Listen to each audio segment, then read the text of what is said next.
public.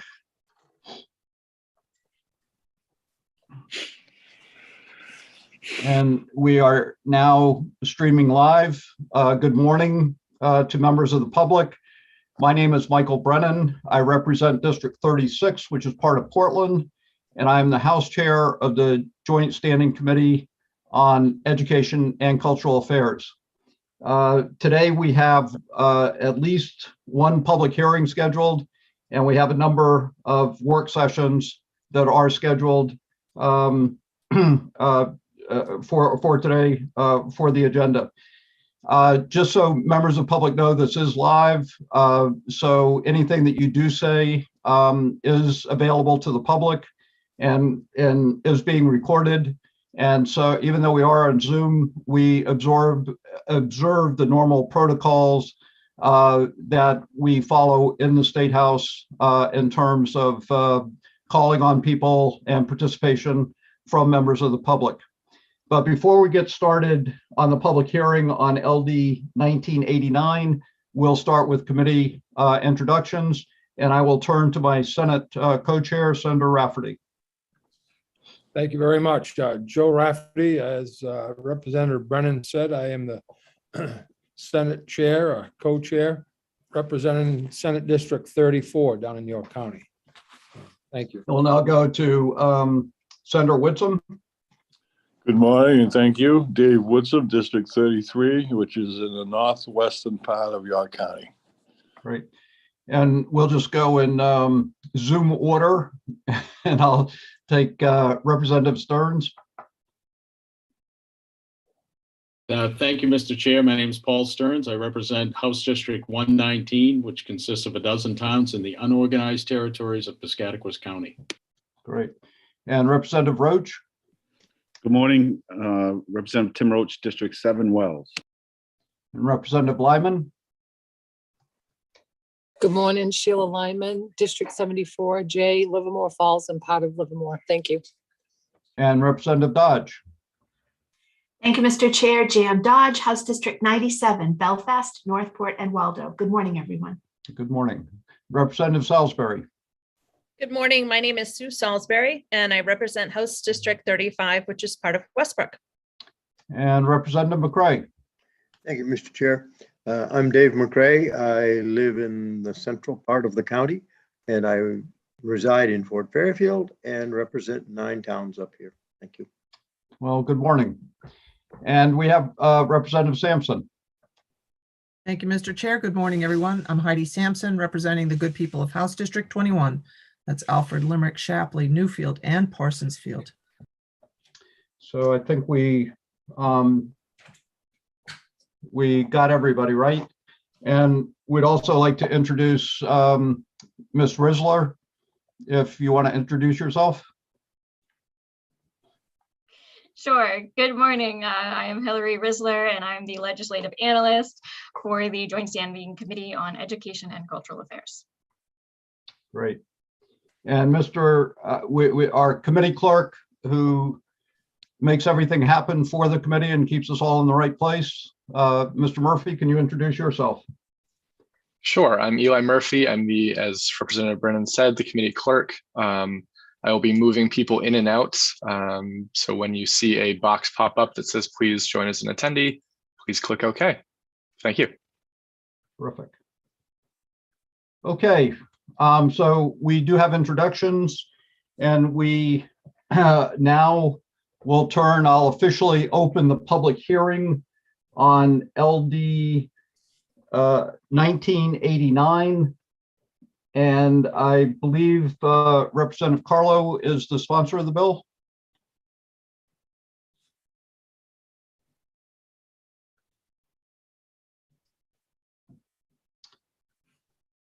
Good morning, Representative.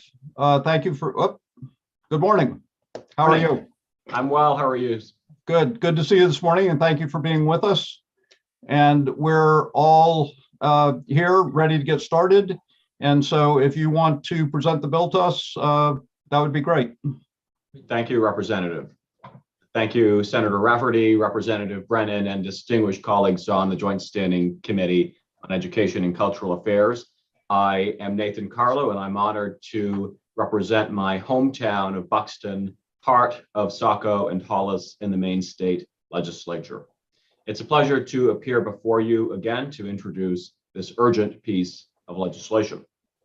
This bill, I'm pleased to say, is presented with the bipartisan and bicameral support of the entire Bonnie Eagle legislative delegation.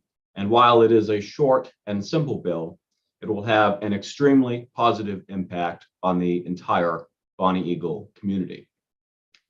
Partnership between MS86 and the Buxton Hollis Historical Society is more than a decade long, and the district has enthusiastically leased this former office building to the Historical Society for virtually no cost, because the Historical Society provides the public with a valuable service, promoting our community's history and preserving it for posterity.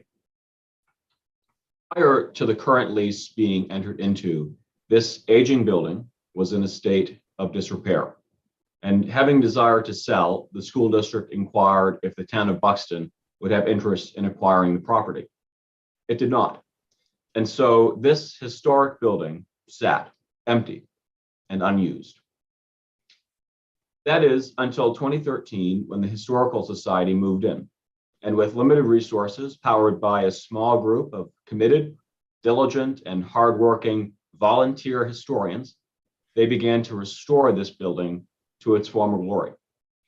I've had the pleasure to tour this facility on numerous occasions, and I will tell you that the magnitude of the Society's accomplishments in this regard is nothing short of extraordinary. This begs the question, of course, if the Society is so successful, then why is this bill needed? And the answer to that question is prohibitive statutory language, language that governs the length of time public school districts in Maine may lease their properties. Following these provisions in state law, MS86 has leased this property at 4-year intervals. And each time it has expired, the MS86 school board has unanimously granted renewal. Unfortunately, the 4-year cap limits the Society's ability to attract either public or private grant funding. It's too risky for investors who cannot be guaranteed the lease will be renewed. And because of this restrictive language, the Historical Society has essentially been disqualified from receiving the major grant funding they'd otherwise be able to obtain. If their lease cannot be extended, the grant money they've secured so far will dry up. Their ongoing restoration projects will stall, and the services they provide to the public, many of them free or at reduced cost, will be severely curtailed. Language of this bill, along with a corrective sponsor amendment, will authorize the Bonnie Eagle School Board to lease this building for up to 20 years and at 20-year intervals thereafter. It is drafted as a private special law and will apply only to our school system. This is an urgent need for our community, and I humbly ask for an ought to pass as amended report. I would be delighted to answer questions at this time, and will note for your awareness that I have with me the chairperson of the MS86 School Board, Erica Kreutz, and Superintendent of Schools, Paul Penna. Thank you very much, Representative. Are there questions of the representative at this point? And I see that Representative Stearns and Senator Woodson have their hands raised. So Representative Stearns. Thank you, Mr. Chair. Thank you, Representative Carlo, for being with us this morning. I do have a question. At first I thought this bill was on the other side, the school system looking to lease space, and so I was a little wondering why that was going to happen. But this is actually the school system leasing out space, which you've done since 2013, correct? That's correct. And I suspect, I don't know, but I suspect the architects of the state law that limited that to 4 years were probably thinking that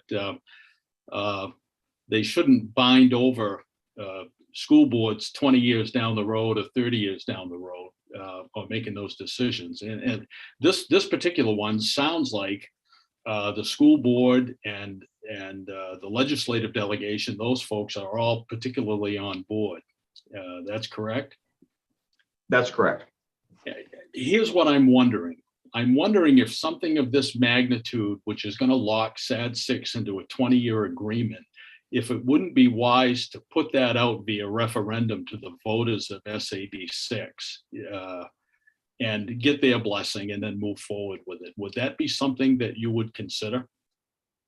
It would certainly be something I would consider, Representative, and it's a good question. I would just add, for your awareness and the awareness of the committee, that there is language in the agreement that allows the lease to be terminated by either party at any time. So the purpose of this bill is to provide the board with the option to extend the lease to 20 years so that on paper, when the society goes to grant providers and says, please give us this money so that we can fulfill our purpose, then the grant provider has additional comfort in knowing that that the lease will last at least that length of time. But there is provision in the lease agreement, and the superintendent will have more information on that. But I believe that there's a provision in there saying that terminated at any time by any party.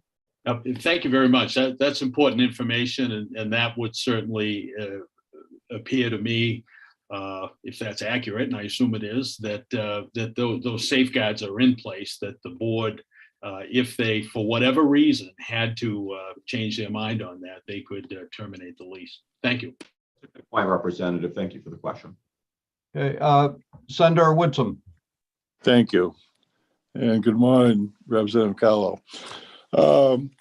Perhaps you said this and I missed it, but why doesn't the district simply sell this property to the Historical Society? Did attempt to sell the property, and state law, the school board, there's a process for going through selling school buildings, and I'm not an expert on that process. But we did ask the town if they would want to buy the property, and the town did not want to buy the property, partly because it was in a state of deterioration. The option that the school district could have used was selling it for market value to the public. Now the issue is that it's on the same plot of land as the central office, so you'd have to divide that land up, which complicates matters further. So I think that the best option is to in the property, Historical Society. Okay, thank you. Senator. And are there any additional questions for Representative Carlo? Seeing none, thank you very much for being here with us today. And if you should be in contact with our analyst, we may schedule the work session as early as tomorrow. Wonderful to hear. So, thank you. All right, thank you.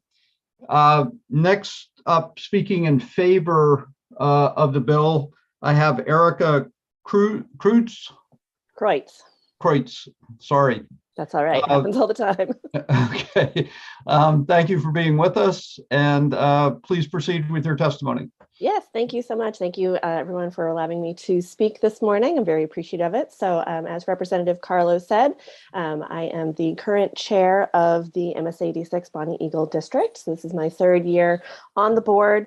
Last year as vice chair, I also served on the Facilities and Finance Committee. And I'm a parent of 2 children in the district. So I am in support of LD 1989. So our district has really cultivated a mutually beneficial relationship with the Historical Society, having them renting this building. As Representative Carlos said, it is tied to the property of the central office. And so it's very complex, making sure that we have someone that is a good tenant. And their tenancy has really been incredible. Like Representative Carlos said, the work that they've put in to maintain this building, it's an old building. They are really dedicated to it, and having them as tenants has been extremely beneficial for the community, for our district, for the society as well. Our business office is, I'll put it on public record, top notch. Nothing that they do is without sincere consideration of all the possibilities. And they have recommended that this is a great way to continue maintaining this building without having detriment to the district. So,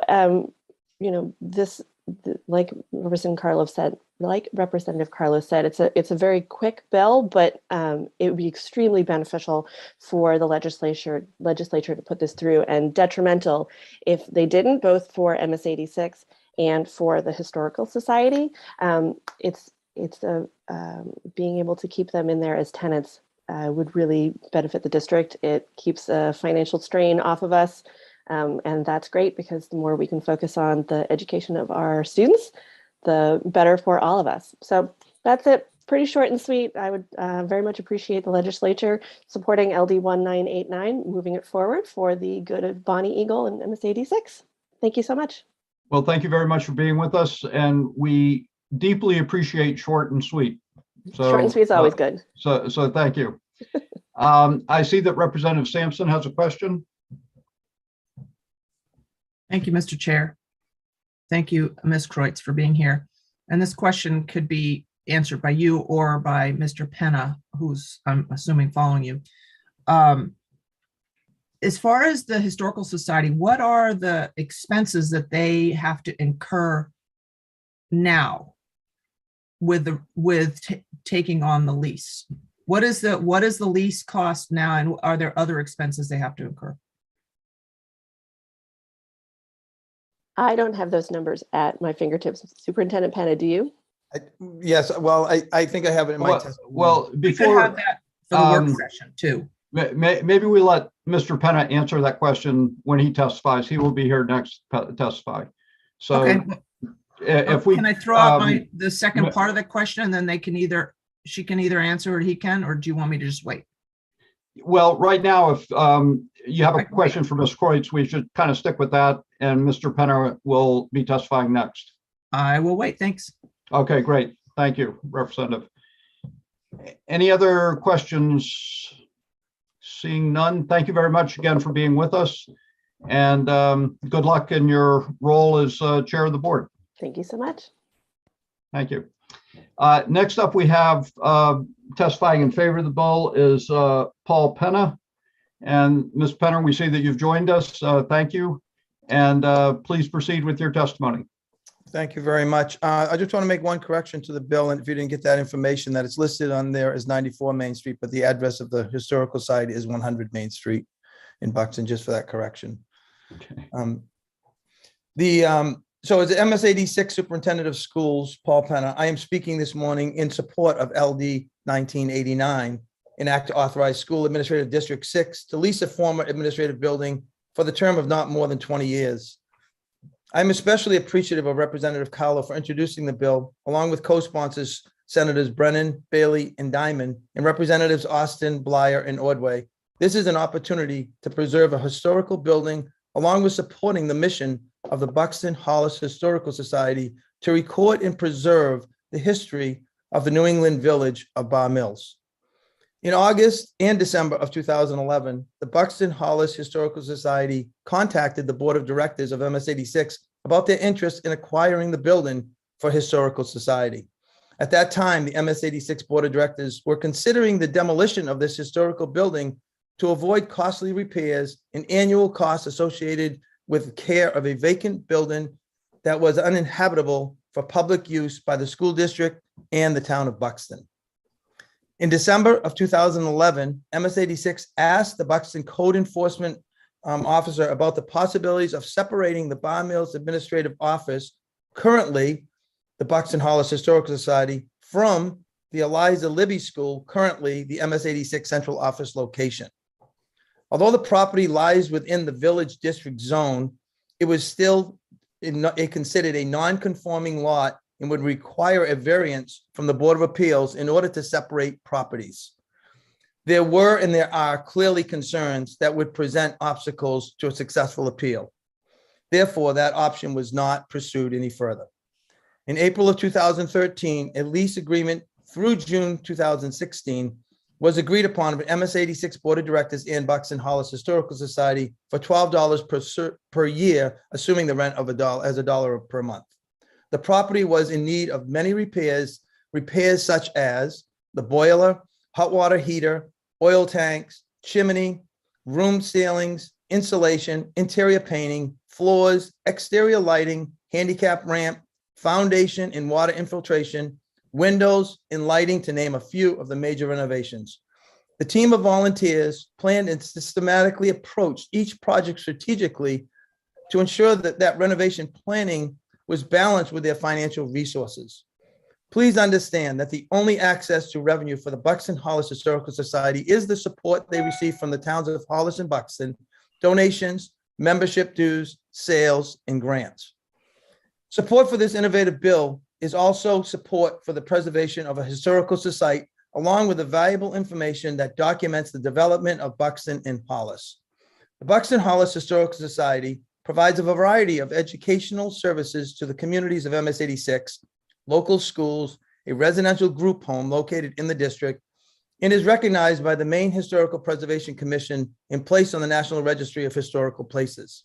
The Buxton Hollis Historical Society also provides a wonderful historical resource to local real estate agencies as well as local scout troops. Narragansett One Foundation has been one of the grant programs that has consistently supported the Buxton Hollis Society, however, not without apprehension. The local nature of the foundation has fortunately allowed the Buxton Hollis Historical Society to receive small grants that support the mission of the Historical Society. However, given the short-term nature of the current law in the 4 years, they have legitimate apprehensions when granting their dollars that could fall into the hands of an unintended source, namely the school district and/or town. As I am sure many of you can understand, the perspective of the hardworking fundraising individuals who want reassurance that the dollars granted to the organization will meet the intended goal or objective. The current law does not provide for any level of confidence for grant sources. The extension of up to 20 years would be a welcome change that will make a significant difference for the Buxton Hollis Historical Society and MS 86. A barrier to grant funds will be minimized, and the long-standing relationship between MS 86 and Buxton Hollis Historical Society will be secured. Although the district currently has no intentions of changing the lease agreement with Buxton Hollis Historical Society, the current lease will expire in 2025. As you listen and read testimony supporting LD 1989, would you offer a grant of significant amount of money to an applicant who isn't able to provide more reassurance about their stability toward their mission of maintaining the historical preservation of a building, as well as collecting and displaying community history? In closing, on behalf of MS 86, I am in support of this bill and strongly encourage you to support the great work of the volunteers who are committed to the preservation of history of Bar Mills.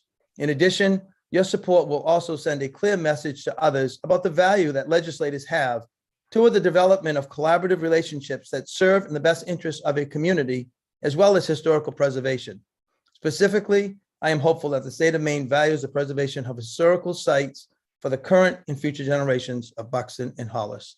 Thank you very much. Thank you, Mr. Penner. Thank you for being here. And Representative Sampson has a question for you.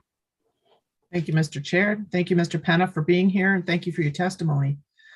So you did outline some of the expenses that they have incurred to refurbish the facility. So and they basically pay $1 a month. Is there any part of the lease that the school district is carrying any financial responsibility for? No. What about insurance? Who covers the insurance? That's a good question. They have their own insurance. But I may not be able to answer that totally. There may be, because the property is intertwined, we have a common septic system. So there may be some overlapping insurance that I don't have in front of me, and I'm not prepared to answer that question, but I know they have their own liability and their own building and insurance for the site and facility. That is one of their responsibilities that they do entertain. But there are insurances I'm sure that we have as far as property because they are intertwined properties. Would it be possible if we have the work session tomorrow, if you could bring the breakdown of what their insurance policy is versus Absolutely. the school district's paying?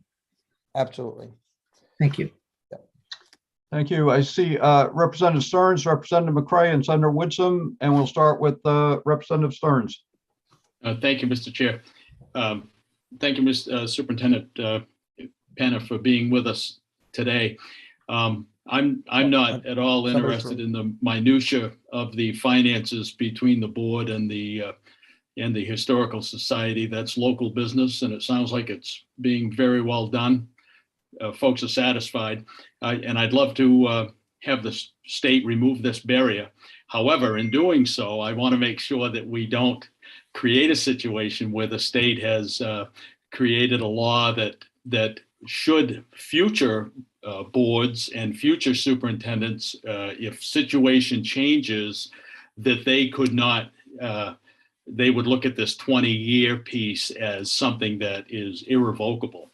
So to that extent, would you consider adding, do you think it would be a positive or negative effect if we were to add a clause into the statute that said the 20-year lease would be allowed as it's written, but it would require that there be, and I'm going to just use the word an out clause. It sounds to me like there's already a clause where either party could end the lease. And if we added just that little security in that required that the 20-year lease have some type of mechanism by which either party could end it, would you be opposed to that?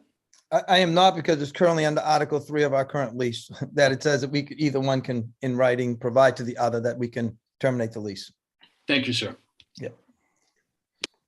Thank you. Representative McCray. Thank you, Mr. Chair. Good morning, Superintendent Penna, and also Representative Carlo. Good to see you both. I started out as a softball question, but it may be a little more than a softball as the conversation has gone on. In following Representative Stearns' concern, I think Representative Carlo mentioned something about the difficulty of getting grants, et cetera, on a 4-year revolving renewal. And I understand that would be a problem. But with this out clause, does that create a problem for the grantor, just as if there was no 20-year thing? I mean, if both parties can exit, either party can exit this at their own discretion, does that create a problem for the grantors? In speaking with the volunteers, Representative, they do not. It is something that they do discuss. It does come up, but I think the security in the term, because I think they explain the relationship with the school district very nicely with them. And I think people in general understand the nature of leases and the benefits for both parties. So I think that in general, that has not been, I mean, ask the Historical Society folks, they would love to have that out of there, of course, but they're such a great group. But I think everyone understands the nature of lease and lease agreements. And so everybody needs the option to reevaluate, including them. They'll be the first to tell you, like, they don't know what's going to happen for them in 20 years, and things may change down the road, and they may need to pivot as well and don't want to be locked in to something. So it seems to be a mutual clause that has not been the barrier for the grants as much as the years allowed by the current law. Okay, thank you, sir. Good seeing you. Thank you. We now have Senator Woodson. Thank you. No, my question's been answered. Thank you, though. Okay. All right. Are there any other questions for Mr. Penna? All right. Seeing none, thank you very much for being with us. And we will, there are no, I'll turn to Mr. Murphy, but at this point, we don't have anybody else that has registered to testify. Is that correct? As far as I know, that is it. Okay. So I'll just ask the committee, this is kind of an informal straw poll, but given the testimony that we've heard in the public hearing, do we think scheduling this tomorrow for a public hearing would work. Not for a public hearing, for a work session. Okay. And Ms. Risler, will you be able to draft whatever amendment language as appropriate? Yes. Okay. Great. Then we will do that. And at this point, Representative Stearns. Thank you, Mr. Chair. I'm not sure if this is allowed with procedure, but Superintendent Pena gave his blessing to that, but I'm wondering if we might want to hear from the sponsor, Representative Carlo, to see if he's in line with that friendly amendment. Friendly amendment being? I believe that you just requested from the analyst that she write up amendment language, and I guess I assumed that would have to do with adding a line saying that there had to be a quote out clause within that 20-year lease. Or maybe I was wrong. Well, that could be. There was also, Ms. Risler told me there was another technical issue that, so I was referring to that, but if just to procedurally, it's a little awkward, but just so we can move along a little bit more quickly, you're basically suggesting you'd like to have that language in the bill, in the amendment. I would. And then Ms. Risler had something to say at this point. If I could help procedurally, what I will do is take all the input as well as the technical amendment and have all of that language ready to go piecemeal that could be added into the bill to be voted on tomorrow. How's that sound? All right. Thank you very much. Thanks for that clarification. And so I will close the public hearing on LD 1989. Thank you all for being here. And hopefully we can take this up again fairly quickly tomorrow.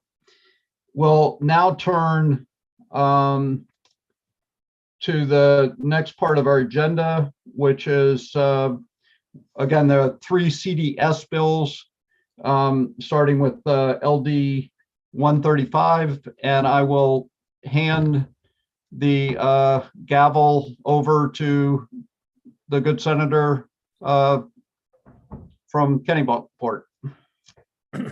Thank you very much, Representative Brennan. Appreciate that. I'm just going to ask Eli or Hillary, do you have access to who's speaking? I don't have a speaking order for this particular. Yes, so if it's all right with the senator, I think what might be helpful, if I may, is do an overview of the report backs that you're about to hear, just to sort of frame the status of where we are, as well as do a brief overview of what the process may be going forward if the committee wants to move forward with a committee bill related to any of these. And then once I conclude that quick overview, then yes, we can start bringing members of the department in. And what I might suggest at that time is to have those members from the Department of Education as well as Department of Health and Human Services raise their hands so that we know which ones are here for this particular bill. And that way Eli can bring them all in at once. I did just send out from the department some presentation slides for the first report back on LD 135. So you should have that in your email as well. Thank you. Senator Rafferty, I'm sorry to interrupt, but since we started, Representative Crockett has joined us, and also Representative Millette, and we should probably give you the opportunity to introduce yourselves.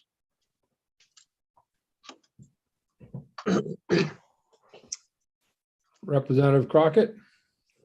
Thank you, Mr. Chair. Representative Ed Crockett from District 43, which is part of Portland and part of Falmouth. Thank you. Representative Millette. Good morning. I'm Rebecca Millette. I represent House District 30, which is most of Cape Elizabeth. Thank you as well. And thank you, Representative Brennan, for bringing that to my attention.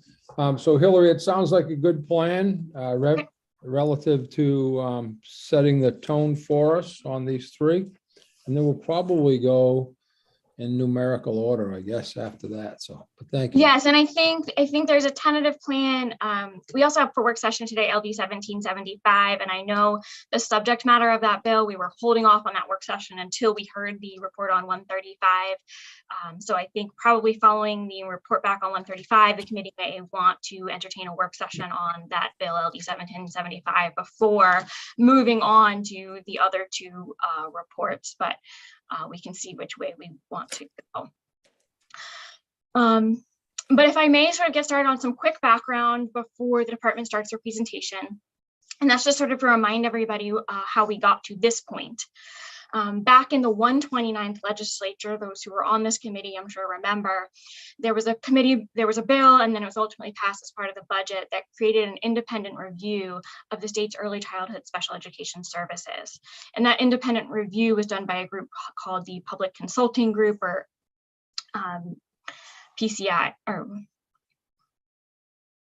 PCG, sorry. Took me a moment.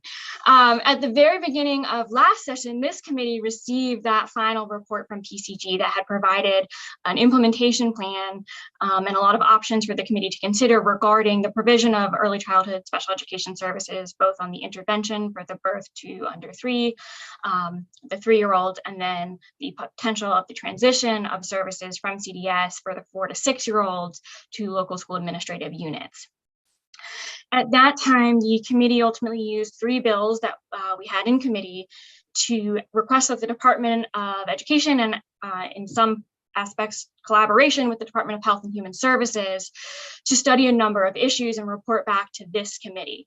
And those report backs are what are scheduled for today. I'm going to go through each of what those report backs require based on the legislation that was passed last year, and then talk a little bit how the committee bill process may work, especially given the timing and where we are in session at this point. I did type something up quickly, and I'm happy to send this out if anybody would find it useful, but in the meantime, I will just share my screen. Just forgive any typos. I did do it relatively quickly this morning. So the first report back that you'll hear today is on LD 135, which was the resolve directing the Department of Education and the Department of Health and Human Services to study a centralized billing process for developmental and school-based services covered by the main care program and other insurers, as well as to report on updates to the child find process. This bill was passed as emergency legislation effective July 15th of 2021 and has these 2 parts.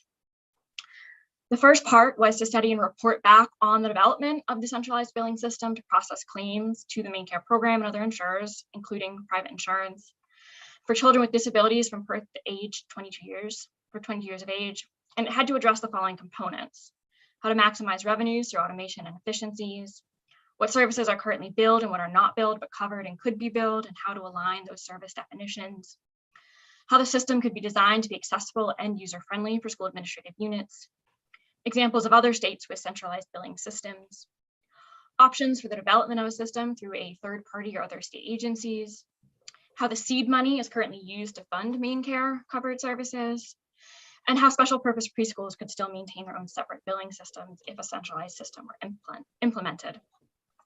This first part of the report back on LD 135 has some relevance and relationship to LD 1775, which is scheduled for work session today, and we can talk about that in a little bit. The second part of this report back includes updates on the improvements and overseeing of implementation of the statewide child find plan.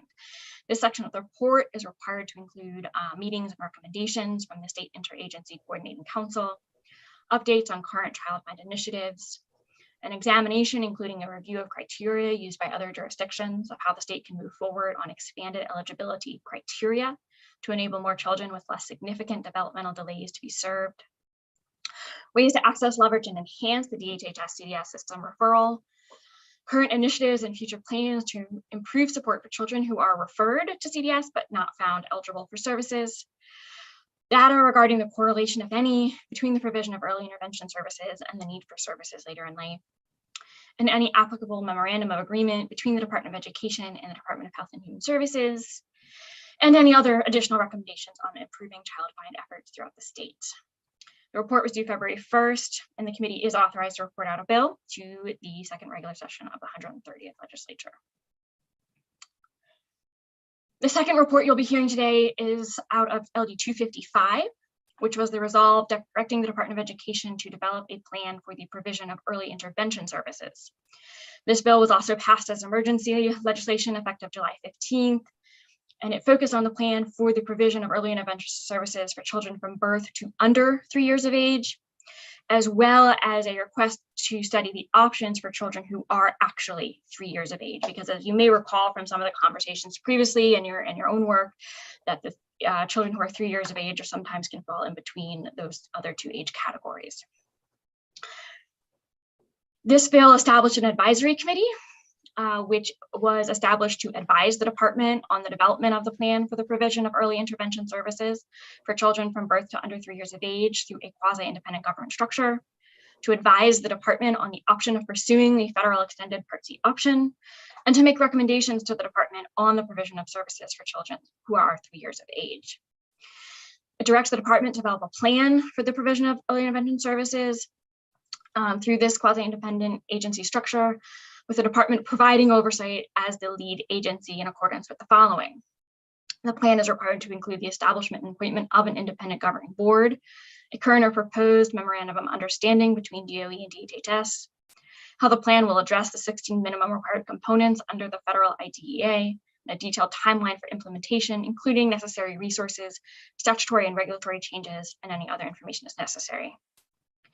In the development of the plan, the department was required to consult and meet with the advisory committee that was established and to draft suggested legislation to implement the plan, including but not limited to a new chapter of law for the provision of early intervention services for children with disabilities from birth to under 3 years of age.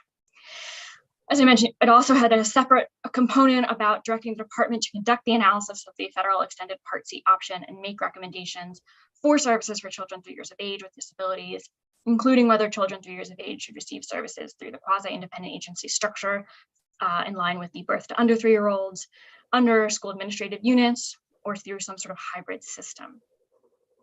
And of course, the department is required to report back to the committee with suggested legislation on all of the above. And the advisory committee was also authorized to report back to the committee on their role in the development as required under the plan. The report was also due February 1st, and the committee is authorized to submit legislation to the second regular session of the 130th legislature. Last but not least was LD 386. This was the resolve directing the Department of Education to establish a process for transitioning the provision of early childhood special education services for children with disabilities from 4 years of age to under 6 years of age from the Regional Child Development Services System to school administrative units. This legislation was not passed with an emergency preamble and therefore did not go into effect until I believe it was October 18th, 2021. And it required them to establish a process, timeline, and implementation plan for this transition. Like LD 255, the bill also established an advisory committee. The membership was very similar, but there were a couple differences based on the ages of the children and who the experts are for those ages. But otherwise, it's very similar. They were established to advise the department on matters related to the development of the implementation plan, and the department was required to consult and meet with them in the development of the process, timeline, and implementation plan. This legislation requires that this process, timeline, and implementation plan meet a number of components. It must include the implementation plan components as presented in that PCG report from last year. And there is I can send that link or put the link in the chat if anybody wants to pull that up. Has to define a role for the department and regional offices to contract with private providers in situations in which a SAU is unable to provide the appropriate level of service to meet the IEP of a child. Address issues such as the school administrative unit capacity, administrative oversight, transportation, curriculum, assessment, data systems, and health and safety related considerations. Provide specificity on funding that does not flow through the EPS formula. Protect current CDS employees from negative and unintended consequences related to retirement and pensions. This is, for example, the windfall elimination provision in the government pension. Oversight. Provide steps, benchmarks, and milestones for the department, CDS, and school administrative units to meet before and during any transition period, and provide a detailed plan of the evaluation and assessment tools to be developed to determine whether those steps, benchmarks, or milestones are being met. And similar to LD 255, include a recommendation on those services for children who are 3 years of age. Department is required to report back to the committee, including report must include any contingencies necessary to implement the plan and any suggested legislation with transition periods and effective dates for various elements. And again, the advisory committee was invited to report back on their role in the development of the plan. This report was due February 1st, and the committee is authorized to submit legislation to the second regular session of the 130th legislature.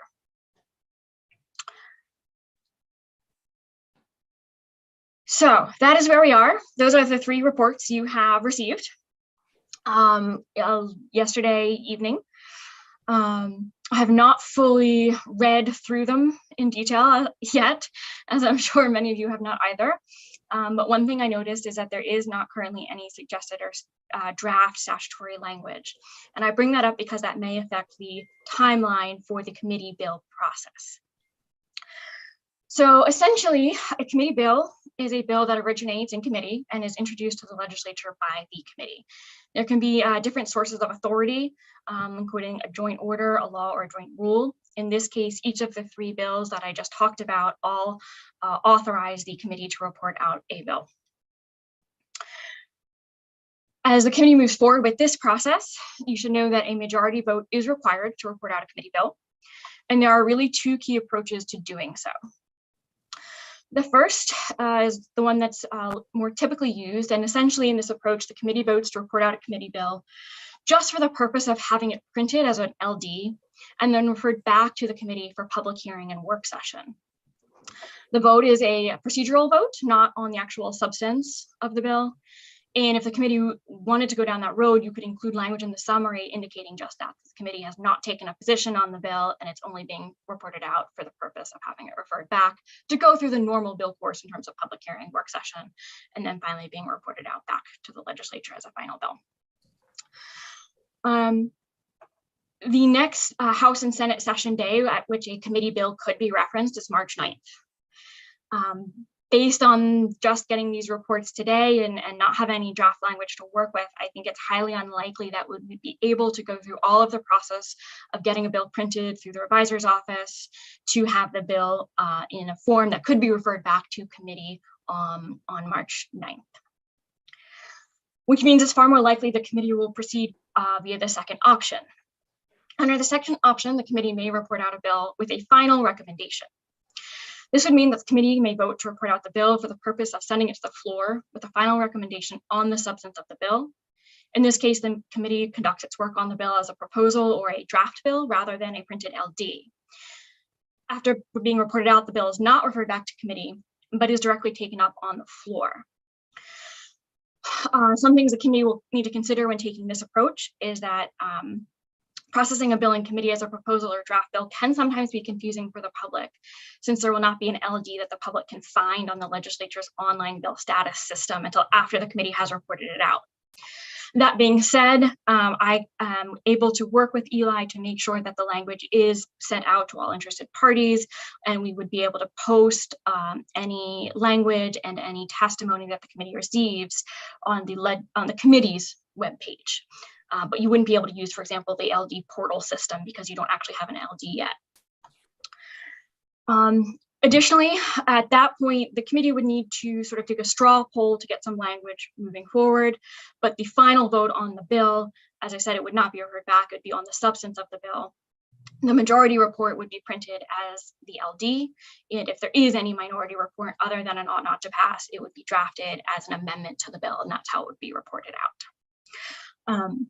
I know we're probably not at the point of working through all of these components yet, but I'm happy to go through this again when we do, but I want you to think as we go through the amount of information you're getting today that these are some considerations for you. And the reason it's important to consider are some of the dates that are coming up. As I mentioned, Wednesday, March 9th is the next session day, and it's pretty unlikely, unless the committee were to vote on language today, that we could get a bill printed and referred back to committee by March 9th.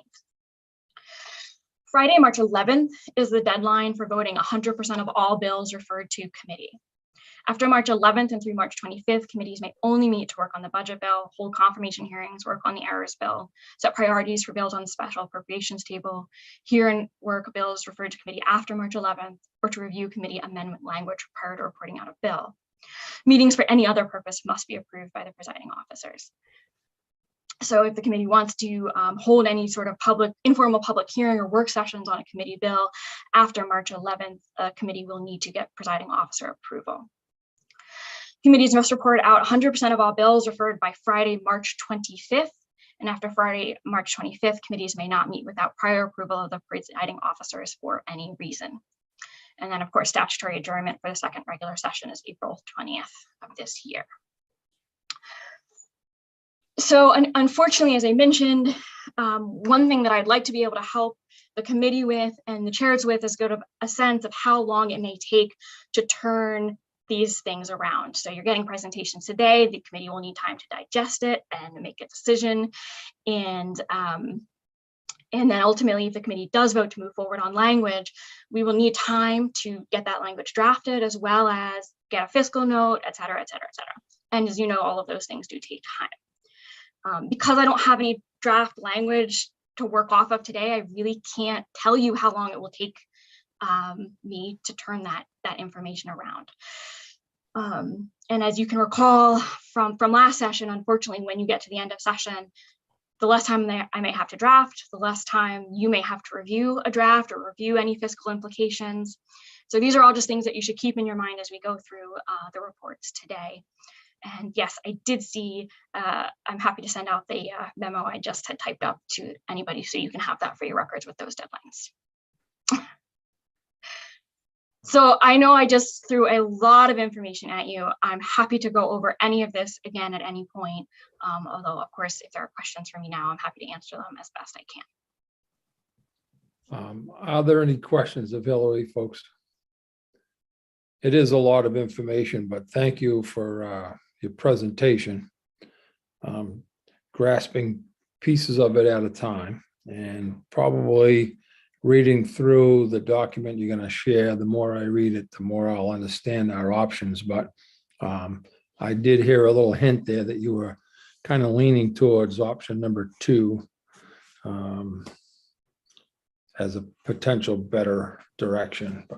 What I would say is I'm not leaning in any particular direction. It will be up to the committee what you do. What I ask the committee to consider is the time frame and that of which you are asking me and the other nonpartisan offices to do. And as we get closer and closer to those deadlines or go past some of those deadlines, some of those decisions may be made by the presiding officers and what they allow the committee to meet and do, and simply by the time that we have to make sure that the language that the committee intends to get put together can actually be put together in the time we have. Okay. And just for my own mindset, the 11th is a week from Friday. And you said that going beyond that, we would have a hard time getting permission to do so. Typically, I will make a request on the chair's behalf. I think typically committees do get permission to meet at the week after the 11th and maybe even up to the 25th. I just can't guarantee anything. Okay. Questions I see. Representative Millette, please. Thank you. Thank you, Mr. Chair.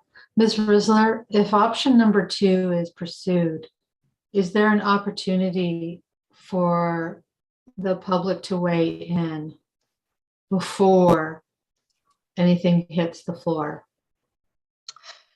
Sure. So I think the way it's been done in the past is what we could do is Eli and I will coordinate to send out, if there's some draft language, we could send that out to the interested parties list in request and solicit input, whether that be written, in which case we would email it to the committee because it could not go through the portal system, but we could just email it out.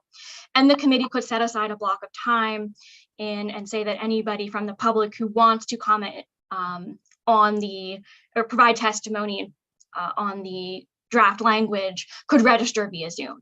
So we could still have all those components for public input. It just, it won't be in the formal structure of the LD or the portal system. We'll just have to do it slightly differently, but we can certainly do that just like we did before the portal system existed. So a public hearing, of a version of a public hearing could be held. yes. Thank you. And I just would like to say that we got permission from the presiding officers last session to work on these bills. I would not foresee any problem getting permission again because everyone recognizes the importance of this work. Point well taken. Thank you. Representative Brennan. Thank you, Senator. And Ms. Whistler, thank you for working through this. And I'm sure we'll go back and have another discussion about it even later today. And one of the reasons that we have a little bit of a time issue is simply because Senator Rafferty and I agreed to allow the advisory committee to meet again, and that kind of pushed everything another week.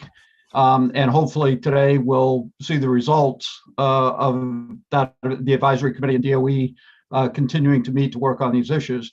But and a follow-up to Representative Millett's comment, Ms. Whistler, it would be possible, it wouldn't be, if we decided today not to do anything in terms of make any decisions, but schedule a work session for next week to try to put together a bill that would be available for public hearing. The following week, we then could schedule a formal public hearing and allow interested parties and members of the public to come in and comment on the bill that had been crafted by the committee.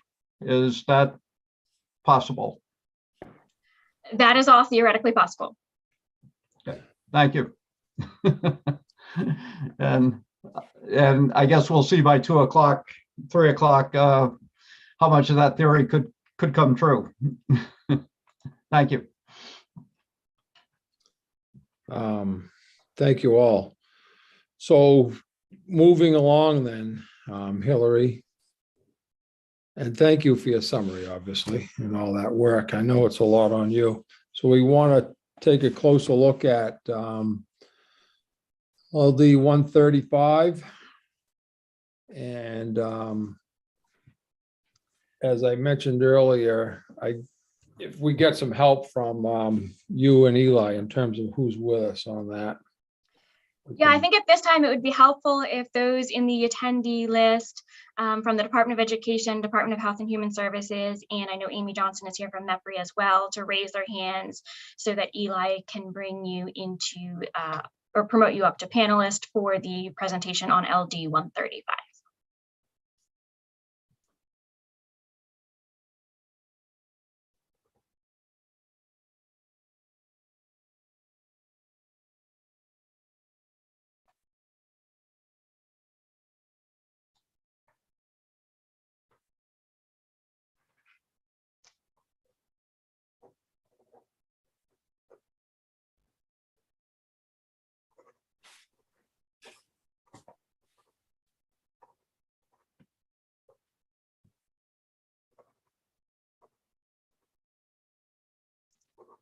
I believe I have sent requests to everyone. As people raise their hand, they moved around. So if you still are in the attendees list, please keep your hand raised. I know Jamie Mishu is still there. I've sent a request.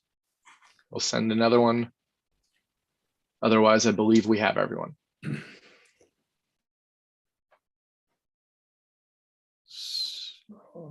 Okay, so we have 1, 2, 3, 4. We have Amy and Megan, Erin, Roberta, and Jennifer.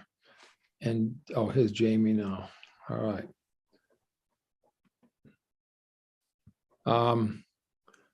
Folks, thank you for joining us this morning. And we know that you have done a lot of work and had numerous meetings on this. So if we start with LD 135, if we could, and I'm guessing that Megan, you're going to speak for the department first. Yes. Thank you for doing that. All right. Well, good morning, Senator Rafferty, Representative Brennan, and other members of the esteemed members of our committee this morning. My name is Megan Walter. I'm the Director of Policy and Government Affairs for the department, and I'm very excited today to bring forward to you our report backs for not just 135, but 255 and 386. This has been a tremendous amount of work that this team has contributed a lot of their passion and their time, but it's been really a work of love. And so I'm really excited to bring this forward to you. And I'm also very grateful to Ms. Rissler for doing such a wonderful job of outlining sort of how this morning is going to go. I have a little bit of an agenda that I'll share with you. I'm going to be sharing my screen if I have that capacity so that I can sort of be the MC of the slideshow this morning. And I will share that right now. Can I get a thumbs up if you're able to see my screen? Thank you. All right. So we have, as you see on your screen, representatives from MEPRI. Dr. Amy Johnson is here. And we're also very happy to be joined by Jenny Patterson, the Director of Policy for the Office of Main Care through DHHS. They're both here and are going to kick things off for us. But first, I'm going to take you through a little bit of an agenda. As Ms. Rissler mentioned, we're going to start the day with 135, and this morning's overview is going to be started by Dr. Johnson, who's going to outline MEPRI's work with us to identify some of the key findings and their recommendations. And then Jenny Patterson is going to jump right in. The work that DHHS has done alongside of DOE in really trying to build capacity in the stakeholders in the field around understanding main care in schools and IDEA and covered services has really been tremendous. And so, she's going to help us sort of, build a shared understanding. And then we'll move into recommendations. And then following our presentation around LD 135, we'll pause obviously for questions. And then later on, I'll come back again and we'll be going through 255 and 186. So at this time, I'm going to turn things over to Dr. Amy Johnson. Amy? Good morning. Hello, esteemed members of the Education and Cultural Affairs Committee. As Megan said, I'm here to just sort of start things off with some background and context. Can you go to the next slide, please, Megan?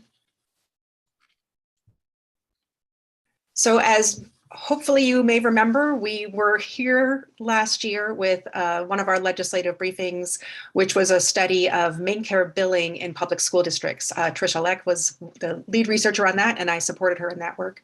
And so coming out of that, we were actually named in LD 135 to provide some support to the Maine Department of Education on this bill, which is a different, but that's sort of a new thing for MEPRI. It was a bit of a pilot process. So we actually had some time included in our contract with you to be able to support the department in their work on this year. I will say, to be transparent, that was I love the idea of being able to provide some support and collaborate with the department, and it has been a good collaboration. But the way it kind of played out, we got under contract, we reached out to the department in early fall, robust, and they said, great, let's have a meeting. And by the time we had that first meeting, they had already been off and running on this work for several months, actually. So I don't want to overstate MEPRI's role in this. They were catching me up a little bit at first, more so than me really providing them with a lot of direction. But it was clear that they had really taken quite to heart the report that we prepared for you last year, and Aaron was citing back pieces of it to me that I had forgotten. So that has been our role, is to be able to, we got a little bit of a late start, but then collaborated and had some periodic meetings with the special services team, observed and watched some of the stakeholder sessions that DOE and DHHS had together on this topic. And we did provide them with some sort of notes on sort of things that we had gleaned along the way from looking at other states and some of their selected practices. And so next slide, please, Megan. And so we will just briefly give you a quick refresher on the report that we prepared for you last year. So in our 2021 report, it's important to stipulate right off the top that this was a study that we did that was really focused on main care billing practices in the school-aged land and in birth, grades ages 5 and up.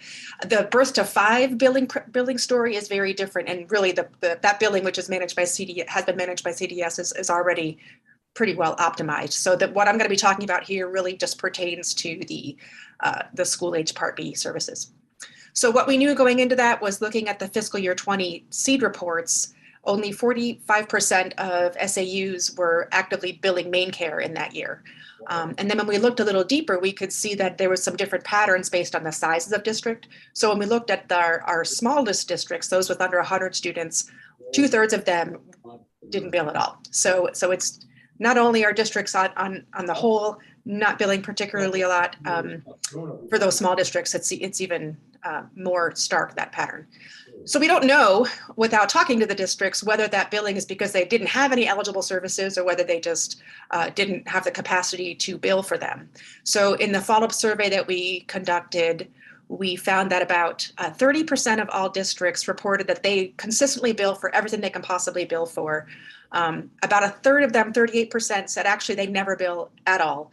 And then the remaining third, in about the middle, were selective and sort of cherry picked the kind of things that they billed main care for. Next slide. We can chat then if you'd like, all right? And when we surveyed them, we asked them about what their barriers were to participating more fully in main care reimbursement. And there were 2 kind of categories of different challenges they faced. Where the first were really about SAU unit level challenges, where having staff who have the time and knowledge and expertise to manage the billing was a real challenge. And then also a lack of really the robust data systems that are needed is particularly, I think these are stories in our smaller districts, to be able to manage not just the billing, but also really robust ways of being able to tap into IEPs with electronic records, because the medical services in main care do require that they be listed in the IEP, almost like the doctor's notes, right? And that's sort of the function that the IEP plays in these services. So those were sort of administrative support kind of challenges that they reported. But then they also reported some significant policy challenges. This goes back to the staff knowledge, but also just that the regulations are really, these are federal regulations as then translated by every individual state has their own separate way that they manage these federal programs. And these regulations are one piece of the entire picture of main care for all services, not just school-based. So there's a lot of, they're complex. They are very complex. And there's also some fear from historical challenges we've had about being audited and how intimidating that process can be. There were also reports that the net reimbursement rates were lower than actuality, and also so low that they might just not even be worth it, that the time it takes to bill for those services might not get much in the end, particularly once after you've considered the seed match, where the district has to recoups about 2/3 of that rate in the end. And then the third policy challenge that we identified was that the scope of eligible services in Maine is not as expansive as it possibly can be. Other states include more services in their federal programs. Next slide. And then so in response to those barriers, the recommendations that we made back in 2021 were to consider to provide some of those technical resources for districts that need additional capacity. There's training, there's support, and support for data systems that could help make their job easier. The other thing, though, that would really make a big difference is centralized billing. And this was the one area that we were specifically named in LD 135 to try to support the department in looking at centralized billing support. And I put centralized in quotes here because one thing we learned when we went out to do this work was that the notion of being truly centralized, where the state agency actually reaches down into those data systems and takes care of the whole thing and makes the billing happen, and really relieves that responsibility from the local SAUs, that doesn't exist. That is not a thing that happens in other states. What does exist are centralized to a degree supports either through regional structures that would help with billing or third-party consultants that would provide support to districts. And I think some of that is just about how things work, but there's also a policy thing in the middle there where you have to have, the billing has to have a level of review that these are in fact appropriate charges, and that's just not something that the state could do with any validity for a service that was happening at the SAU level. So centralized billing, as I thought going into this, actually isn't a thing, but support for more regionalized billing is very much a thing that we recommended. And those are some states that we listed and pointed the department to, which again, they had pretty much already looked at all these states as states where we thought they were doing some interesting things around those programs. Recommendations we made for policy. We really liked the model in New Hampshire, where they actually have completely separate rules just for school-based health services, so that there's less to have to understand, to hunt and dig through regulations to be able to find those policies that are specifically related to school-based health services. You'll be hearing in a minute about how Maine is moving in that direction. Jenny Patterson is actually from New Hampshire, so we're really excited to see some of the progress in this area. We also recommended looking at reimbursement rates, and then those are the states we pointed to that have some interesting kind of practices with reimbursements. And that also you'll be hearing more about. And then the last thing we recommended was thinking about expanding the services that Maine covers and includes in our Maine Care program. And we pointed to New York and Massachusetts as two states that we thought were really kind of maximizing what was available. And so my little footnote here is I'm going to be turning it over to Jenny Patterson from Office of Maine Care Services. This has been an interesting partnership, and it's been really pretty it's not that often, honestly, that we write a report and then I'm able to come back a year and say, wow, there's been an awful lot of progress made. So it's been gratifying to kind of just see how this is playing out and see just how quickly things have progressed. It's a pretty Herculean task. And I know some things, perhaps they might wish they were a little further along, but it's really quite an impressive amount of work that's happened since I was here less than a year ago. And so with that, I turn it over to Jenny Patterson. Great. Thank you so much, Amy, and thank you, Megan, for sharing the slides. Good morning, and thank you, Mr. Chair, members of the committee. My name is Jennifer Patterson, and I am the Director of Policy for the Office of Maine Care Services. And I am very appreciative for the opportunity to be here today and speak to the collaborative work that Maine Care and the DOE have been engaged in regarding school health services. I was impressed by the many things coming before this committee today, and so I will make an effort to move quickly. We do have a lot of slides, and I likely will not speak to every single detail on those slides, but I am very, very happy to answer questions, to bring back further information as needed. So kind of the big piece of background from a Maine Care perspective is that right now we are preparing to adopt a new rule that will pull in most of the services that are delivered in schools. And we think that this rule will address many of the policy challenges that Amy just spoke to. And so in January, in cooperation with DOE, Maine Care held 4 stakeholder sessions in anticipation of starting the rulemaking process. And so most of the slides that I'm using today come from those sessions and that presentation. So they speak to the timing for the rulemaking, associated work on reimbursement rates, and what we anticipate will be covered in terms of covered services. I think that Megan has shared with you a link to the Maine Care website, and that link will bring you to the full slide deck. And there's also a recording of one of the stakeholder sessions if any of the committee members are interested in hearing the full presentation.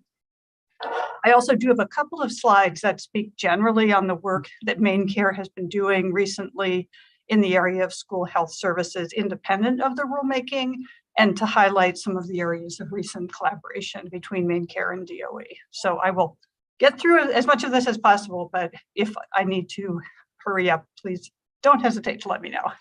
Great, thank you, Megan. Next slide.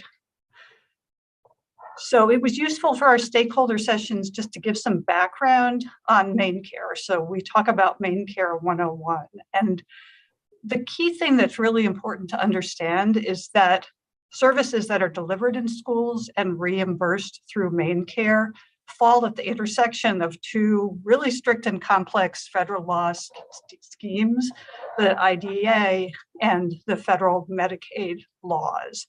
So what is main care? Main care is Maine's Medicaid program.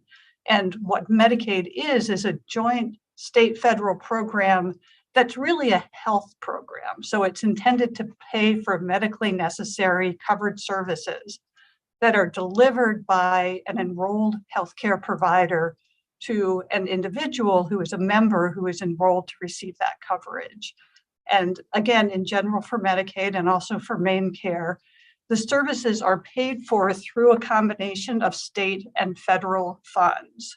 So there's an initial state share that comes from the state, and then there is a federal match that provides the remainder and more than half, often significantly more than half of the funding. And so just because there are substantial federal funds involved, there are strict federal requirements under the Social Security Act that govern what services can be covered, how those funds can be used.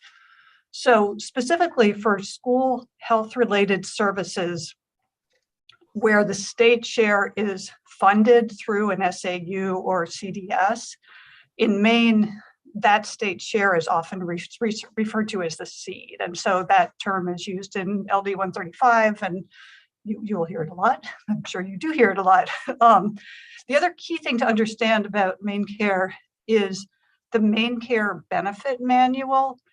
It's basically the insurance policy for Maine Care. So it has lots of different sections, and each of those sections is formally adopted under the Maine Administrative Procedure Act, and it provides in detail what services are covered, how reimbursement should occur, how billing should occur, and other Maine Care requirements. Next slide, please. So there are two key ways that Maine Care is accessed in schools. So there's the category of services that are associated with the IDEA, and then there are non-IDEA services. Next slide, please. So in terms of IDEA services, basically what we're talking about are health-related services that are also required through IDEA and that are listed on a student's IEP. So any service that's necessary for the student member to access their education must be listed on the IEP. And for early intervention services under Part C, the document where the services are listed is the Individual Family Service Plan. Next slide, please. So for non-IDEA services, many of the services provided in schools are provided through school-based health centers. And there is one section of the Maine Care Benefits Manual that governs school health centers where the SAU is directly enrolled and directly billing Maine Care for services. That's Section 3 of the Maine Care Benefit Manual.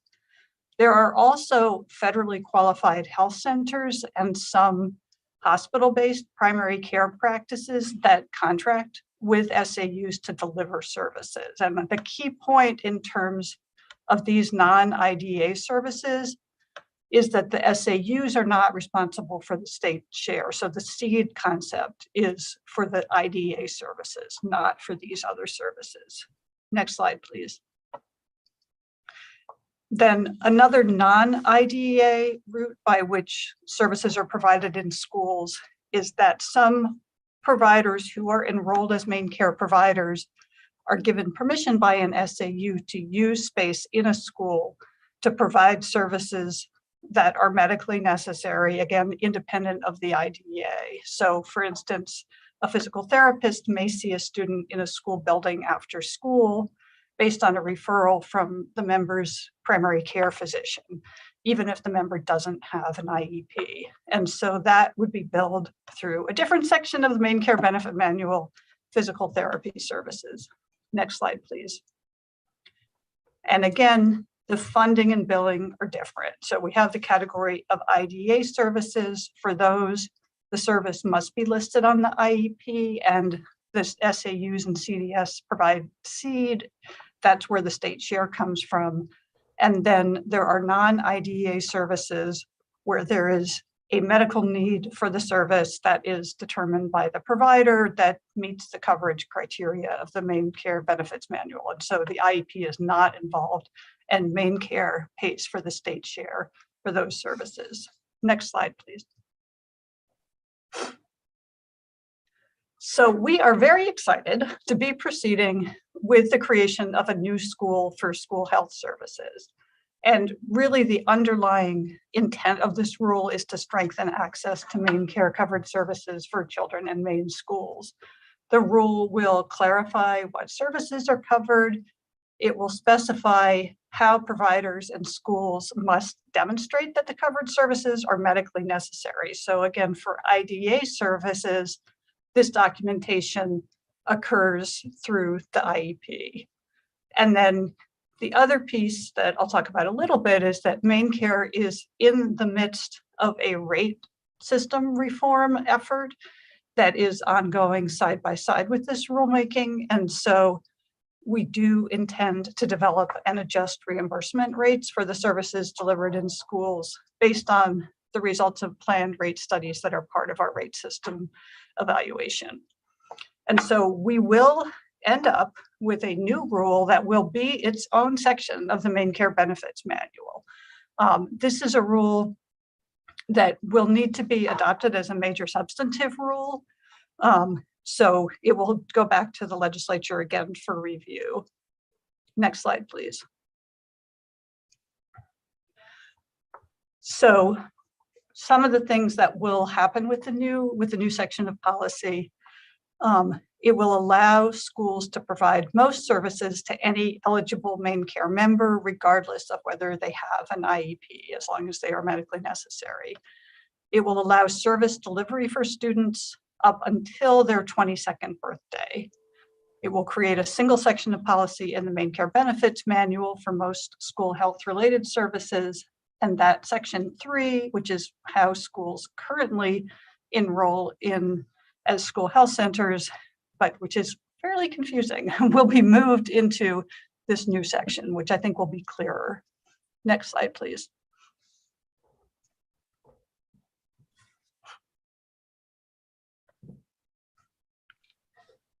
So this new policy will also allow members to access behavioral health services in public or private schools, day treatment, and preschool settings. And it will increase Maine Care member access to health-related services in a school setting, in addition to those services that are required under the IDA. We are anticipating that it will provide coverage for services including behavior support, social work, board-certified behavioral analyst services, in a way that will increase access to varying levels of care and interventions. And it also will ensure that SAUs and CDS and providers are able to clearly identify services that are required through the IDA as part of the billing process. And then finally, because of the rate system reform, it will set data-driven and equitable reimbursement rates for services. Next slide, please. So this again is an overview of the rate study process. I won't go into the details. We are very, very excited to be doing this in general and also to include the results of the rate study process as part of the rulemaking for school health services. Next slide, please. So in terms of timing, this is the timeline that we are working under. We did have our 4 stakeholder engagement sessions in January. We are working now to finalize development of the rule and to kick off the rate studies that will look at the specific services being provided in schools. This fall, we are planning to finalize the rates and the rate models. And then in the winter, we would propose our major substantive rule, hold a public hearing, so there would be public comment on the rule, and submit the provisionally adopted rule for legislative review. So we anticipate that the rule would be finally adopted and take effect in the summer of 2023. That's the timing that it will take to bring all of these pieces together. Next slide, please. So Megan, I don't know, should I get into the detail here? I'm happy to, but I don't want to take up too much of the committee's time. I think we can touch on some of this, Jenny. It would be helpful because I think that one of the challenges we always have is sort of what's in which of the realms. Sure, thank you. So in terms of IDA services, current covered services that would be rolled into the new school health related policy section include occupational therapy services, physical therapy services, private duty nursing services, specialized transportation, speech and hearing services, including audiology, and neuropsychological and psychological testing. And so you'll see that those are all separate sections of policy, but we would clarify how they would work when delivered in schools, and also make it clear that eligibility will allow members to receive all IDA school health related services up until they turn 22. Next slide, please. We're also anticipating some new IDEA covered services that would be included in the new section of policy. And these include adaptive behavior assessments, behavior supports, behavioral health services, including assessments, crisis assistance, family, group, and individual counseling, board certified behavior analyst services, and comprehensive and focused applied behavior analysis. And specifically, we wanted to call out behavior supports as a new service that would allow a member to receive individual or group support from a behavioral health professional in any school setting. Next slide, please. And again, this slide highlights the non-IDEA services, and these could be billed for all eligible main care members. Some of these services, obviously there's some overlap. So if this is a service that's listed on the member's IEP and it's deemed necessary by the IEP team to access their education, then it would be documented on the IEP, and that would need to be reflected in main care billing. But if a student needed these services independent of the IEP, they could also access them if they were a main care member and they were medically necessary services for that member. Next slide, please. So I briefly wanted to touch, I talked at the beginning about what it means to be a Medicaid program. There are some limits on main care flexibility that just come with being a Medicaid program. One is that any health-related service that is required through the IDEA must be aligned with the student's IEP in order to be eligible for reimbursement. And this does need to be documented in main care billing. The second limit is that main care cannot fund childcare. Childcare is not a medical service. And again, the purpose of main care as a Medicaid program is to reimburse for medical services. So let's see, next slide, please. So just briefly, I did want to touch on some of the things that main care has done over the past few years to support SAUs and other providers delivering services in schools. So we did create the Main Care in Education website, and Megan, I believe, has shared the link with the committee. We have lots of resources, including presentations, fact sheets, and other materials.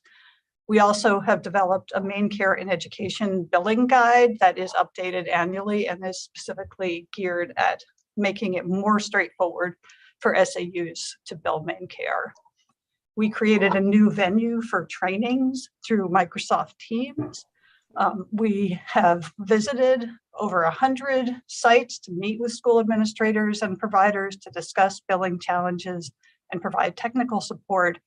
And then we've identified and have worked to resolve some specific issues that were impacting service providers, including issues relating to enrollment, claim system issues, and identifying some SAUs that were contracting directly with enrolled providers instead of billing main care directly. Next slide, please. So some ongoing work. We communicate daily with providers. MaineCare has provider relations and provider enrollment staff, including some who are dedicated to supporting school health services. So we coordinate, we conduct trainings. We are in regular contact with the DOE finance staff in looking at SAUs who are experiencing issues with claims and SEED. We work with the Maine Parent Federation through their Navigator Support Program to provide information for families. We have individual training sessions for providers through KeyPro. KeyPro is the MaineCare prior authorization vendor, and also through provider enrollment and provider relations staff. And we respond on an ongoing basis to individual provider questions. We also work with SAUs on non-emergency transport issues. And we continue to be available to participate in DOE events. Next slide, please. In addition, we have really very substantially collaborated with DOE, and this has been very exciting for us. We've developed joint protocols to provide consistency in relaying information between the departments. We issued joint guidance in May of last year to resolve identified challenges with documentation of IDEA services on IEPs, and we've conducted a number of joint trainings on several topics. And we also have regular monthly meetings between MaineCare and DOE. And I think that is the end of my slides. So thank you very much. I'm happy to assist the committee in any way as it considers these bills. Thank you very much, Ms. Patterson. I do have a couple of questions, I think, starting with Representative Salisbury. Thank you, Mr. Chair, and thank you so much for this presentation. It was really helpful. I'm just wondering if with some of the changes that are being made, proposed to being made, do we foresee any unintended consequences, perhaps some services that were covered before that with these changes might not be covered now? Do we see any of those on the horizon? Thank you for the question. Not that I am aware of. I mean, I think our intent is to streamline, to make it clearer, to continue to cover the things that we have been covering, and we are hoping that we'll be able to cover some additional services as well. Okay. If I could have a follow-up, Mr. Chair? Yes, go ahead. I know some of the rate adjustments that are happening federally with like Medicare, things like that, in Medicaid, those are projected, I believe, to not be fully implemented until something like 2026. Are we feeling like the MaineCare, looks like by your timeline that you're hoping that those would be done much quicker than that? Is that still something you think will happen? Yes, thank you for the question. And I did not talk in much detail about the rate system reform process that MaineCare is engaged in, but that really is a state process. And what that will involve is looking on a service by service basis at how we reimburse and how that relates to things like provider costs and reasonable reimbursement. And the whole goal is to ensure that MaineCare members do have access to services. And so that's a separate process from anything that might be happening at the federal level. And that's what we're talking about rolling into this particular rulemaking. Okay, great. Thank you very much for your help with that. I have some additional questions from Representative Millette, followed by Senator Woodson. Thank you, Mr. Chair. Thank you so much for being here. I always am so grateful when we can actually cross those big towers between education and health and human services.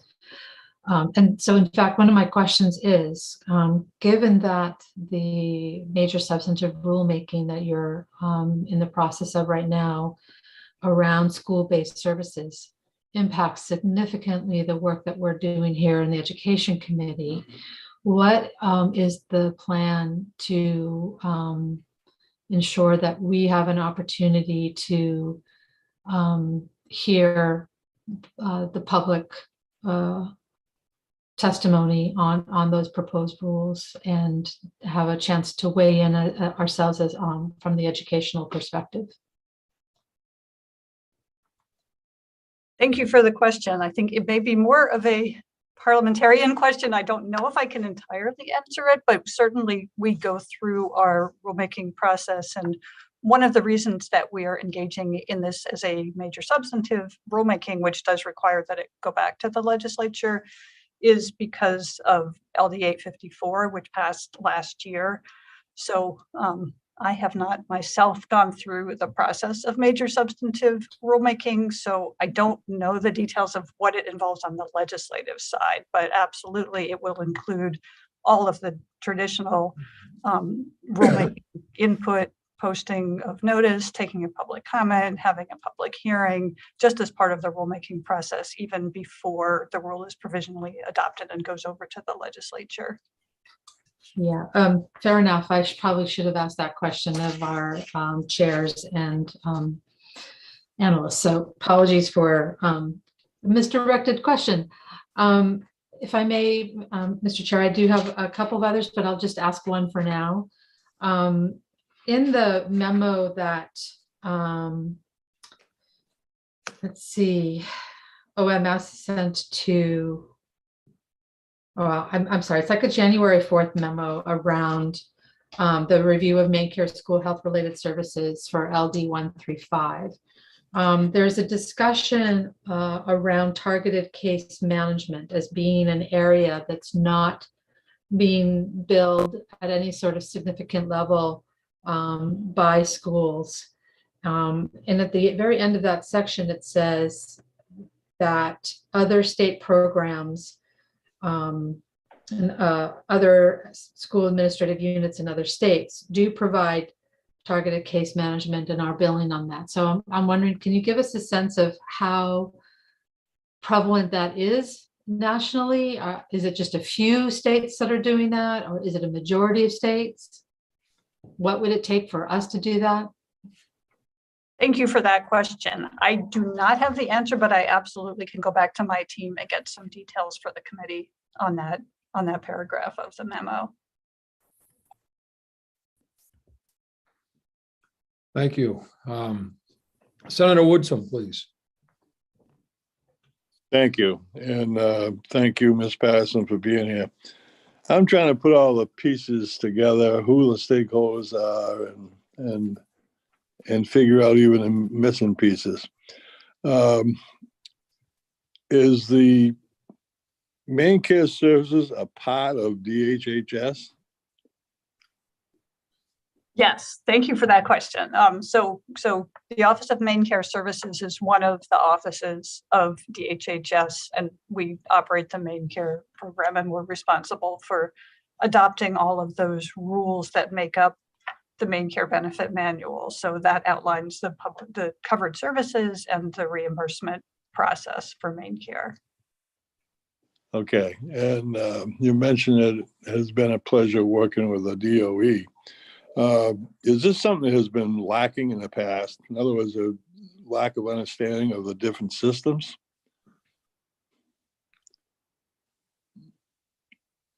So I cannot speak to the distant past because I've been with main care for 1.5 years. I think there has been a real effort to focus on these communications, and I think they are inherently challenging just because they do involve such complex federal schemes coming together. But our recent work together has been going very well. That's encouraging. Thank you very much. Representative Brennan has his hand up. Thank you, Senator Rafferty. And Ms. Patterson, thank you for being here, and thank you for your presentation. It's very helpful, very good, and very encouraging. So my question, we roughly have 175,000 children in our pre-K to 12 program in the state of Maine. Do you know what percentage of those students are main care eligible? Thank you for the question, Representative Brennan. I do not know off the top of my head, but we certainly can look for that information. Okay, because in particular, when you talk about the expanded services in the area of behavioral mental health,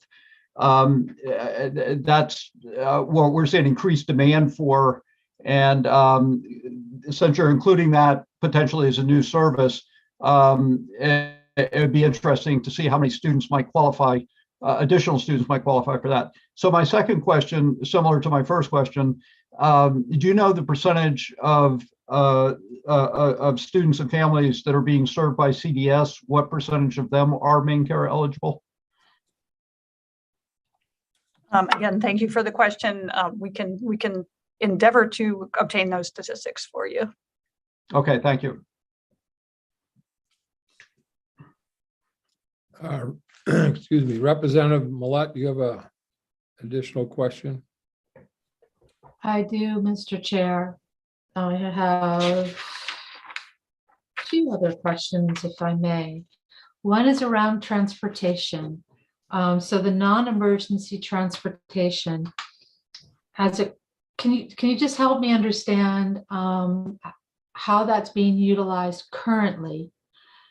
And then should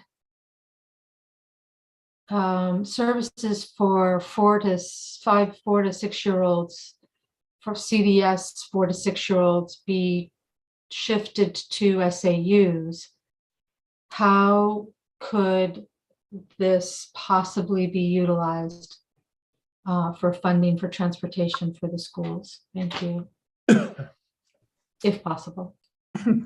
Yes, thank you for the question. I can give you a preliminary answer, but probably we can supply some more detailed information on this. So just conceptually, any main care member is eligible for transportation to a main care covered service. So if you do have a child or a student who is a main care member and they're accessing a main care covered service, then there is transportation that can occur as part of that. And I will not get into the details because I'm not the best person to speak to it, but we do operate through a broker system for non-emergency transport in general, but there may be opportunities, as was mentioned in our memo pursuant to LD 135, for SAUs to play a larger role in the delivery of that transportation.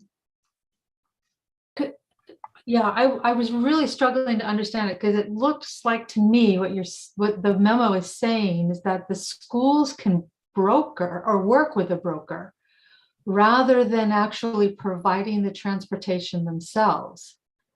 And I'm wondering, why would we do that? That is a great question. And again, I'll give a little information, but we can circle back with more because I don't want to misspeak. But the way that non-emergency transportation works in Maine is that we do have brokers who are responsible for providing the majority of the transportation, but there are also instances where another provider may work with the brokers to provide it. And so the reference to a broker, that's just a component of how non-emergency transportation is delivered in Maine right now. So if that word is confusing, that's why it's kind of a term of art for that transportation system. So theoretically, if a district provides transportation for a 5-year-old to a school administrative unit where that 5-year-old is receiving main care services, that transportation cost could be reimbursed under main care. Is that correct? I think that is correct. Yes. And we can get back to you with a more detailed answer, just to be sure that I'm stating it correctly, but I believe that's correct. Thank you. Okay. And my last question, well, no, I've learned never to say that. My next question, and perhaps last at the moment, is around the paragraph dealing with developmental therapy services. So what I noticed is in the description of the first rulemaking, there was an inclusion of developmental preschool and services. And then later in that section, when it describes the services that could be reimbursed, that is not mentioned. But then there's this separate paragraph around developmental therapy services. So this sounds very important to the work of talking about moving CDS Part B services to SAUs.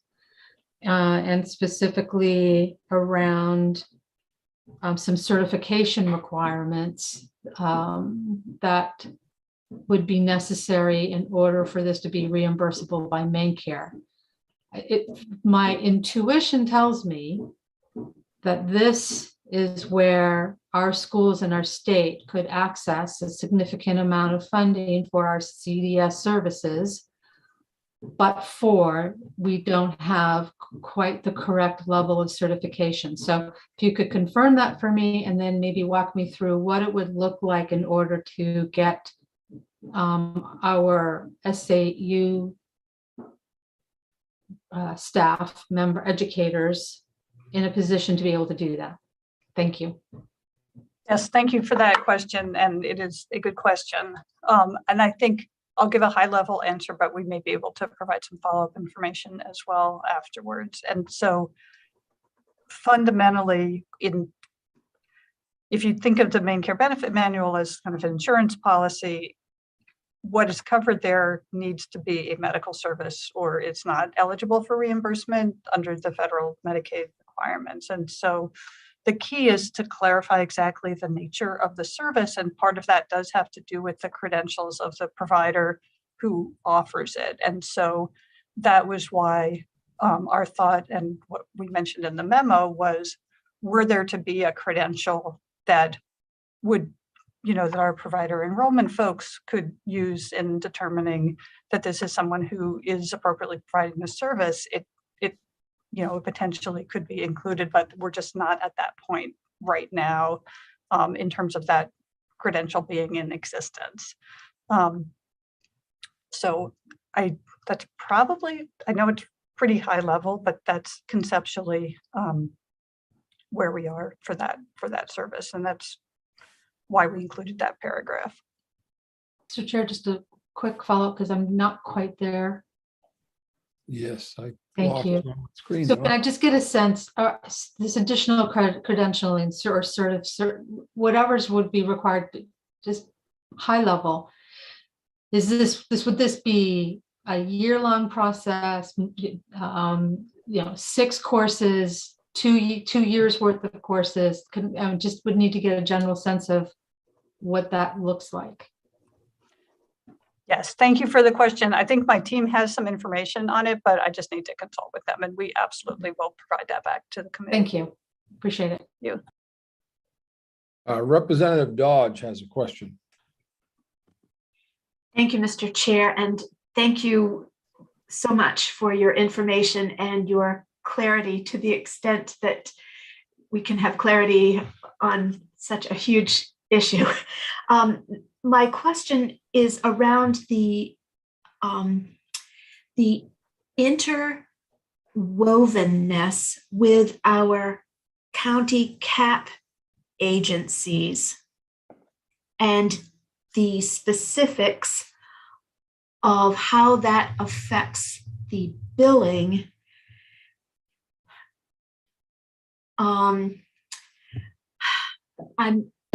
I'm struggling, and how that also bounces off Representative Millet's question, because our CAP agencies provide not only services but transportation. And is there something of which we should be aware about that intersection also before we proceed, please? Thank you. Any other questions, folks? Yeah, you got it? Go ahead. I was just going to say thank you for the question, and I think I would bring some information back on that one. That is also a good question. I'm not seeing any other questions at this time, Ms. Patterson. And so we sure we'll hear from you again with the answers to some of those, but thank you very much. It is Great. Thank you again for the opportunity. Thank you. Next up.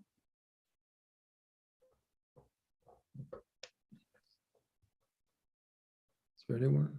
I lost Hillary now.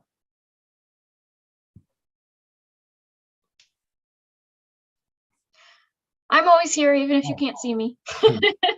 Do we have Did we And- lose Megan?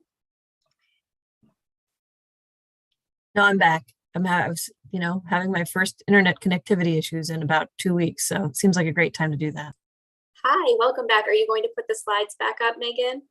I will, but I want to make sure that I turn it over to Senator Rafferty, who I believe, and Hillary, who I believe are going to look at LD 1775. So sorry about that. That was my question for the committee of whether you want to look at LD 1775 now or whether you want to continue with the presentations from the department. I know that we wanted to address 1775, and I don't think it's impacted by the other two. So we were waiting for the report back on LD 135 for that. Are we good with moving to 1775, folks? Would you like to do that now? It is kind of more fresh in our mind. No one's saying anything.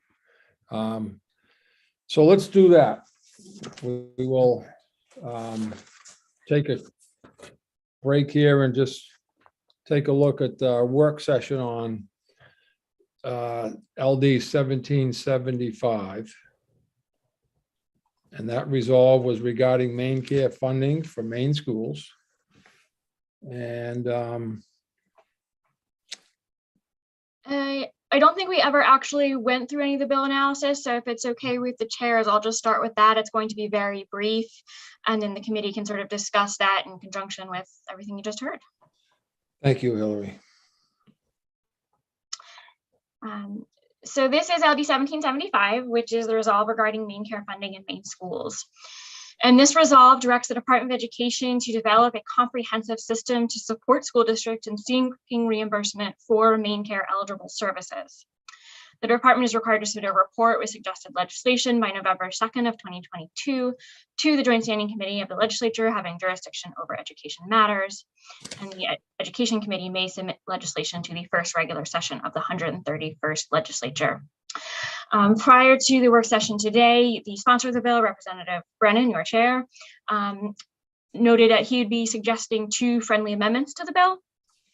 The first friendly amendment would be that the Department of Education should work in collaboration with the Department of Health and Human Services in developing this comprehensive system to support reimbursements. And the second friendly amendment would be that the bill should clarify that this comprehensive system should support both school districts and the state intermediate unit, which would be CDS or whomever is providing those services for the birth to under 6-year-olds in seeking reimbursement for Maine care eligible services for all children from birth to grade 12, so that it would cover all of those children, not just one or the other. From the public hearing, proponents of the bill had testified that the billing process for Maine care is problematic. The purpose of the bill is to develop a better billing process that makes clear the type of services and staff that are eligible for coverage and the expected reimbursement rate. The original bill was a result of a MEPRI report presented last year to the committee. That the school administrative units don't bill because of the complexity of the billing system, the time and effort involved, which could exceed what they get in return, and fears about districts have about paying money back because of confusion around the rules and about providing medically necessary services in a school setting. And that there was also support for the bill, but there was some concern in the current Maine care in education rules, not including professionals who provide school psychological services in schools, and that the Maine care benefits manual authorizes reimbursement of services performed by all professionals who are not necessarily certified by DOE as school psychologists. At the time, there was no testimony in opposition or neither for nor against. However, of course, there was mention of not only the MEP report as well as this bill that you just heard the report back on, LD 135, and the chairs had paused the work session on this bill to ensure that the committee did receive this report back briefing. Thank you very much. Any questions for Hillary regarding that? Yes, Representative Dodge. Thank you. Thank you for that summary, Ms. Risler. And are you able to access the bill that we just did with the Chapter 115 certification details about school psychologists to help us understand those special things that were a problem with the certification that is mentioned here, to help us remember that, please. Is that possible? Thank you. I don't think I can pull that up off the top of my head, unfortunately. I do know that the department also may have a recommendation for this bill in regards to main care specifically. But I don't think I can pull it up immediately. I'm sorry. Not a problem, but I just want to make a note that I perhaps have stumped Ms. Risler, which never happens. So, but if we could have that for the work session before we step too far in one direction and make a mistake. Thank you. Thank you, Mr. Chair. Thank you. Representative Brennan. Thank you, Senator. Just in response to Representative Dodge's question, the intent of the resolve is to have both DOE and the Department of Health and Services to look at the range of providers and to ensure that appropriate providers are made eligible and are reimbursable under main care. Because if you recall, during the public hearing, there was a person who spoke about school psychologists and whether or not they were appropriately covered. So what this resolve would do would be to ask DHHS and DOE to look at the range of providers and ensure that all eligible providers are covered. Representative Millette. Thank you. And I apologize. Is in the friendly amendment from the sponsor, is that language included? I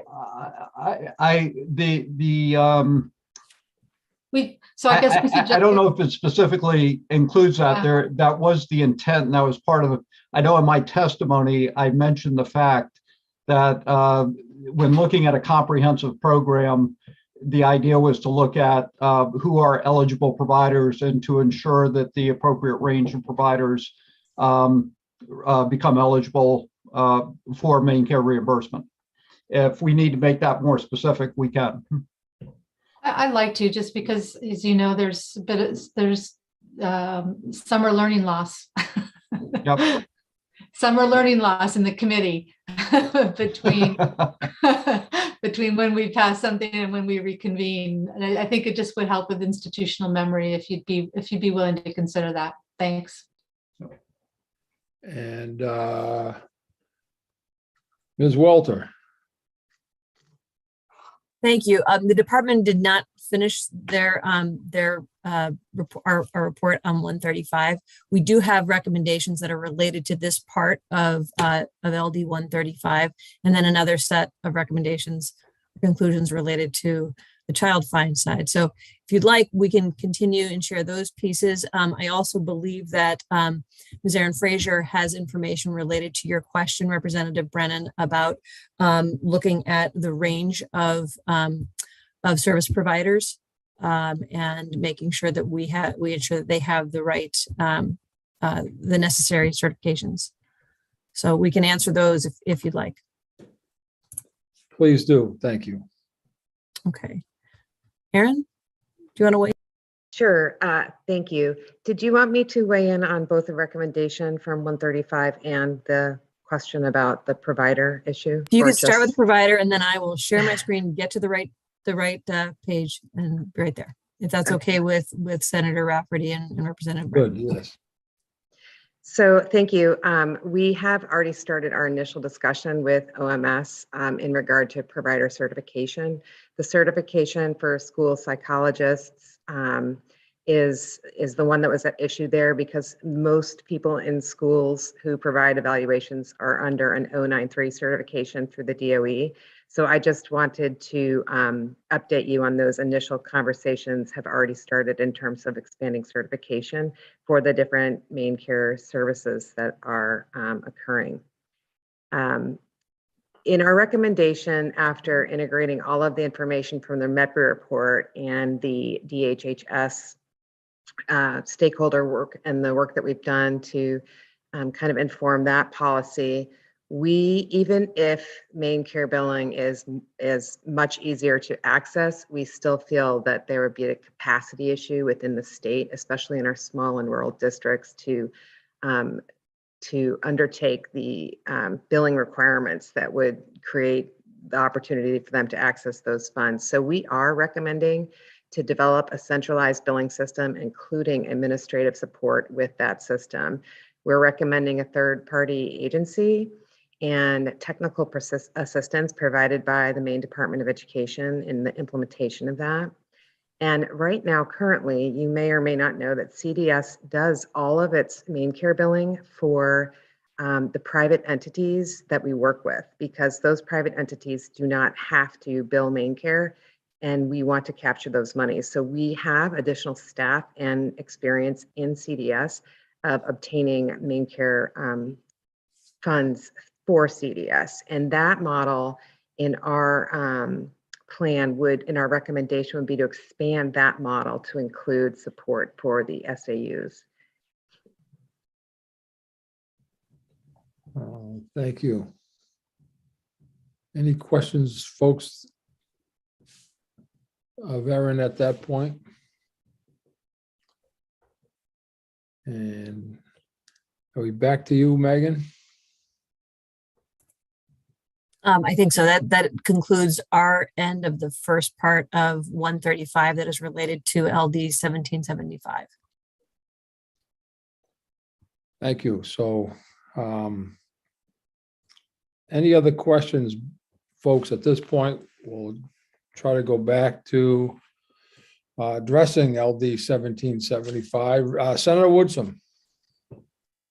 Yes, thank you. Megan, you said, I believe you just said that the DOE report on 135 is not finished yet. Is that correct?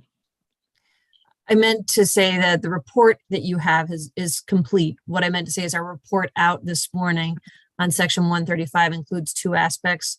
One was related to main care, and that I thought was relevant for LD 1775. There's another aspect of the report back related to LD 135 that involves child find.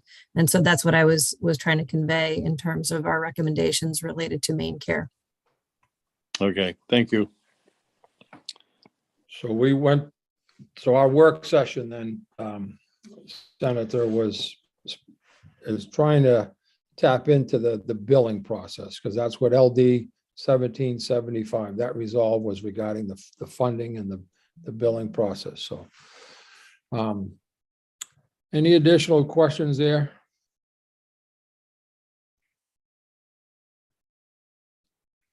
Senator, you good? Yes, I'm sorry, I didn't put my hand down probably. Okay, all right. Yeah, thank you. All right. Yes, Representative Dodge. Thank you, Mr. Chair. So my question, I believe, is of our chairs. Are we at a point where we could entertain a motion, please? Number one. Number two, should we have a corner caucus before we do so, in your opinion? And number three,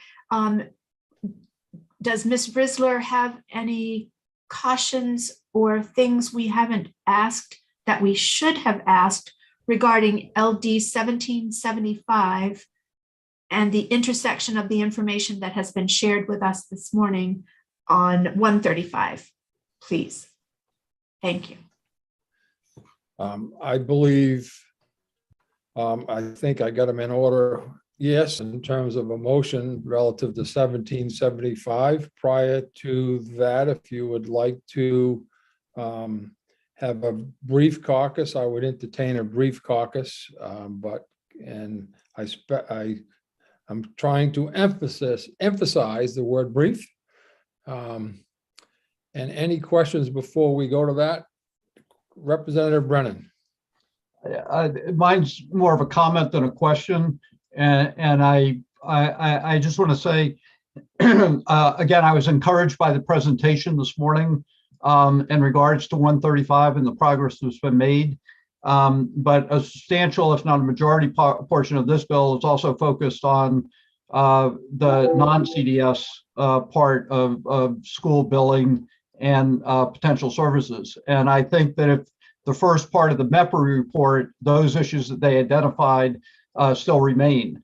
And what this bill will do is allow that momentum to continue to move forward and allow us, the legislature, to respond appropriately in January. So I was heartened by what I heard this morning. And I also felt that the purpose of the resolve remained important because we still want to address these issues about billing and school districts and audit and capacity for the remainder of our public school system. Thank you. Senator Woodson? Yes, thank you, sir. I'd like to follow up on what Representative Dodge asked Hillary. Are there any other issues that we need to be aware of? Any advice on your part, Hillary? Ms. So Rizzo? I want to be a little bit careful in how I answer that, because certainly this is a big complicated issue. I think the bill in front of you is a pretty straightforward in terms of directing the Department of Education, and if you go with the friendly amendment, directing the Department of Health and Human Services to develop this comprehensive system. I will note that I did just hear from the department that the question regarding the credentialing for school psychologists was addressed in Chapter 115. So I did hear that from the department, but otherwise it's really up to the committee in terms of whether you have any further questions or concerns or want to move forward. Okay, thank you. Any other questions? So I'm going to, I have, well. Sorry, Okay. Mr. Chair. Yeah, okay, yes. Is there a way we could see the protocols that have been set up between DHHS and DOE? I think that would help inform our conversation, our upcoming conversation. Thanks. I heard part of that question and it's not clear to me. Did so you wanted to see the protocols that have been set up between DHHS and DOE. And sorry, I'm juggling a couple calls from, so I'm kind of bouncing on and off a little bit here. All right. Megan, do you have access to that, or is that something you have, Hillary? I think I would need a little more clarification about the protocols, but I don't have that right at my fingertips, but I will certainly look into that. Representative Millett, can you be a little bit more specific as to those? Yeah, sorry, I have to hop off for just a second. I'll do my best to provide that later. Thanks. Representative Dodd, yeah, it's Representative Dodd. You have your hand up? Oh, sorry. No. I took my hand down. I'm just concerned if the only remaining question is Representative Millett's possible request to include, if I understand correctly, the protocols about the joint meetings between DOE and DHS. Is she wanting that to be part of the bill language or the resolve language? Barring that, I'm ready to make a motion when it is appropriate. Thank you.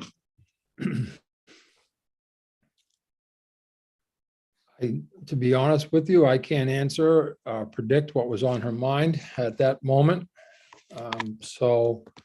You had requested a corner caucus as well. And I'm going to get all these questions out here first before we move forward. Yes, Senator Woodson. Yeah, thank you, Mr. Chair. I would encourage Representative Dawes to wait on a motion until after the caucus. I don't know. I'm a little bit frustrated and confused here. That's Okay. just my thought. Okay, Joe? Yeah, I'm going to try to help in terms of 1775 was specifically regarding, the resolve was amended just basically to, our goal, I guess, was to have centralized billing. And I think that's what we're targeting here. And I believe that's where our focus, I want to keep our focus specifically to 1775, resolve around the centralized billing. So Hillary and then Representative Stearns, please. If I may just sort of perhaps reframe the conversation and sort of give everybody on the committee a sense of exactly where we stand right at this moment, I think perhaps that might be helpful if that's all right. So I'm going to just quickly share my screens to, okay, so this is LD 1775. This is the entirety of LD 1775. This bill directs the Department of Education to develop a comprehensive system to support school districts in seeking reimbursement for main care eligible services. And it requires the department to submit a report, including any suggested legislation on that development, to the Education and Cultural Affairs Committee next session. And the committee could report out a bill based on that report to the first regular of the 131st. So that is, when I say it's sort of straightforward, I mean, that's all that's currently in the bill. There's not a lot of specificity or detail in how the Department of Education would go about doing that. What has been suggested so far to be added that is first, that it should be clarified that the Department of Education needs to be working with and in collaboration with the Department of Health and Human Services. It would be adding that clarification that these reimbursements really needs to be for all children who are getting these main care eligible services, whether they be in the birth to under 6 through a state intermediate unit, or whether that be at the SAU level for the kids in, pre-kindergarten, kindergarten through grade 12. There's also been suggested a few other elements, which it would include the language regarding ensuring that the report would probably need to include an update on ensuring that all eligible providers are covered. And then there are also the recommendations that were raised by the Department of Education and the Department of Health and Human Services in their report in LD 135. Now, it seems like this is the direction they're going, so I don't know if the committee wants to necessarily include this level of specificity in the bill, but if you wanted to, those recommendations included options of third-party billing, technical assistance from the Department of Education, in a note that, and this goes a little bit more to 255 and 386 regarding any transition of CDS, but any idea that CDS would continue to bill on behalf of private entities if there is any transition in that birth to under 6 CDS system. That of course would not apply to the part of this bill that has to do with the kids who are already in school administrative units in the pre-K or K to grade 12. So that is so far what you have on the table in front of you in terms of LD 1775 specifically.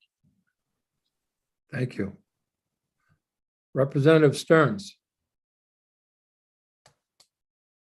Thank you, Mr. Chair. And thank you, Hillary. You stole a lot of my thunder, to be honest with you. I have a special feature on my Zoom, and it's called the pickerel alert. And whenever a pickerel pops up, that means we're definitely into the weeds. And we were in the weeds a lot this morning. But if you go back and look at what this bill does, this bill is continuing the good work that's finally starting to happen between the two agencies to try to come up with a good way for us to draw down those federal funds that are designed to be there and really take that burden away from our property taxpayers. And so in my opinion, it's that simple. Although it's complex down the road, this particular measure that we're voting on is fairly concrete. Thanks. Thank you. Representative Millette. Thank you. And thanks everyone for your patience. I'm juggling a few things here. So to provide a little more clarity on what I was trying to get at, I think earlier on, I remember hearing that DHHS and DOE have protocols to provide consistency between the departments on the relaying of information, which I think is really helpful. And I would love to try to get a better sense of that. And maybe maybe it's through the joint guidance that was released. I think that was also mentioned. So I'm somebody who loves to get into the weeds. So if somebody could share that with me, that'd be awesome. Or the committee, sorry. And then just as something else that I think I just heard from Ms. Risler, does CDS currently help private providers bill for main care? And okay, I'm seeing Ms. Fraser nodding her head. I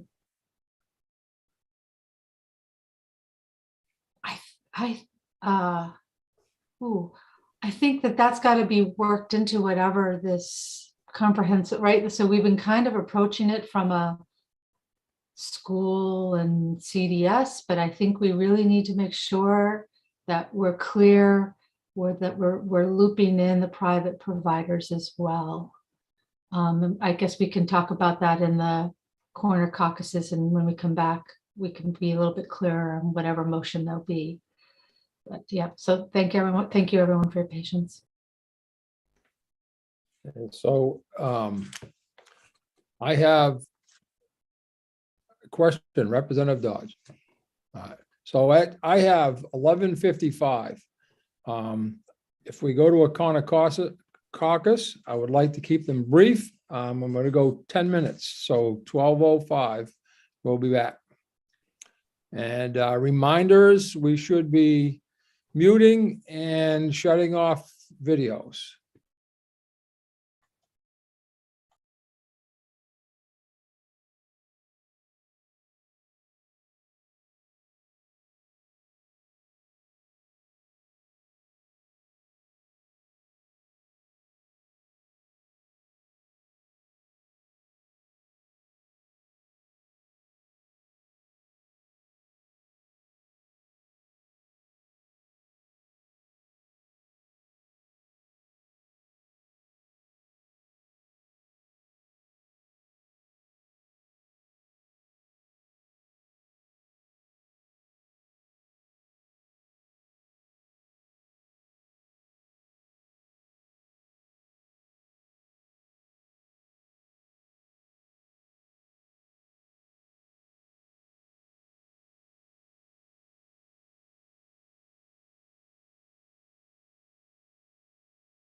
So, Senator Rafferty, Yes, sir. I know we're waiting for the other members to come back, but when we come back in 1775, I'm assuming that we're going to go back to the child fine section of Yes. 135. Yes. Okay.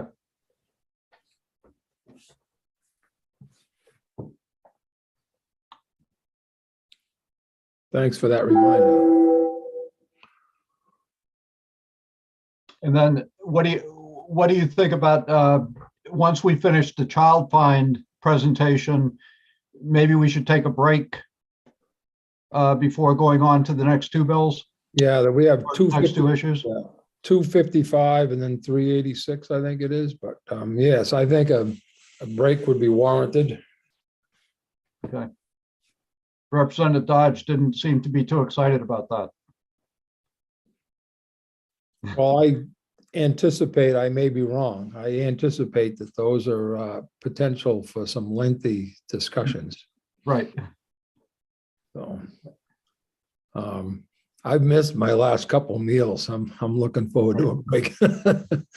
So I think we have everybody now.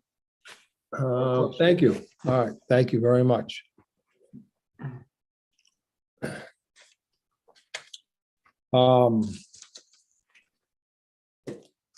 Representative Dodge.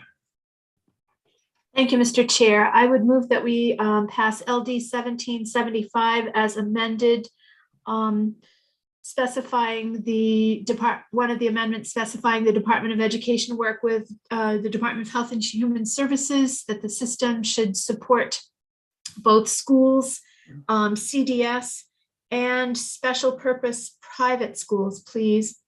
And specifically refer to birth through grade 12. Thank you.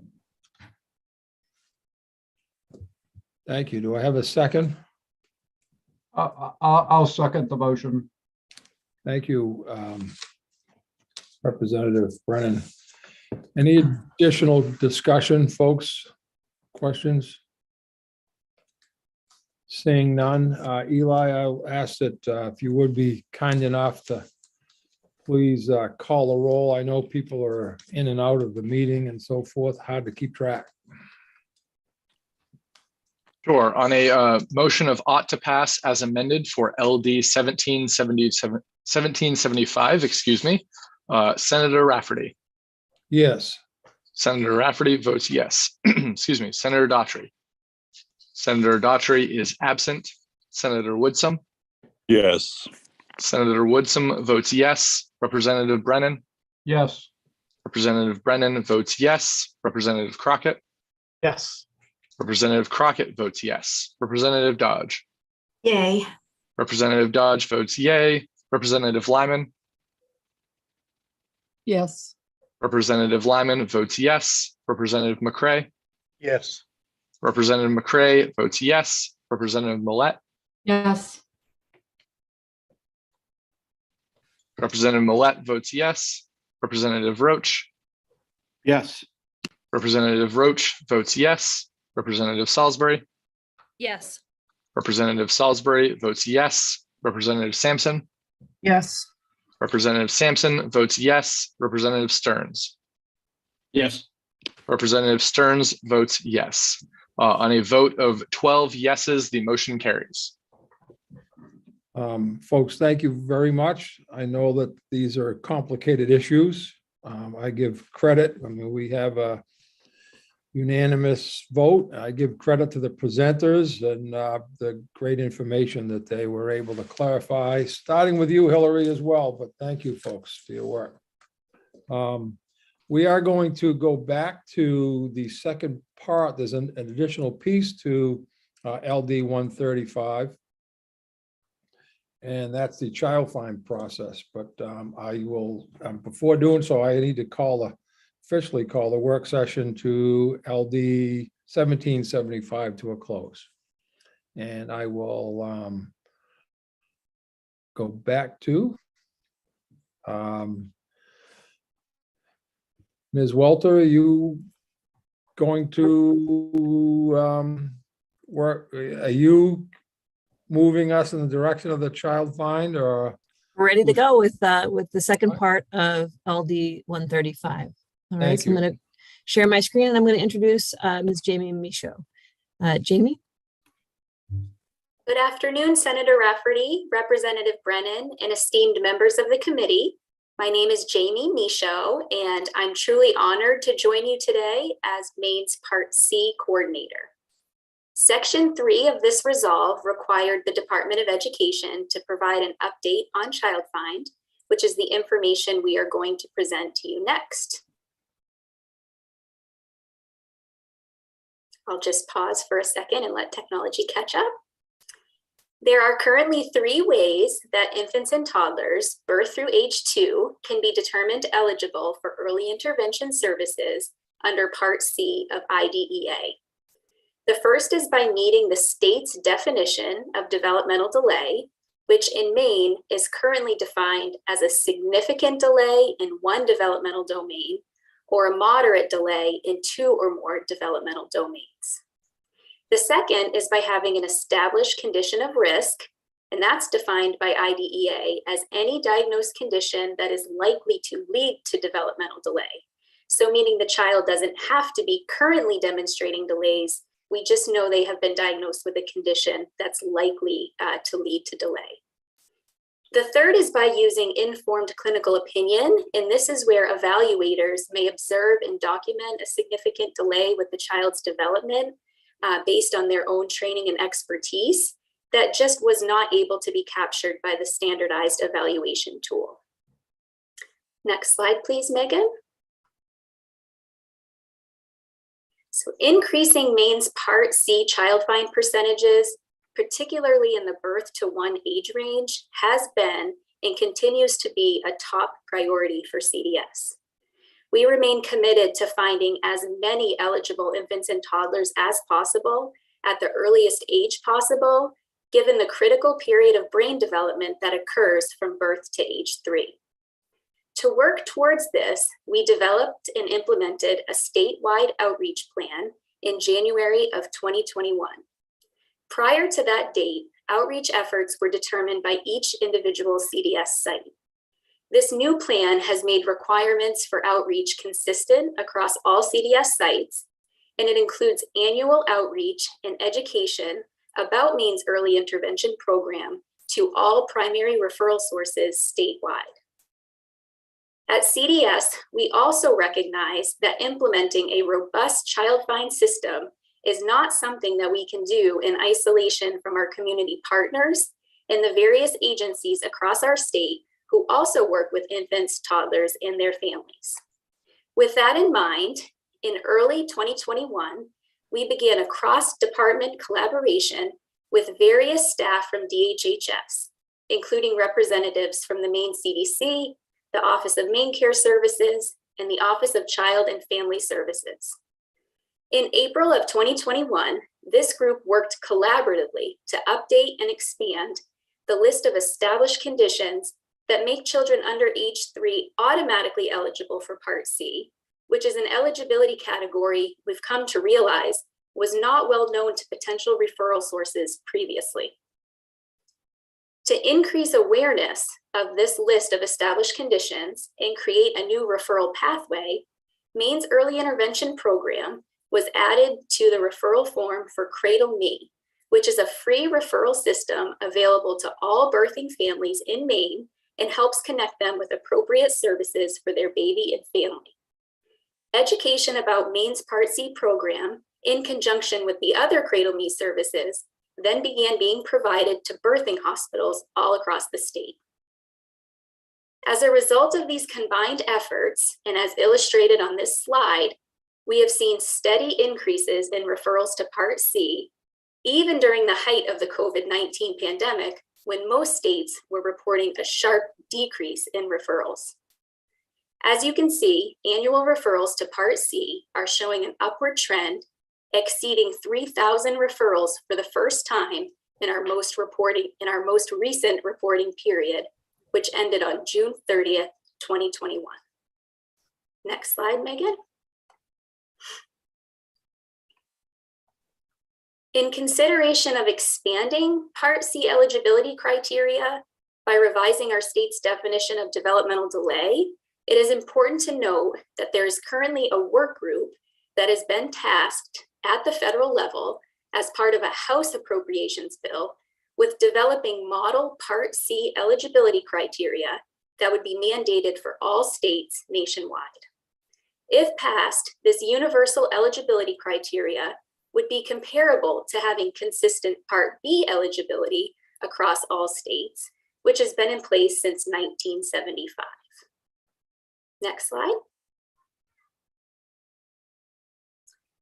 As you may recall from previous presentations, a vital role of Part C is to help ensure a smooth transition when toddlers are nearing age 3 and therefore will be exiting early intervention and, if eligible, transitioning to special education and related services under Part B, Section 619 of IDEA. As reported in last week's annual report presentation, based on data from our most recent reporting period, 40% of children exiting Part C in Maine were determined eligible for Part B. Next slide, Megan. I'm very pleased to follow up that data and share with you the data on this slide, which shows that Maine's percentage of children who are determined eligible for services under Part B when they exit Part C is right on par with the national average, which is 39%. Next slide. This is where I will hand the presentation over to Dr. Roberta Lucas, who will discuss the child find data for Part B 619. Thank you, Jamie. Good afternoon, Senator Rafferty, Representative Brenner, and the esteemed members of the committee. I'm very pleased to join you this afternoon with some updated data. Both the slide from Jamie's last slide and this slide are available on our federal website of the Office of Special Education Program. And as you can see in this slide, that Maine identifies 9.2% of has identification rate of 9.2%, and the national average is 6.75. So we are ahead of the national average. Next slide, please. So in comparison to our New England state neighbors, Maine falls into the middle and is actually higher than Massachusetts, which has a higher density of population and more available resources for children and families, yet we exceed them in identification. Again, we are at 9.2 and the national average is 6.75. Next slide. So just as we had already previously reported on this slide, I just want to have a point of clarification that we don't bill for all private providers.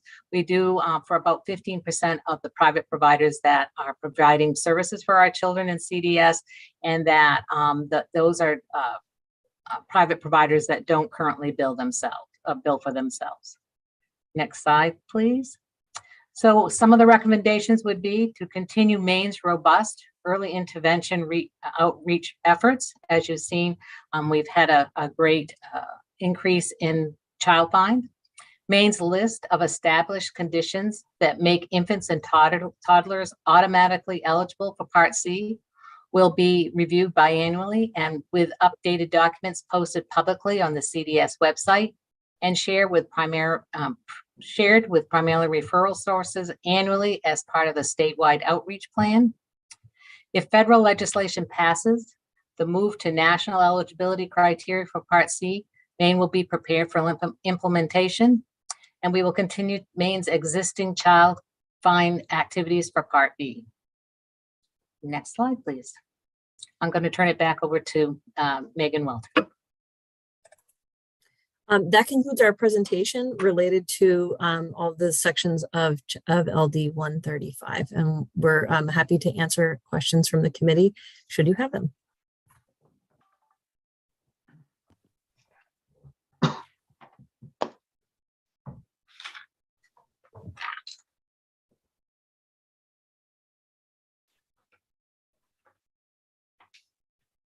You might want to stop sharing the screen so we can see everybody. Thank you for that reminder.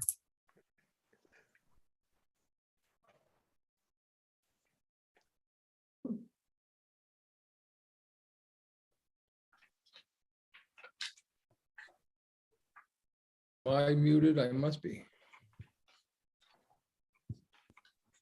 Representative McCray, followed by Representative Dodge and Representative Lyman. Yes, thank you.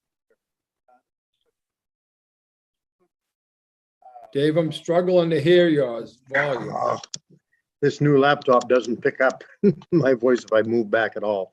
Sorry. It's a question for Ms. Lucas.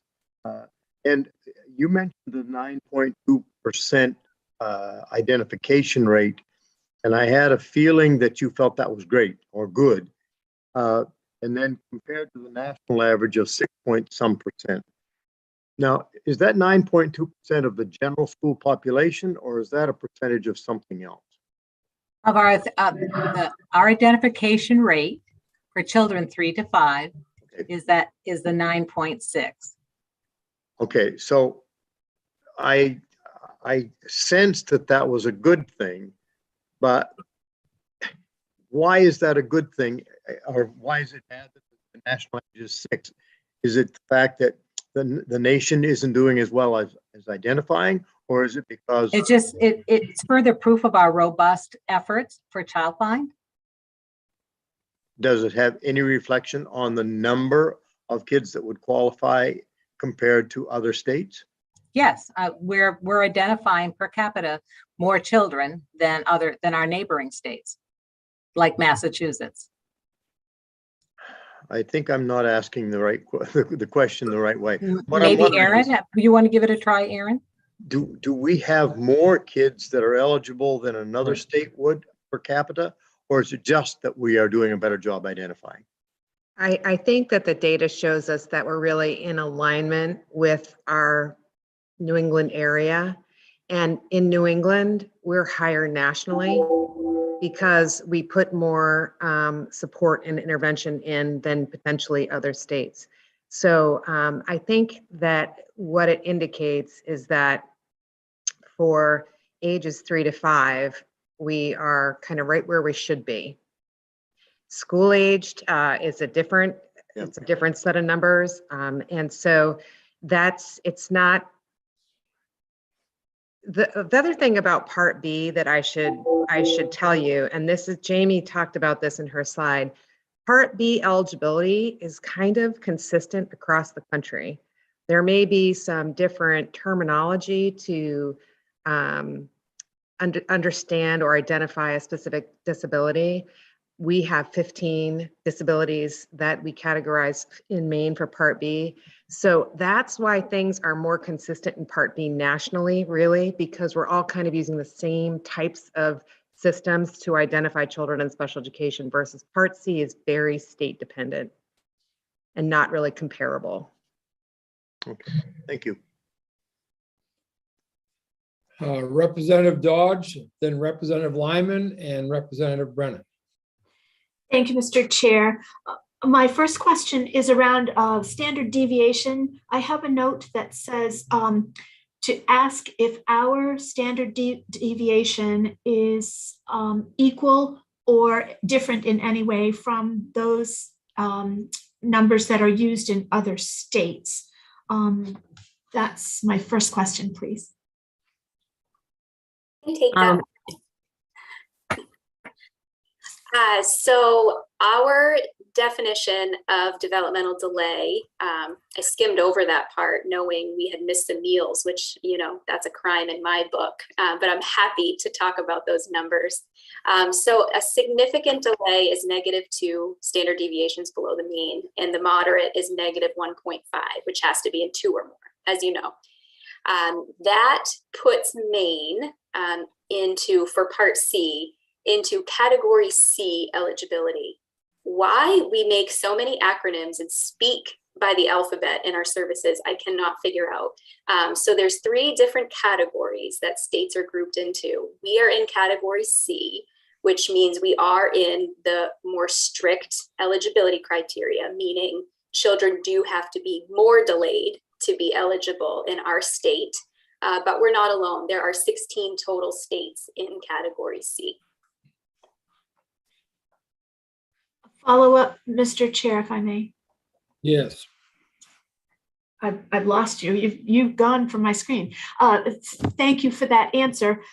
And what would it take to relax or broaden those numbers for our state, please?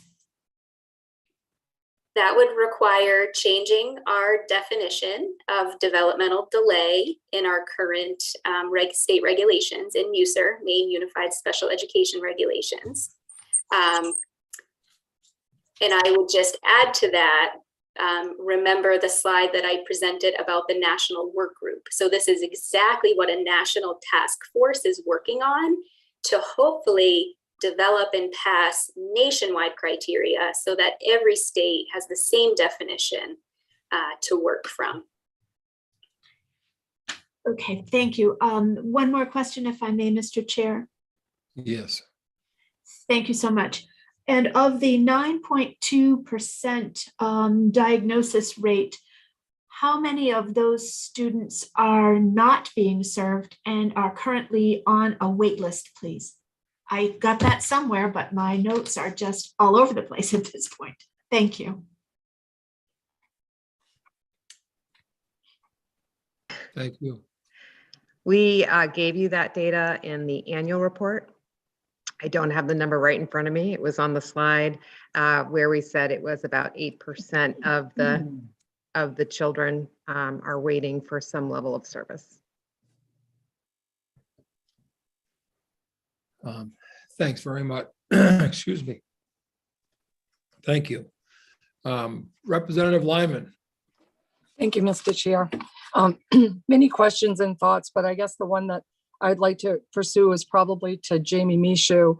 And you talked about top priority being birth to one and finding as many children as possible, and that there was a statewide, a reach out plan. I think I'd like a little bit more specifics about what that reach out plan is, what we presently are using. Thank you. Yeah, that's a great question. Thank you. So currently, our annual outreach to all of our primary referral sources includes a variety of outreach efforts. So at minimum, it's providing written information to referral sources about our program, what we do, how to refer, all of that written information that they need. But they're also offered either in person or through Zoom presentations to really hear about our process. We've found that it's really helpful for providers to understand what happens after they make a referral, to know, they send this referral off and then what happens. So we very often are providing presentations on our eligibility process, what happens through plan development, and provision of services. So all of those things are offered to all of our primary referral sources, but at minimum, they receive written information once a year. Many are taking us up on our presentations. I think this is a silver lining of COVID. So because everybody has become so familiar with Zoom and virtual platforms, we've been able to meet with a significantly higher amount of community referral sources by just Zooming into their staff meeting, for instance.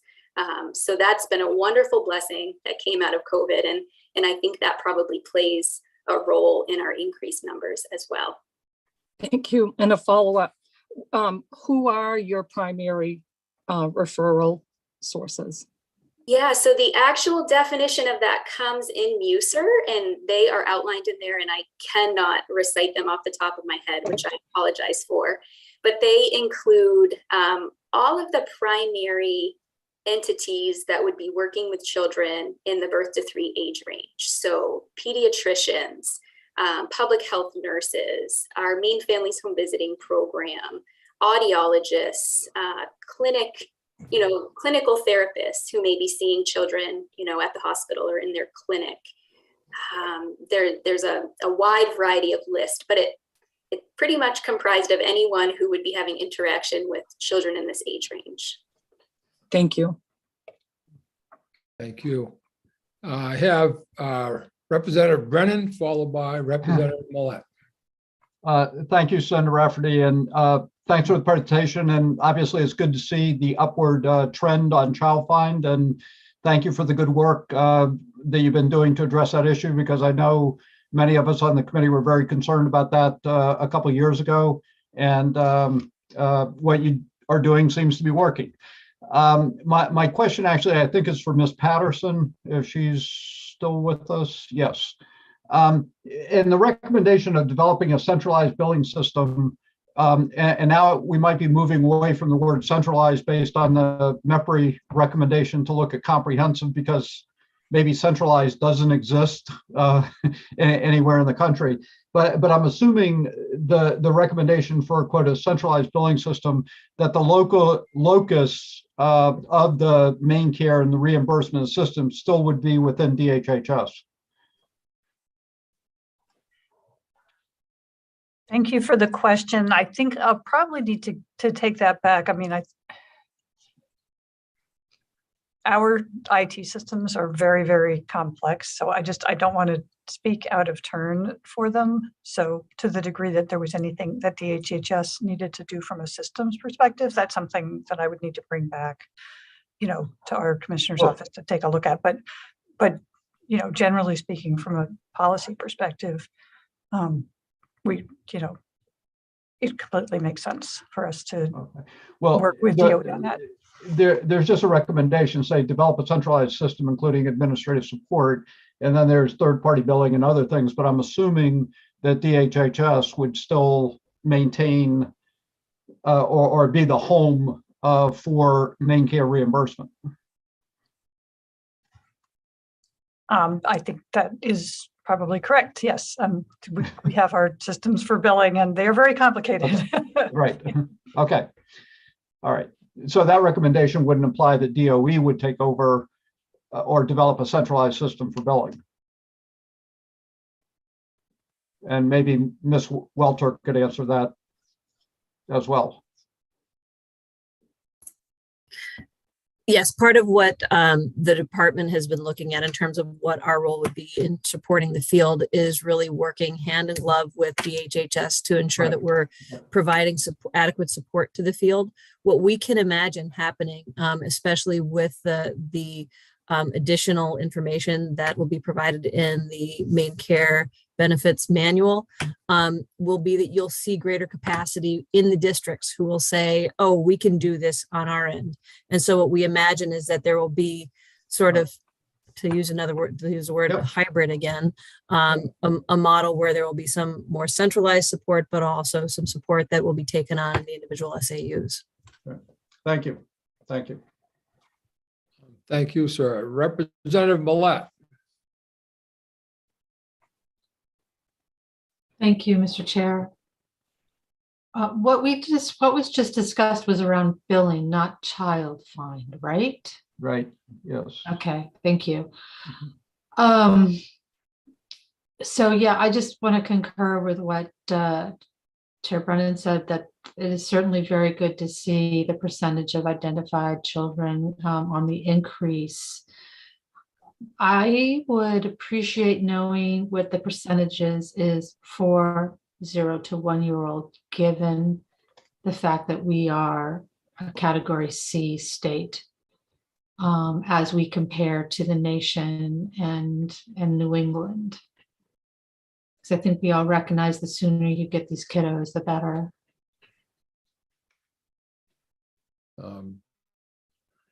Thank you. Does someone have that stat handy? Jamie, do you have that 0 to 1 year old percentage of, I believe you said the percent of identification for our 0 to 1 year olds? Yes, it's in our annual performance report, which I can track down and get that in just a moment. But the other piece of your question, Representative Millette, we no longer compare our child find percentage to a national average. OSEP recognized in our last reporting period that it was comparing apples to oranges, for lack of a better way to describe that, because of what we talked about earlier, that each state has its own definition of developmental delay. So because every state has different eligibility criteria, they've realized that it's not really a valid interpretation to compare state to state, because every state has different eligibility criteria. So we are no longer required by OSEP, the Office of Special Education Programming, to compare our identification rate to a national average.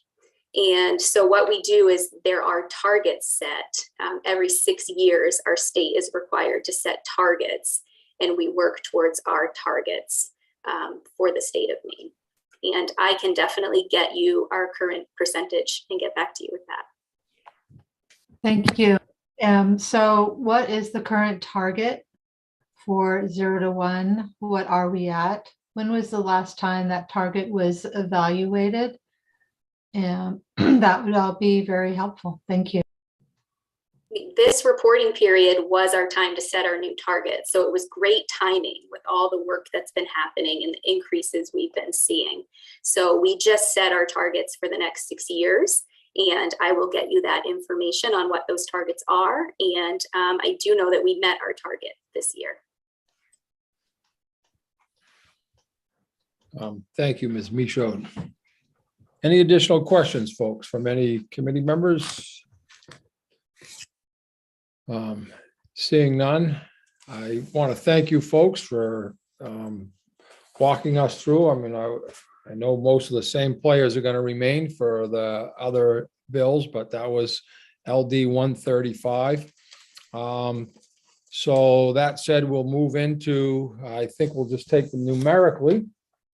And that would be LD 255, I believe. Yes. So the resolve directing the Department of Ed to develop a plan for provision of early intervention services in 255. And Representative Millette, you have a question? I do, Mr. Chair. Are we not going to have just a little break before we go? Oh, we did say that, didn't we? I'm sorry. See, I did say we need a little break. Yep. As I know I'm one of the guys that misses meals. I don't do well. In any case, what are we looking at? We have 12:45 approximately. We want to, we good for, is there a 20 or a 30-minute preference? Any? What, 1:15? 1:15 looks like, all right. So 1:15, we will return. Prior to leaving, I again caution you to either leave the meeting and come back or shut your mic as well as your video. Thank you.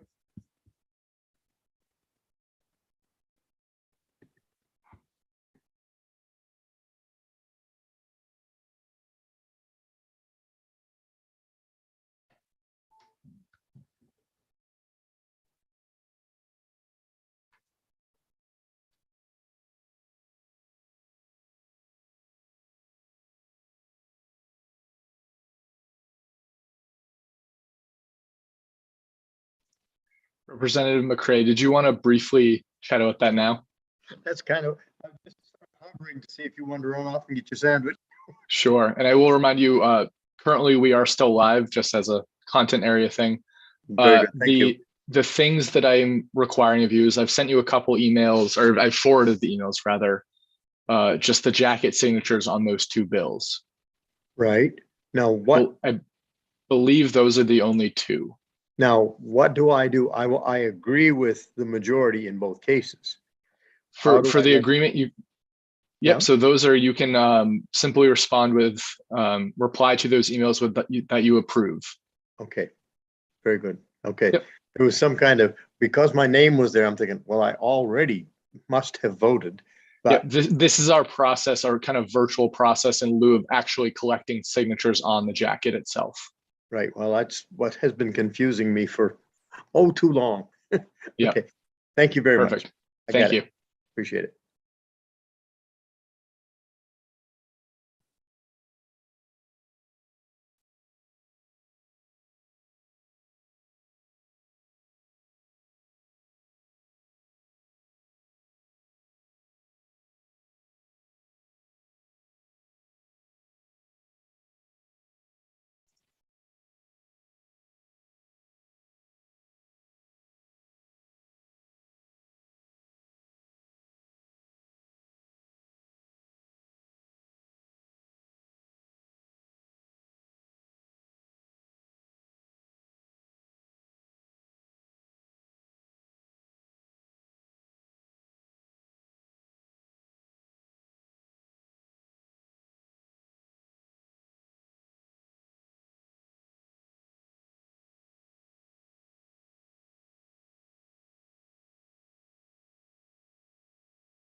So, Joe,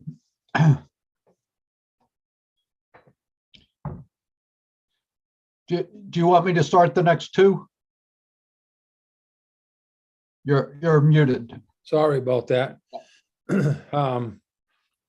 I never know what my dog's gonna say, so I try to keep it muted, you know. Well, no, Sure, you that's got great. you got a long morning, so Yeah, well, I appreciate that. No, that's fine. So we'll, okay. thank you. All right. And I see that we have Representative Roach, Representative McCray, Senator Whitsom, and Ms. Lucas, do you have all the people that you need to get started? I will text them right now. Okay, we're gonna start on 255. And we're up to 9, Mike, right now, so we're good. Okay. So, Yes, they are. all right, so we have, and we got Ms. Welter. Do you have everybody you need? We do. Okay. And Mr. Murphy, how are you doing? Everything is all set to go on my end. That's what I like to hear. So I'll get going in just right now, and I'll share my screen again shortly. I do want to let you know that we're going to continue to, we've been over lunch, talking with one another and pulling together the data that was requested in those questions immediately prior to lunch. And so Hillary sent you an answer to one of those, and we are going to be sharing a little bit more, but we have those answers. We just want to make sure they're pulled together for you as soon as possible. Okay. All right. All right. And, Well, and again, our intent is to have you do 255. We'll take questions. Then we'll do 386, take questions. And then I'll be calling on Nancy Cronin and Tiffany Haskell to comment from the advisory committee perspective. And I'm assuming that they'll comment on all 3 bills, but probably not with equal amount. I expect they'll probably be commenting on 255 and 386 because that was their charge. I don't know how much they were involved with. I know they weren't involved at all in 135. So okay. Okay. Great. So I'm going to share. Yes. Just before we get started, Ms. Risler, do we have anything before we get started? No, I was just going to say I'm just sending out the link that Megan Welter sent me now. So if you don't have it in your email yet, that's why. All right. So just to be official, we've closed the work session on LD 135, And we are now going to open the work session on LD and report back on LD 255. We do have a quorum. We do have the members here. And in order to get us started, I'll call on Ms. Welter. Great, thank you. So if I could get a thumbs up that you can see the screen, it should say LD 255. Thank you so much for that thumbs up. Megan, I just want to interrupt you. Sarah Forrester needs to come in on this presentation. Okay, Eli, are you able to promote Ms. Forrester, AAG Forrester, to panelist, please? Thank you. Yes. Thanks. All right, as I mentioned before, or as Hillary mentioned at the outset, LD 255, the resolve required the department to do 4 things: establish an advisory committee to advise this work, examine and identify an organizational structure for CDS, examine and make recommendations about an extended Part C option for 3-year-olds, and begin to talk about how services for 3-year-olds would be delivered. So at this time, I'm going to turn things over to Ms. Erin Fraser to take us through this. Good afternoon, Senator Rafferty, Representative Brennan, and esteemed members of the committee. I'm Erin Fraser, speaking today a lot. On 255, there was resolve, as Megan said, had 4 components. The first component was to establish advisory committee to support stakeholder feedback in this work. So immediately following the conclusion of the 130th session, we launched into the nomination process to ensure all required advisory committee member roles were promptly filled. We also contracted with an independent facilitator to ensure meaningful support would be provided to the advisory committee throughout the fall and winter into just this week. The DOE provided an opportunity for the public to attend each of the 5 advisory committee meetings and posted the materials and recordings of each meeting on the CDS web pages. These were also disseminated on our listservs and discussed with other stakeholders after they occurred. Next slide, please. We were to develop a plan for early intervention services, which included the establishment and appointment of an independent board for the quasi-independent government agency, a current or proposed memorandum of understanding between Department of Education and Department of Health and Human Services. We were to describe how the plan addressed the 16 minimum required components of the Part C program of IDEA, and a detailed timeline for implementation, including any necessary statutory and regulatory changes. Next slide, please. So the advisory committee met on January 25th to review the department's ideas and get feedback for the governing board of the state IEU, which we call SIEU as an acronym. The Assistant Attorney General Forrester for the department gave the presentation about what is required in order to establish an independently governed state IEU, and breaks were taken throughout the presentation for committee input. Prior to the meeting, committee members also received a copy of the PowerPoint used by the Assistant Attorney General, as well as samples and statutes creating other agencies and with governing boards for a reference.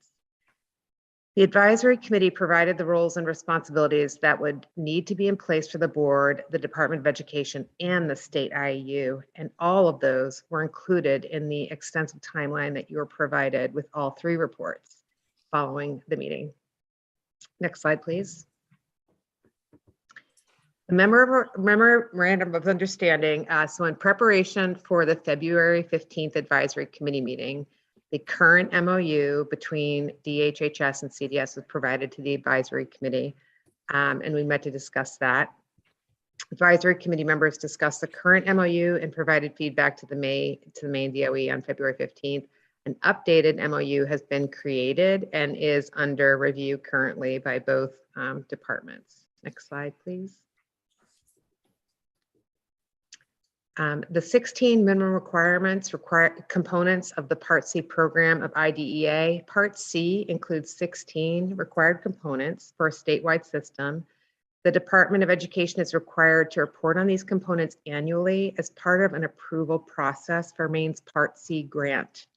Maine is fully meeting the 16 required components of Maine's Part C program and will continue to do so under a refined system. Those components are detailed explicitly in the report provided to you for 255. In developing the plan, the department carefully considered the appropriate entity or entities to assume responsibility for each of the 16 components. The details of this are contained in the full report. We also included in the report and gave to the committee as well the U.S. Department of Education Exhibit A that shows that we are currently meeting all the requirements for the 16 minimum components for Part C. Next slide, please. And then finally, a detailed timeline for implementation. So following the January 25th meeting, we spent several hours developing a timeline that reflected the work of LD 135, 255, and 386, and really began to understand in new ways how intersected and dependent on each other these LDs are. We did involve and integrate the work of the PCG report of 2020 to reflect how this relates to the work that we're doing currently. The timeline for all LDs, all three, were shared with the advisory committees for the February 14th and 15th meeting. We also had begun internal discussions with school finance well before this actually on how to consider the possible funding formula for former CDS program. Those discussions are ongoing. The advisory committee members recognize the complexity of the timelines for all three and the interrelatedness between them. Some superintendents shared ideas for implementation of work in the next year as part of the exploration of SAU oversight. And a readiness toolkit is being established by the department to examine capacity building. The 25-26 school year is the proposed date for a full transition of 3 to 5-year-olds. We'll talk more about that in LD 386. And the transition of the state intermediate education unit for Part C only children. These need to occur simultaneously. The state intermediate education unit can't begin anew until there is a developed plan for Section 619. Next slide, please. So we met with the advisory committee and defined the state intermediate educational unit, which is a body corporate and politic, as used as a public instrumentality of the state for the purpose of identifying, evaluating, and providing early intervention services to eligible infants and toddlers with disabilities from birth to under age 3 and their families. The exercise by the SIU of the powers conferred by this chapter is the performance of an essential public function by and on behalf of the state. Next slide, please. We looked at and examined and worked with the advisory group on the organizational structure of the SIU. The advisory committee was very vocal about wanting an external entity outside of the Department of Education. We discussed that at length. We discussed the variety of knowledge and skill sets members of this entity would possess. We talked about voting versus non-voting members, and we considered examples of current SIEUs, MACDHH GBSD, which is Maine Center for Deaf and Hard of Hearing, Governor Baxter School for the Deaf, and MSM, which is Maine School of Science and Mathematics. I hope I got that right. So the recommendation would be that an external entity separate from the DOE, similar to those employed by MACDHH, GBSD, and MSM, are utilized. Next slide, please.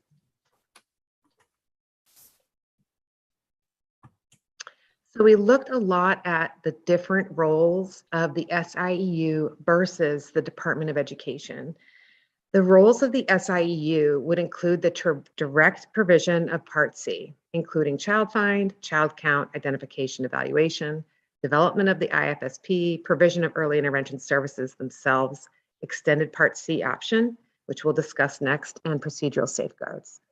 It would also take care of referrals outside of a Part C system, transition to Part B, data collection and maintenance of educational records, and professional development for staff in the SIU. Next slide.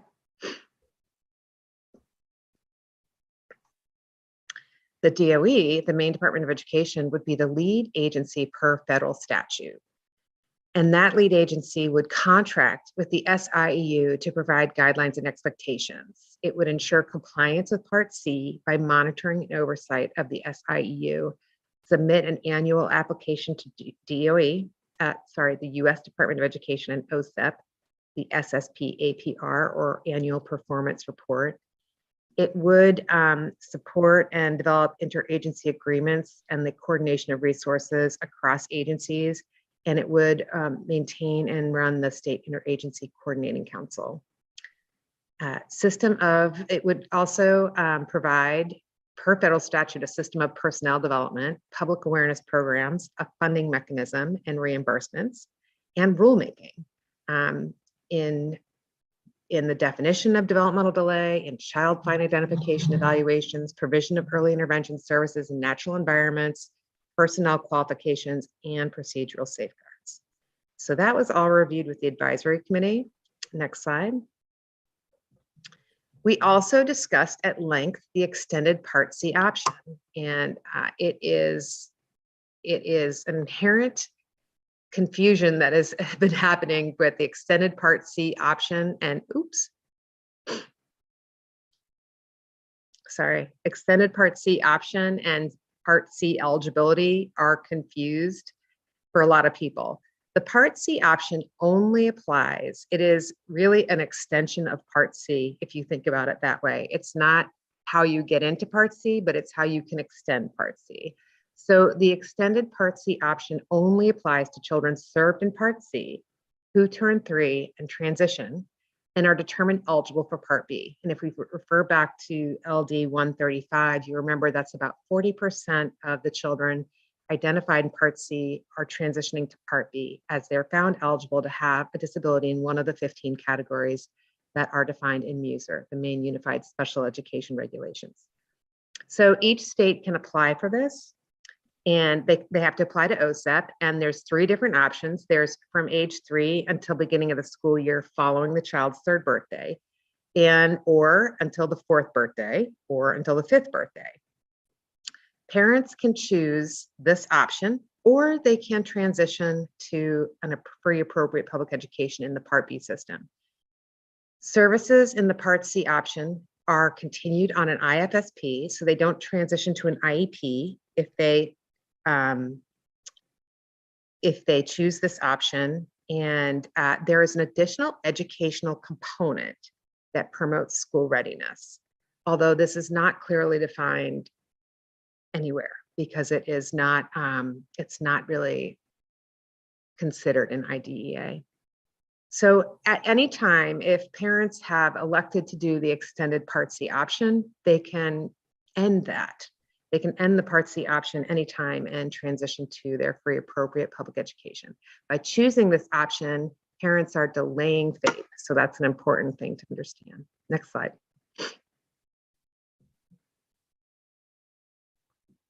There are 2 states that use the Part C option, and both of them use it until the age 4.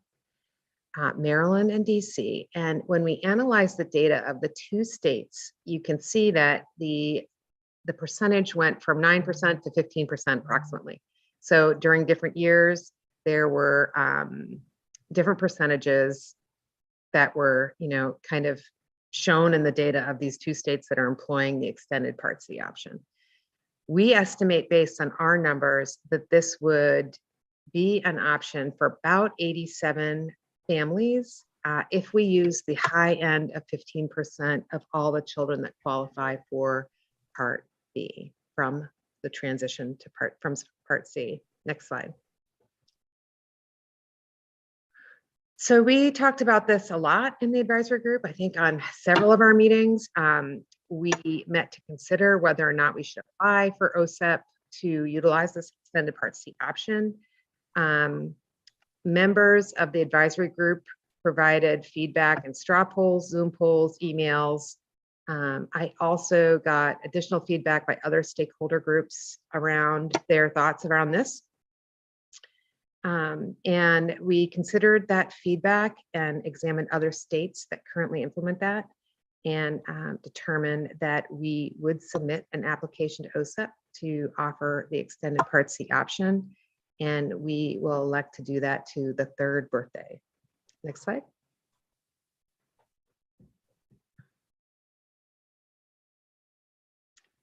So based on the provision of the last part of this bill was to look at the provision of special education services for 3-year-olds to SAUs. This is a bridge between LD 386 and 255. Both bills tasked both advisory groups and the Department of Education to make a recommendation for the provision of special education services for 3-year-olds.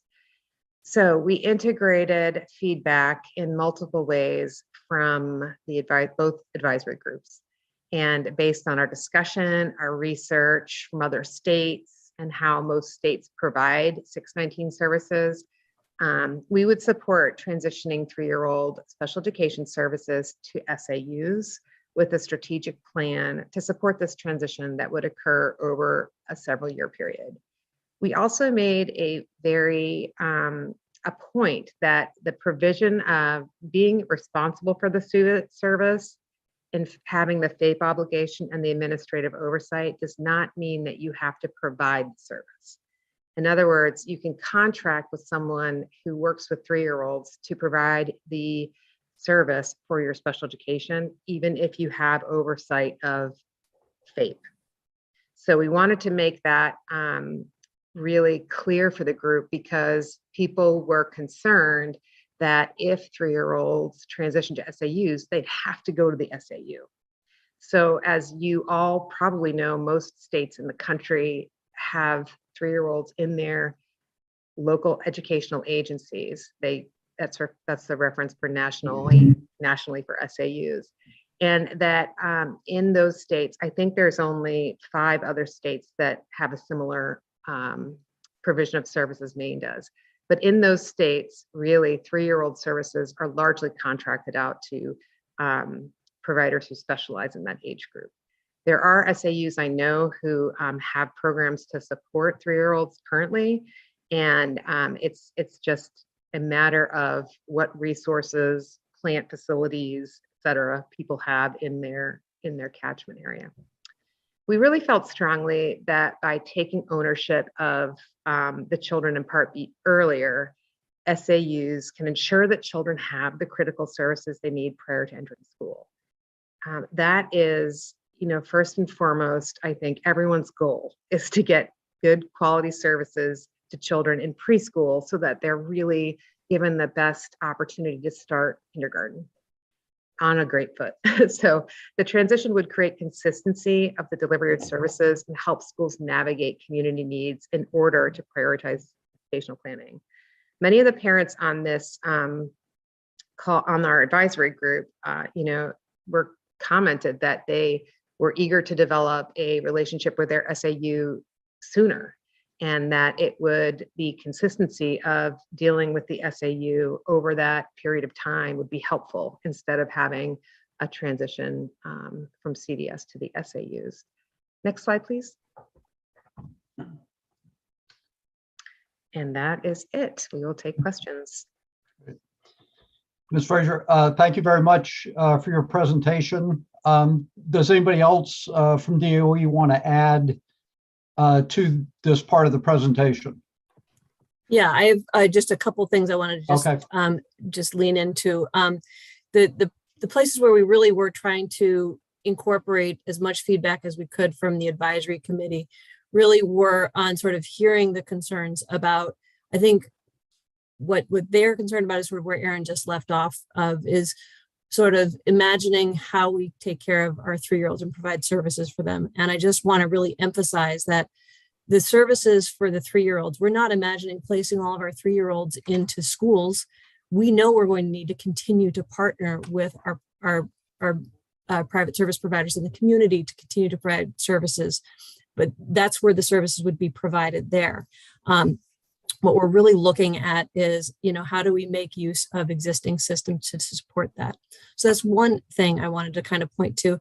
The other point is really about the challenge that we have around our organizational structure.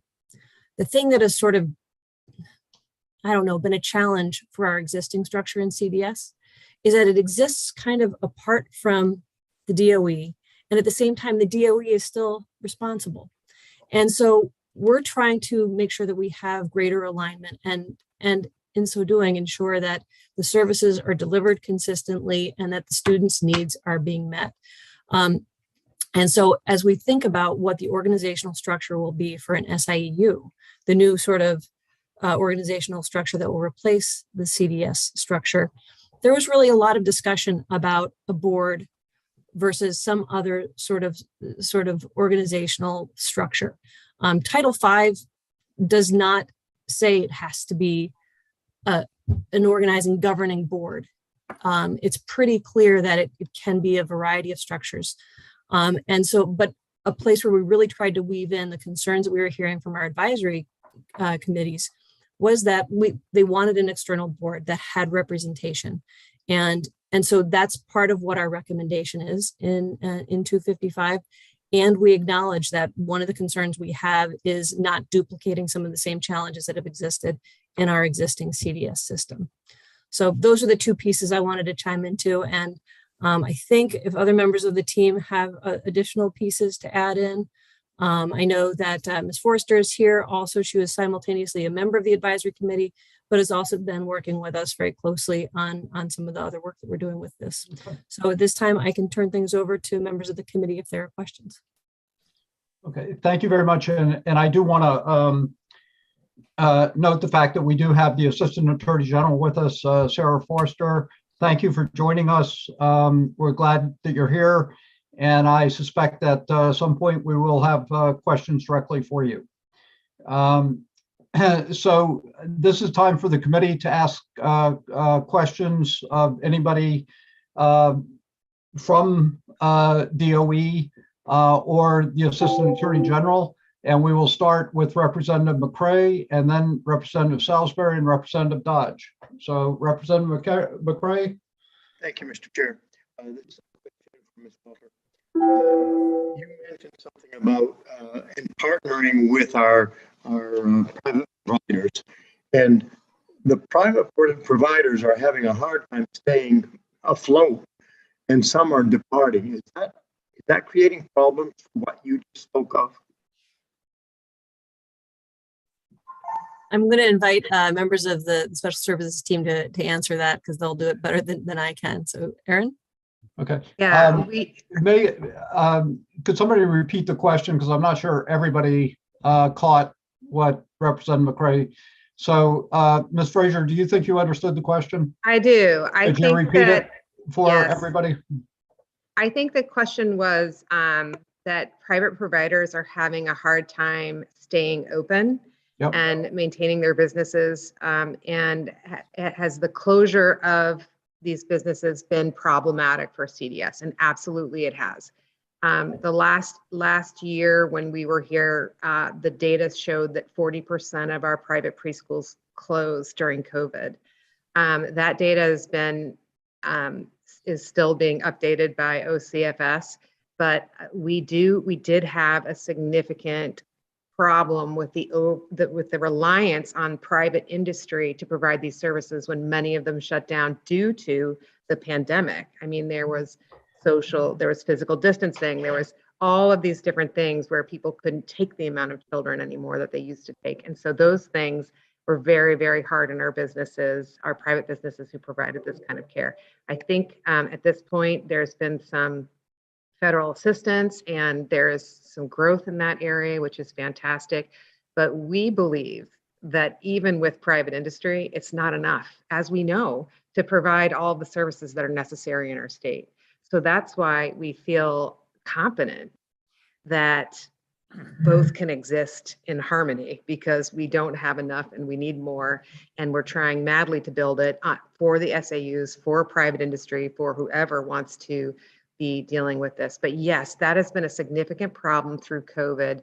I think the increase in the classrooms that CDS have been building has helped us not be even further in terms of we are in a crisis of unmet need, but I think it's really helped ameliorate that in a lot of ways.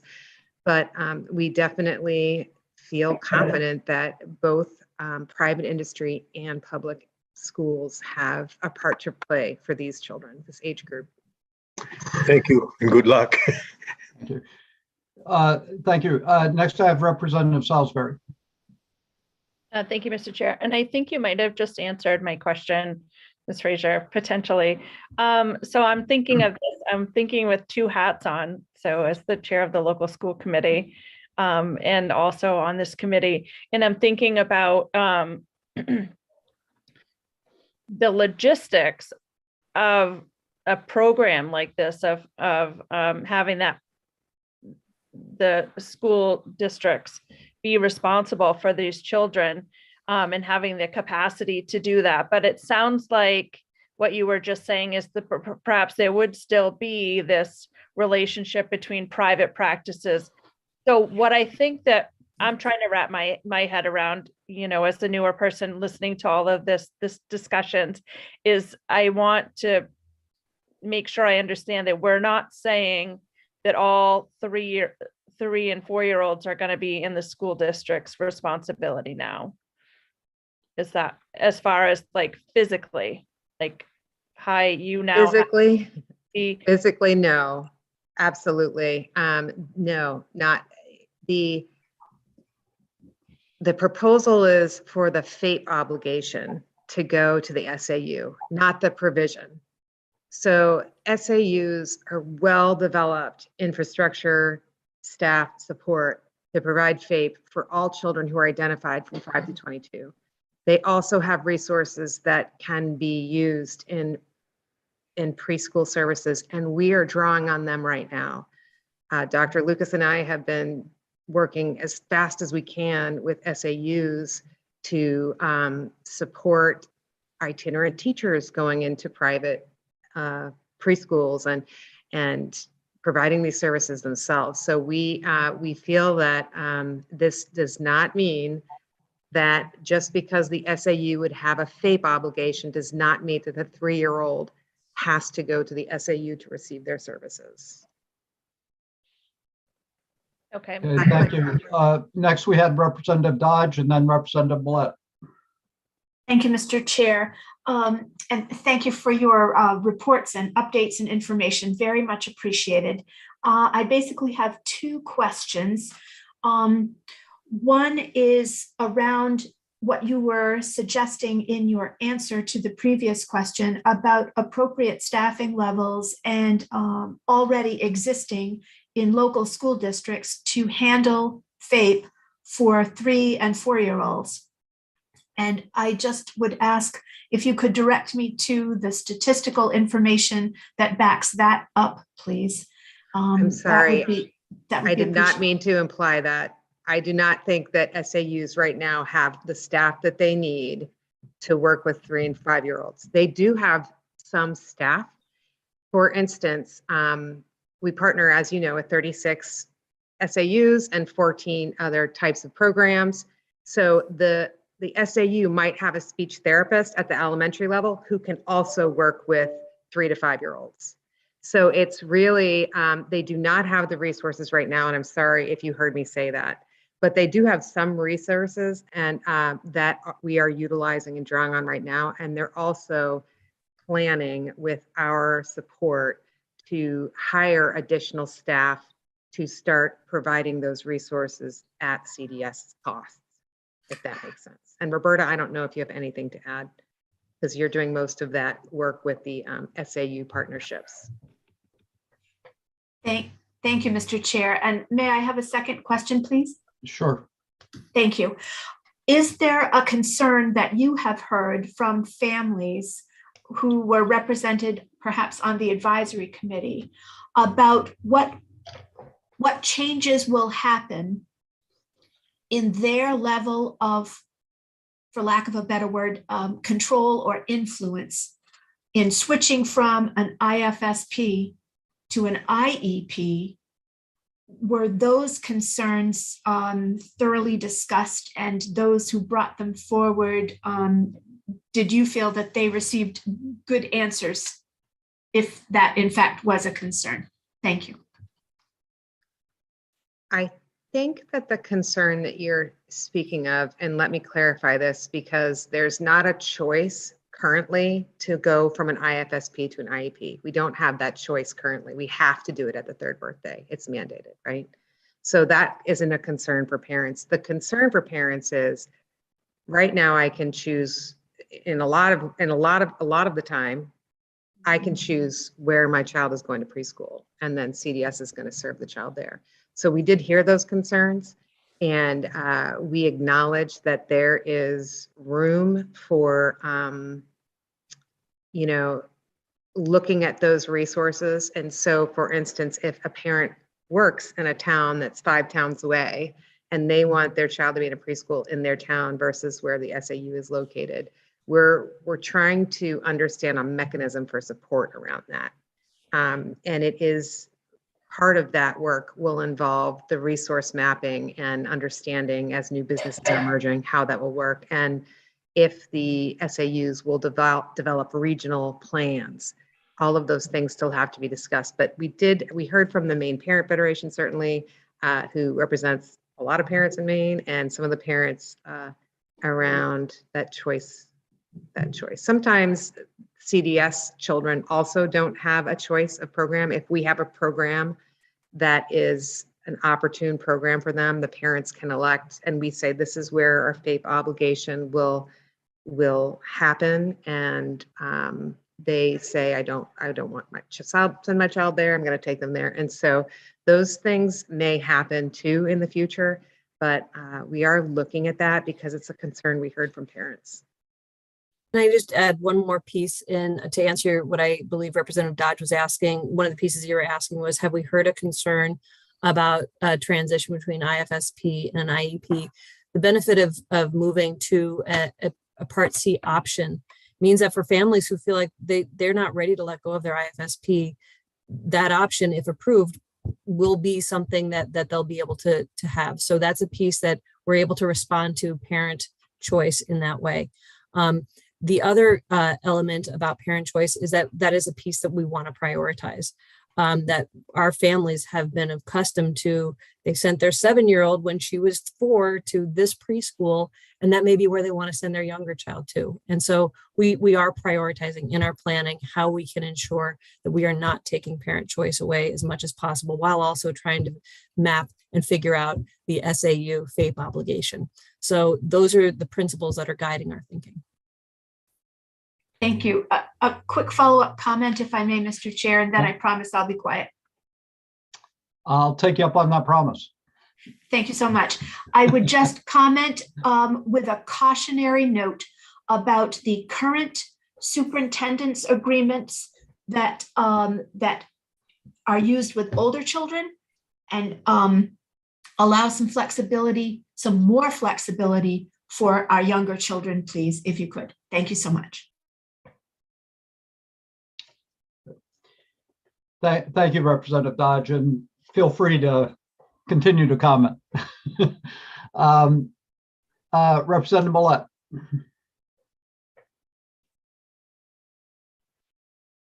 Thank you, Mr. Chair.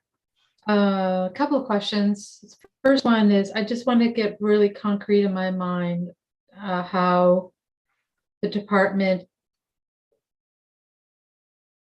whether the department is proposing for a 3-year-old Part C extension option, while at the same time moving FAPE responsibility for 3-year-olds to SAUs. How does that work? The extended Part C option it only touches very few children in Maine. So most of the referrals that we get for 3-year-olds are during their 3rd year. Most of the children we have in special education at 3 years of age are based on referrals that we start getting from preschools as children start entering preschool at 3.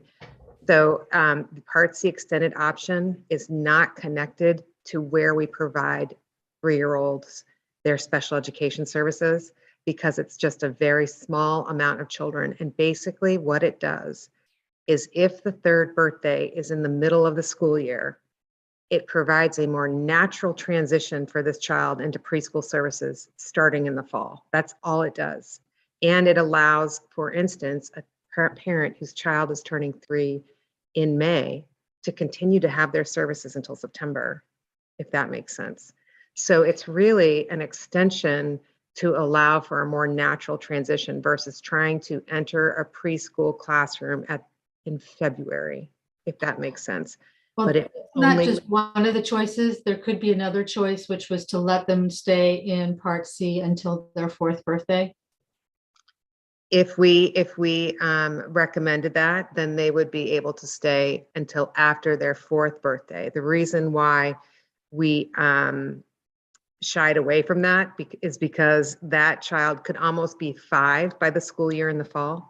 And we already know that a lot of children in Maine historically have not received the special education preschool services.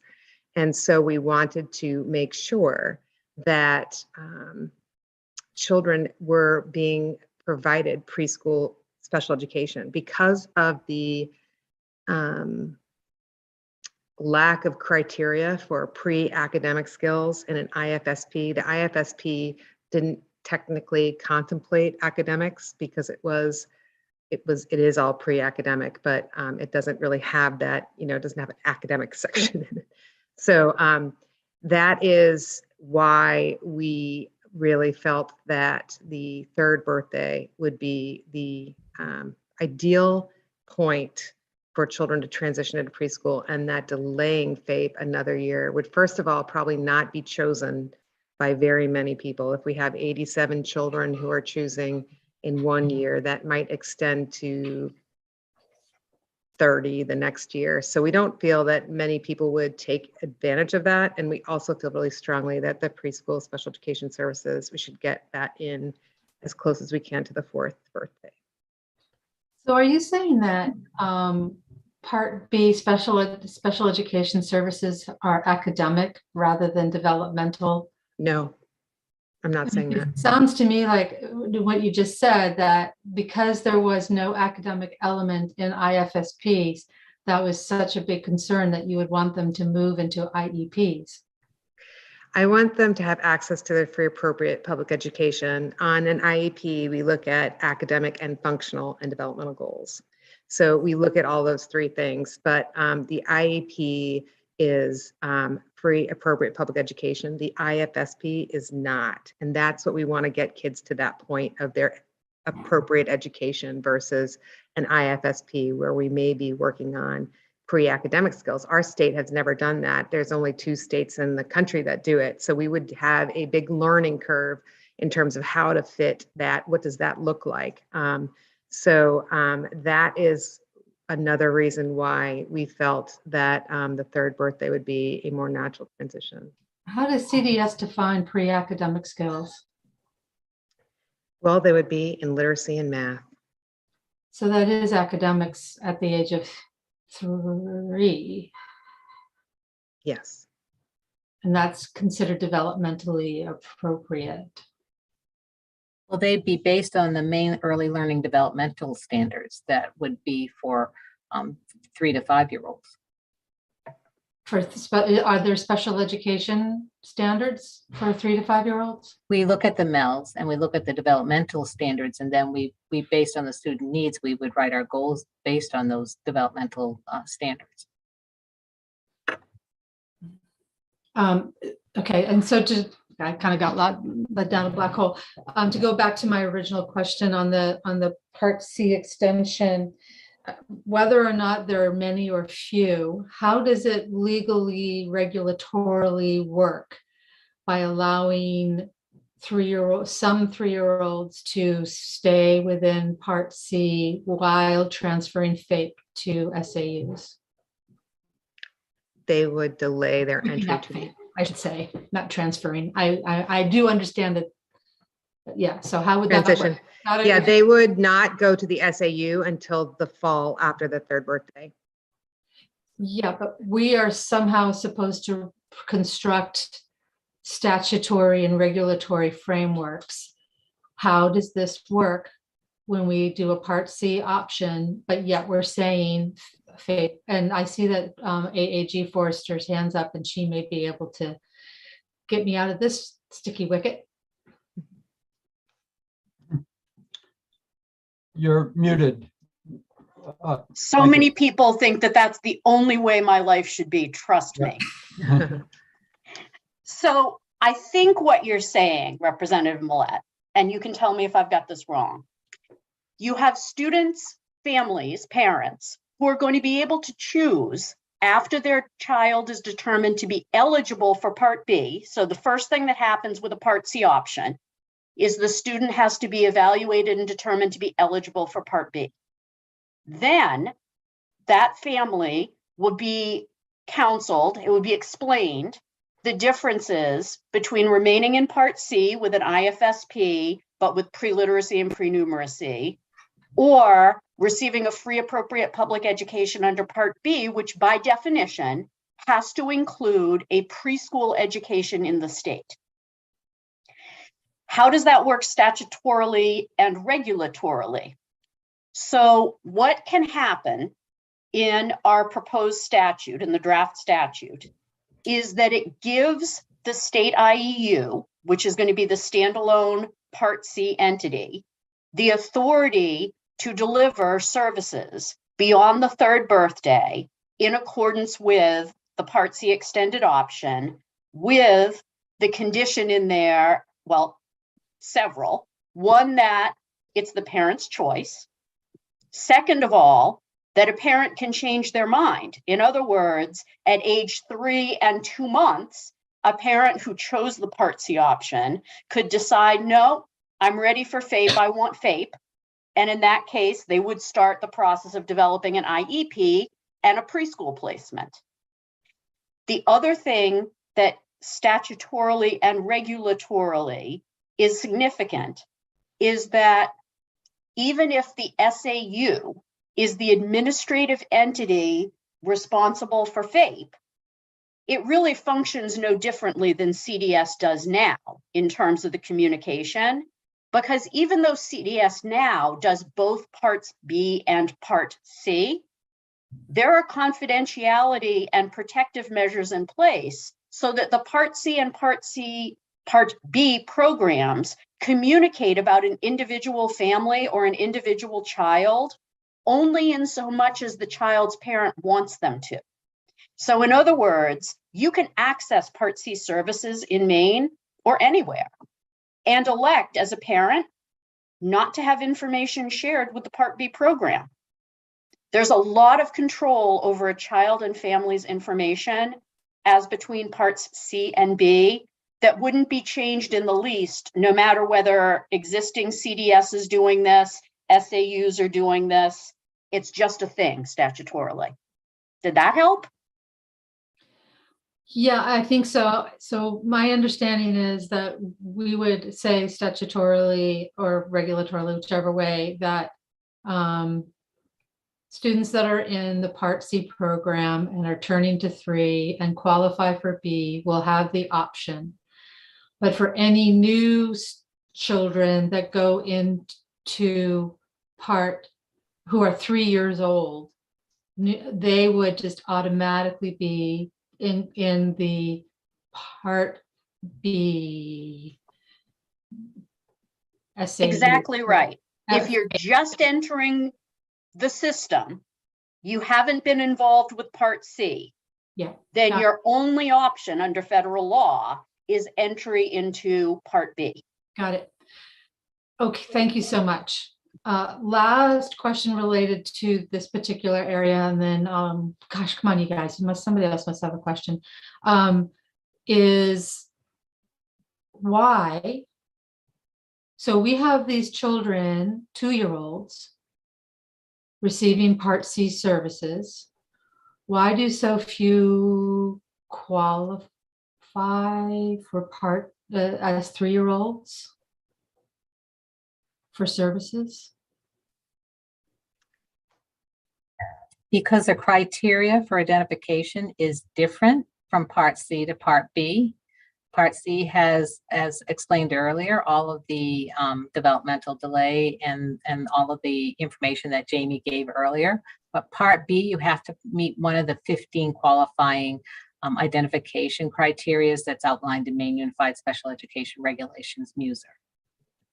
So there's a different criteria of identification for Part B versus Part C.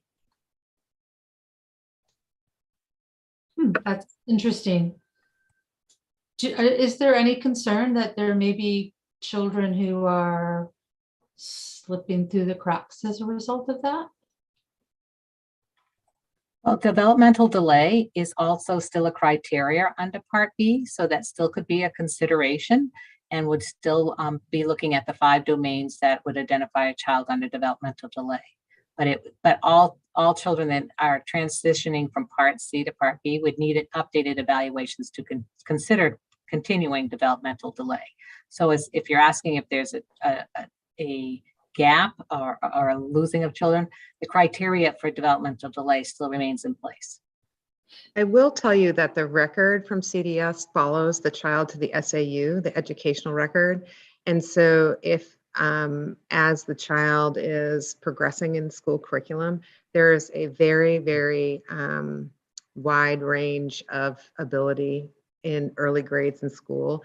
And as you age in school, the criteria for, the evaluations are much more sensitive in picking up certain disorders. But that file is with the SAU, so they have that historic knowledge of the educational record that there had been some services, and these children are monitored through multi-tiered systems of support, and they would potentially have an additional referral if they had something that wasn't working with them. So there's mechanisms in schools to understand and support children who may be struggling. All right. I wanted to ask 2 very quick questions. Ms. Forrester, is the Part C option a state option, or is it an entitlement to the family? In other words, does the federal government say that a state can adopt that as an option and then it's extended to families because of that?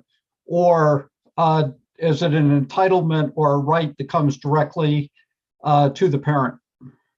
It's the former. So a state can choose to include in its annual application the Part C option. And if that application is approved, and I'm looking at Jamie, who's going to say something like, oh no, she's using the wrong terms again. If that is approved, then step 2 is that it's offered to the parent, and the parent has the ultimate say, yay or nay. So it's 2 steps. It doesn't come directly.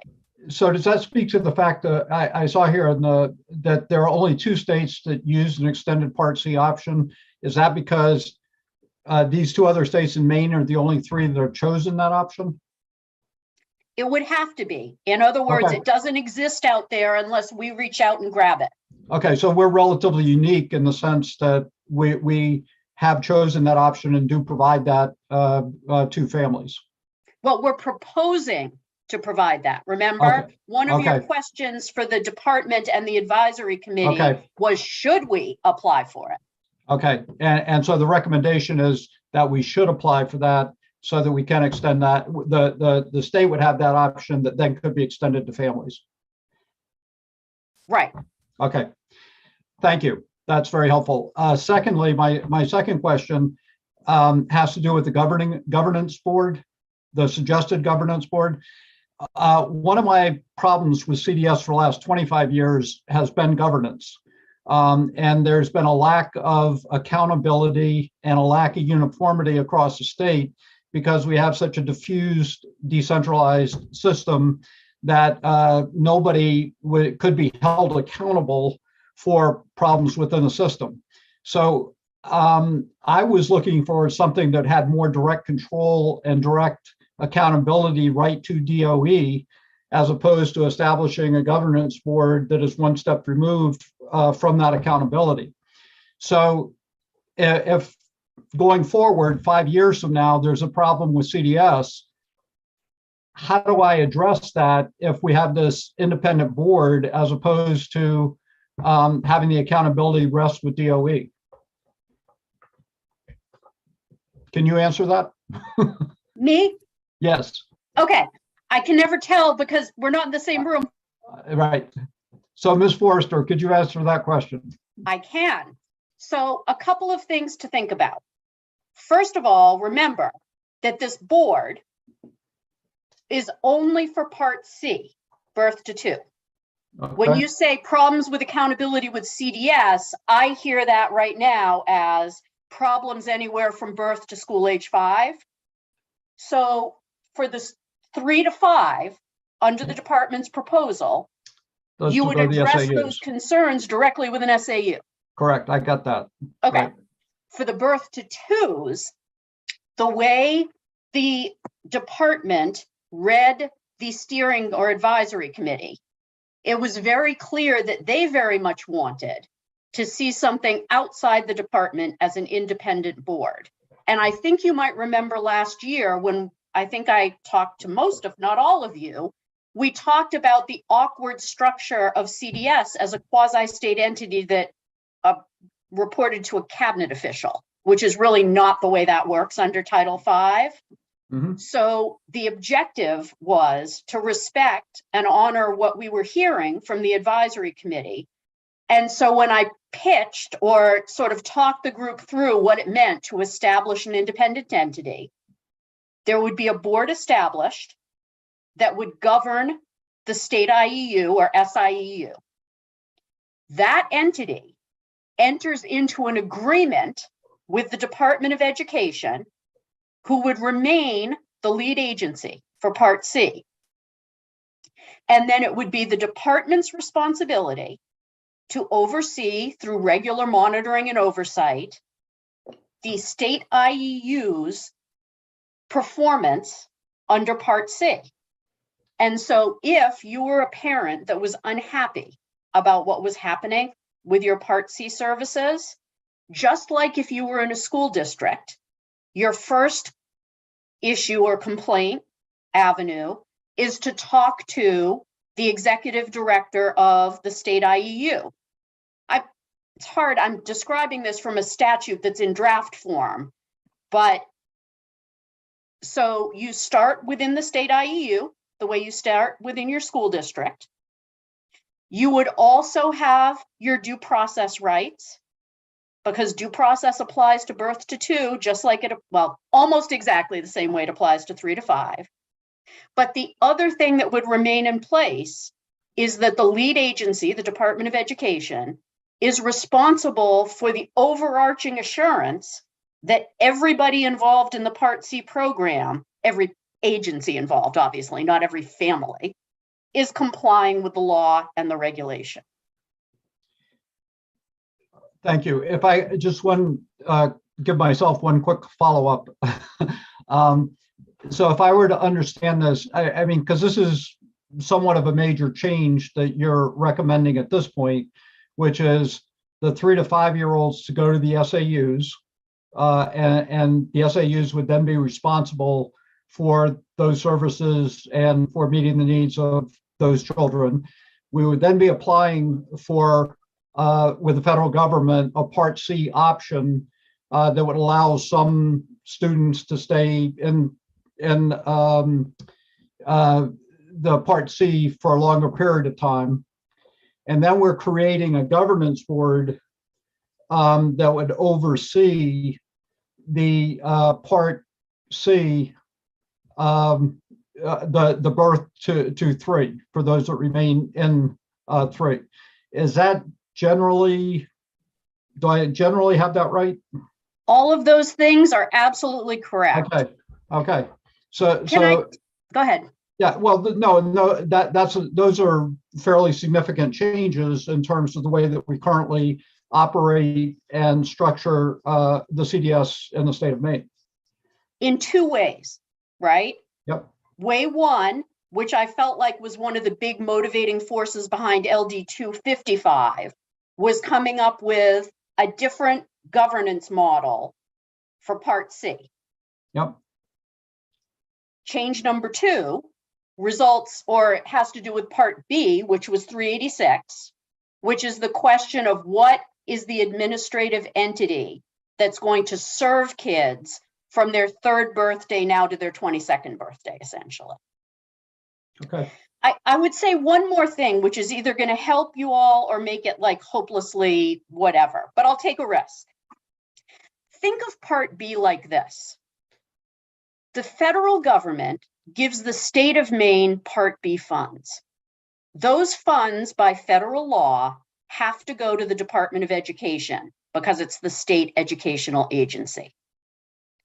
The state educational agency is then obligated to give subgrants of those Part C funds to other public agencies who are going to be responsible for the on-the-ground provision of services.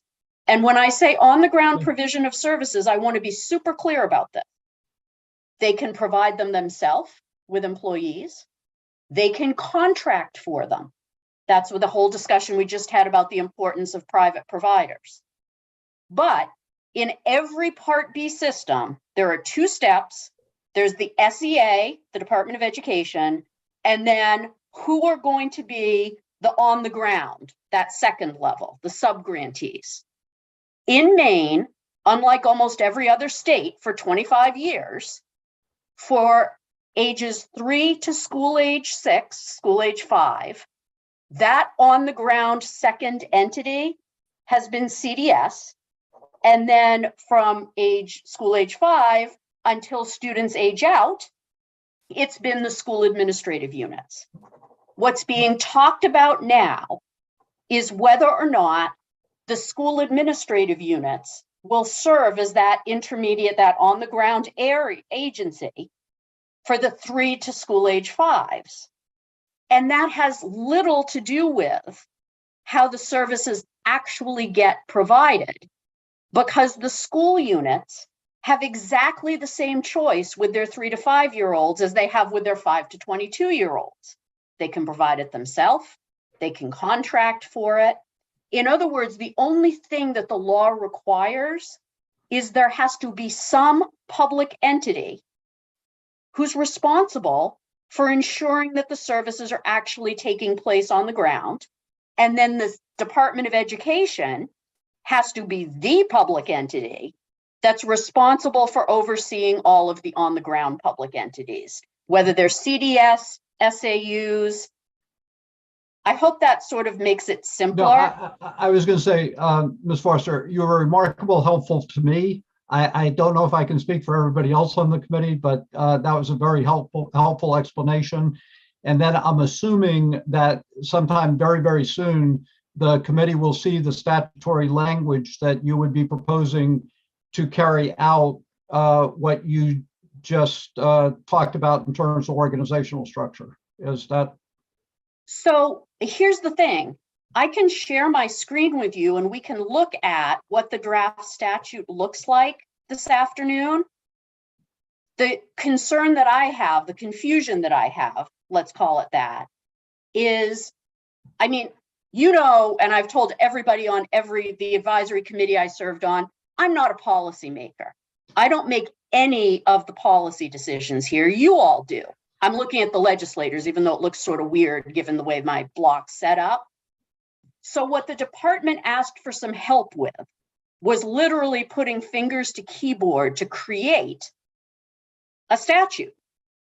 And now Hillary, who luckily is off camera, is probably fainting over in her chair thinking, oh, this is going to be awful for me.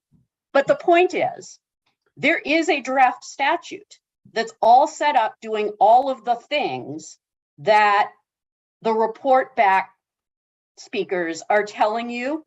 Mhm. I just don't know when it is you want to see it or work with it, or I Well, don't know what the answer is to do next, well, but I'm also concerned that I know that the okay. Commissioner of Education is ultimately the person that was charged by your resolves with proposing this statute. Certainly not Assistant Attorney General Forster, let's just be clear.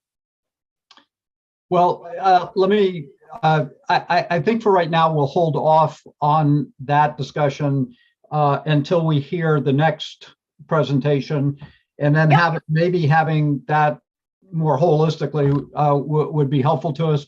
If you're also saying that you believe the commissioner is the one that should be presenting that as opposed to yourself, then we could respect that as well.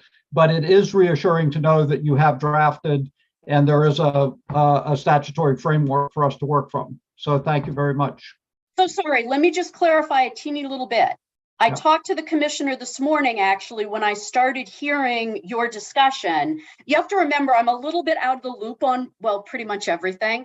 And so I didn't really understand what was going on today, except that you asked that I be there and the AG said I could be. And so of course I said, I'm there to answer questions because, well, that's kind of what I do. I also have been working on this project drafting for the department, for the commissioner, your statute, someone's statute. Anyway, she said it was fine if I shared it with you this afternoon. But what she really wants is, even though you're going to see it this afternoon, if you do, she wants to spend a couple more hours with me spiffing it up, and then we will send it off to Hillary, assuming she's gotten up off the floor, having seen the preview. And it sounds like you all are going to be doing some work really fast, because when she told me those deadlines, I mean, this is not my world. I'm used to like the judge saying tomorrow, not fun. But that's, I mean, these But yes, it's here, and I'm happy to walk folks through it this afternoon. I'm happy to, you know, this is your show. I'm an actor, well, of some sorts. All right.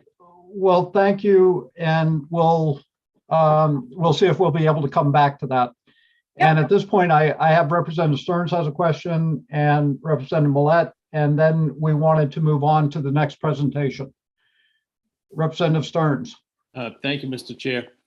I hate to admit it, but I think I fully understand the direction this thing's taking, and which scares me a little bit. I look forward to seeing the proposed language in the statute. However, if anyone that's here to assist us today could help me, I need to back up again and hear more about how it was determined that the 3-year-old would, the parents of 3-year-olds would have that choice, and why not the 4-year-old mark? Was that from the advisory committee? Was it based on the expertise of folks in the department? I just, when we're out there with only 2 other states, and I know I have my own personal feelings, I'm wondering, you know, how that decision came about, at this point anyway, how that recommendation has come about. Representative Stearns, can I just ask a clarifying question? Are you asking about the Part C option where we will be along with 2 other states, or are you asking about providing FAPE for 3-year-olds? The Part C option. My apologies for not making that clear. All right, so I'll invite Aaron to answer that, or I can jump. Okay, go ahead, Aaron. During the advisory committee, we did lots of temperature gauges on this question, and then we did a poll. So only members of the advisory committee were allowed to vote in the poll or email me afterwards. So 100% of the people voted said they wanted to extend this. It was about 50-50, 3 or 4. And based on the expertise of, you know, CDS staff internally, and other stakeholder input, and the real drive we have to get preschool services to children as soon as possible. That is what drove that decision. Thank you. Thank you. We have Representative Millette, Representative Dodge, and then we're moving to 386. Thank you, Mr. Chair. I would just remind you that I don't believe we've heard from the advisory committee on 255. So I would. Oh, no, the intent was to go through with the department and and then we're going to have the advisory discussion after that. So we will be calling on the chairs of the advisory board once we've concluded 386. Okay, I will just say that when that for me really muddies the difference between 255 and 386. We're already kind of straddling the two, and I would just ask if maybe we could consider just sticking with 255 and kind of getting solid there, because I think that we get to a whole nother level of complexity and concerns, et cetera, with the other one. At least that's it. It's a little more complex than I had originally thought, but I still think relatively it's 255 is less complex than the 386. So that's just my suggestion. Well, how will moving 3-year-olds to SAUs impact CDS staffing? Well, if you, I'm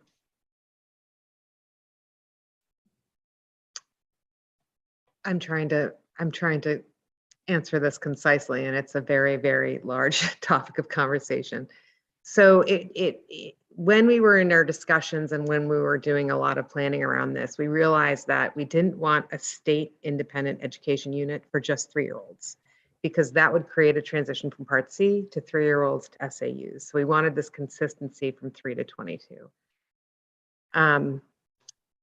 Our staff at CDS is the brain power that understands 3 to 5-year-olds in the state. They have all the experience, all the expertise, and all the knowledge of this age group. They are critical. They play a critical role in wherever the provision of this service is provided. So there is a role, and the complexity is understanding how to shift them to potentially a different employer while maintaining all of the good things they have with their current employer. So that is, we definitely have more information to talk to you about in our next presentation around plans we have for professional development and increasing certification. But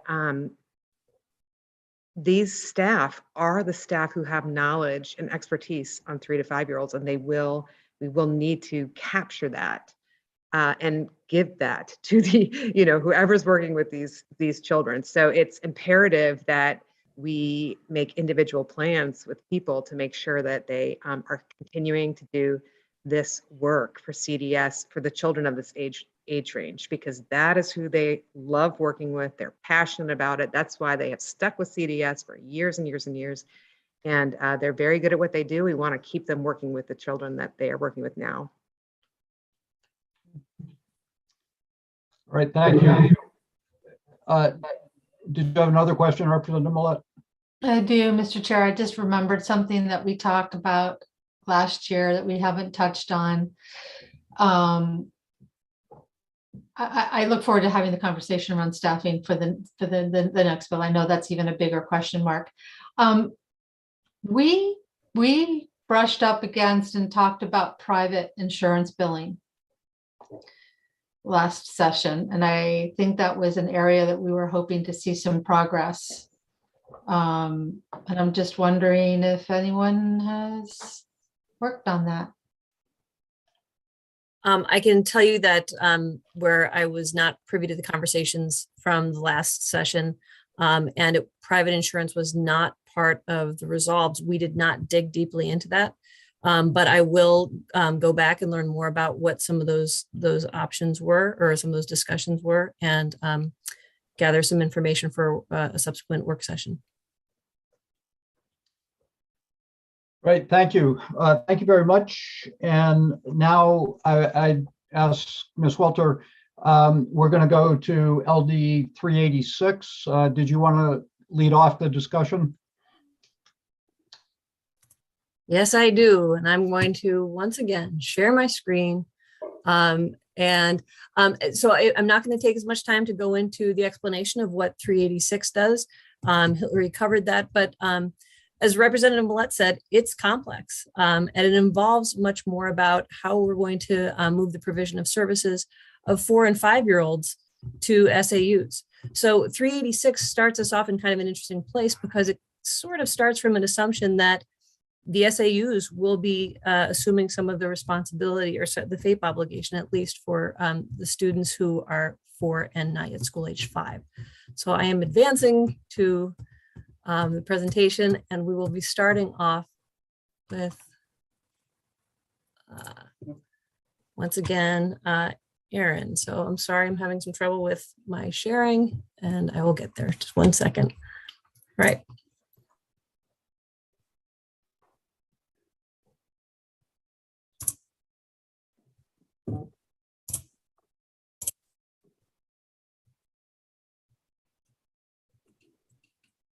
Thank you for your patience. It's going to start me from the beginning. Okay.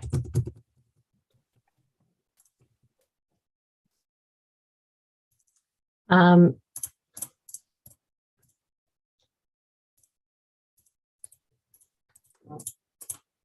me to try, Megan? You know, if you can just start your presentation, we'll catch the slides up to you. That would be great. Oh, just start without showing Yeah. the, okay. All right. Let me grab the presentation first. I didn't know what slide. We're almost there. It's Yeah. just every time I advance it, it's okay, we're there. So excellent. So this resolve asked us to directed us to establish a process for transitioning the provision of early childhood services for children with disabilities from age 4 years of age to under 6 years of age from CDS to the SAUs. It also tasked us with providing a recommendation for 3-year-olds. Can I just check, are people able to see the screen? No, we're not seeing anything on the screen. Now, yes. All right, let me Now try nothing. again. No, you just get to see yes. Okay. So I guess we can, How's that? Perfect. okay. So a large part of the directive involved incorporating the timeline and the recommendations from the PCG independent review and advice from the advisory committee on these two bills, 255 and 386. We discovered we have to maintain the state intermediate education unit, CDS, while simultaneously increasing the capacity of SAUs to take on oversight of the provision of FAPE for 3 to 5-year-olds. States may only use the federal IEU structure if it was in place prior to 1997. So CDS, the structure of CDS is grandfathered and has to, like I say, maintain integrity while we are developing another plan and increasing capacity. So lots of moving parts with this work. There is a detailed timeline, as I mentioned before. It's attached to all 3 reports, and it really does a nice job of clarifying how everything is kind of interrelated within these 3 LDs. Next slide, please. This is also in your 386 report, so I'm not going to, for the sake of time, go through every bullet point here. But what this does is show you the components, the individual components that PCG recommended we look at, and then where you can find that information in our very detailed timeline. So all of these things, that report is already 2 years old. It's already outdated in a lot of ways. So there's already things that have been completed on the PCG report. There were things that are changed now because of differences in leadership, et cetera. And so this is just to point you to where you can find details of how we connected the PCG reports and those recommendations specifically. That was kind of the first place that we all started on this journey, was to really look at that report and understand it on a very deep level. And the next slide, please. And I'm going to have Dr. Roberta Lucas take over to talk with you about these elements of the resolve. Thanks. Good afternoon again, everyone. Number 2, we were to define the role of the department and regional offices on contracting with private providers where SAUs may be unable to provide those appropriate level of services to meet the IEP of children. So we will continue to develop and expand partnerships with private and community partners. And there'll be a hybrid model of providing oversight of the provision of FAPE with SAUs, and we'll continue to contract with those providers to meet the service needs, to meet IEP plans for children with disabilities if they are unable to provide preschool programming. Next slide, please. And during the period of transition of Part B services, a hybrid model will also, while in place, CDS shares a provision of service with the SAUs.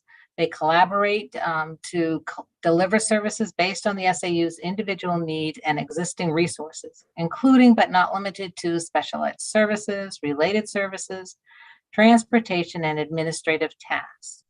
Community and private partners will be utilized during the transition under a hybrid model.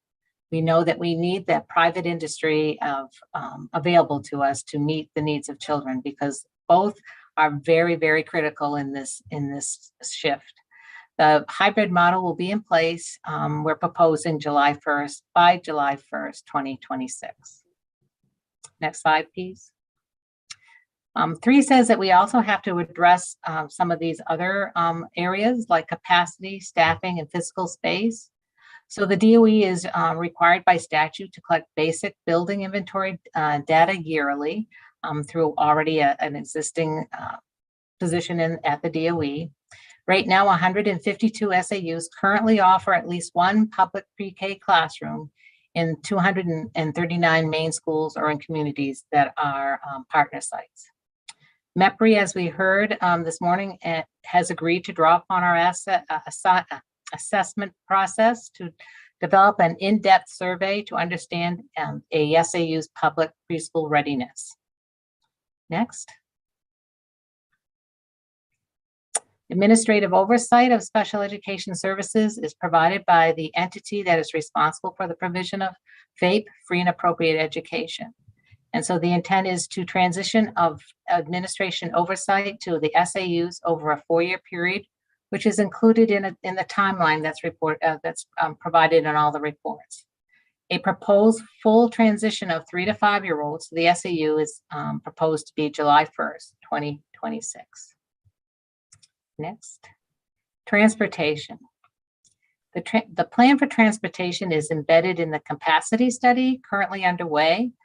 We will continue through the readiness assessment created by the DOE team and is included in the detailed survey conducted by MEPRI.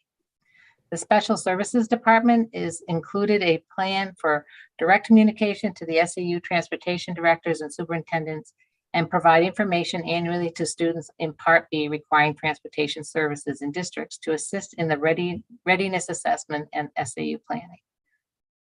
Next slide. Curriculum and assessments. The individual educational plan, the IEP, and instruction through special education is based on Maine Early Learning and Development Standards, the MELS. Children ages 3 to 5 receiving services through special education receive regular reports of progress on their IEP goals, which is required by law, as well as a system of regular assessment and evaluation. But for children 3 to 5, there is no state assessment under 619. Next section. Data system. The department is in the process of developing an RFP to consider proposals for a statewide data system that would include data systems for all Part B, 3 to 22, special education, including service provision and billing systems. The current CDS Child Information Network system, which is we call SYNC, the data system, includes functionality for assessing federal performance measures, child find, early childhood outcomes, transition, as well as a service delivery data for tracking student progress and a mechanism for billing allowable services. The department will need to determine if the SYNC system merges into a broader system or if the system stays with Part C, or both. I'm going to turn it back to Erin. So the resolve asked us to look at health and safety considerations. The Office of Child and Family Services, a division of DHHS, OCFS, oversees the licensing of all private programs and child care centers, whether that is family or center-based. If the child care center, school, or any entity runs preschool programming, they also have to get approval through the Department of Education. So currently, CDS programs go through the approval and monitoring of both child care center and school approval through the early learning team at the Department of Education. And the 619 coordinator serves on that role, overseeing preschool programming. In order for a child to receive their required special education services in a private licensed location, approval from the DOE has to be confirmed before CDS can put a contract in place for that location. So in other words, they need both certifications in order for us to utilize them as a preschool provider. Next slide. The funding formula, obviously, we were tasked with looking at a separate funding formula for preschool services. And so we have been working internally to begin discussing this fiscal formula separate from the EPS formula to support SAUs in the provision of preschool education. Main care funding and billing or considerations are part of the fiscal team's examination. CDS right now bills 3 to 5 year olds to the capacity that they are allowed, meaning the parent has to give consent for us to bill. And we will bill for parties who don't bill themselves. So that will be a consideration as we transition to SAUs. Next slide, please. So CDS system employee considerations. As I said earlier, this is the individuals who are dedicated experts in the age range of birth to 5, and they're integral in any plan that we have to transition services and to provide these services. We understand this. Roberta, myself, Jamie have been working very hard with the site directors, with employees themselves to support them in this transition, because it is a transition, and that is very hard for people. So we have been working to support folks in understanding that their expertise is going to continue to remain a crucial ingredient in the successful transition of any service. An initial survey was administered to CDS staff in the fall to explore interest in other certification areas. We really explored, maybe some folks wanted to become a speech therapist. We need those people, or an occupational therapist. So we did a deep dive. CDS historically hasn't provided a lot of professional development opportunities. So we were very excited to have received a very significant grant of $1.5 million to support staff development and certification for CDS staff, to transition them to advance them in their career, to transition them to public schools, to provide more expertise in Part C if they want to stay in Part C. So we are really working hard with the university system to create a CDS unique training opportunity that will maximize people's professional goals. We recognize there will be professional development and needs, and we are planning on, and especially there's going to be similar needs within the SAUs, depending on the certification, or in private and community preschool programs. So we are definitely looking out at the staff and how we can support them in whatever learning opportunities we can provide. So a survey has been undertaken, as I said, to review all of the qualifications. Many of our employees have bachelor's and master's degrees and certifications. Some additional training can be offered to become a special education administrator or get a 282 for a school-aged program. We also are examining retirement and pensions provisions that are contained in the detailed timeline. And we plan on conducting in the next year an individual transition process for all employees to understand what their opportunities are as we move forward. Next slide. And so the last part of this resolve talked about benchmarks and milestones. This work will be planned and coordinated through the resolve by an independent project manager. And the process of procuring that project manager has already begun and is included in the timeline. We plan to try to hire that project manager relatively soon. I say that because time is passing very quickly, and we happen to have a goal of having that person on board by June or July. The assessment of the progress of the implementation of the task outlined in the timeline will be shared responsibility between the project manager, DOE, and CDS. Next slide. So we have guiding principles and recommendations. These are kind of the overall gist of what we would like to do. The guiding principles that are overarching in all of the work we're doing is keeping children and families at the forefront of decision making. That's our number one goal.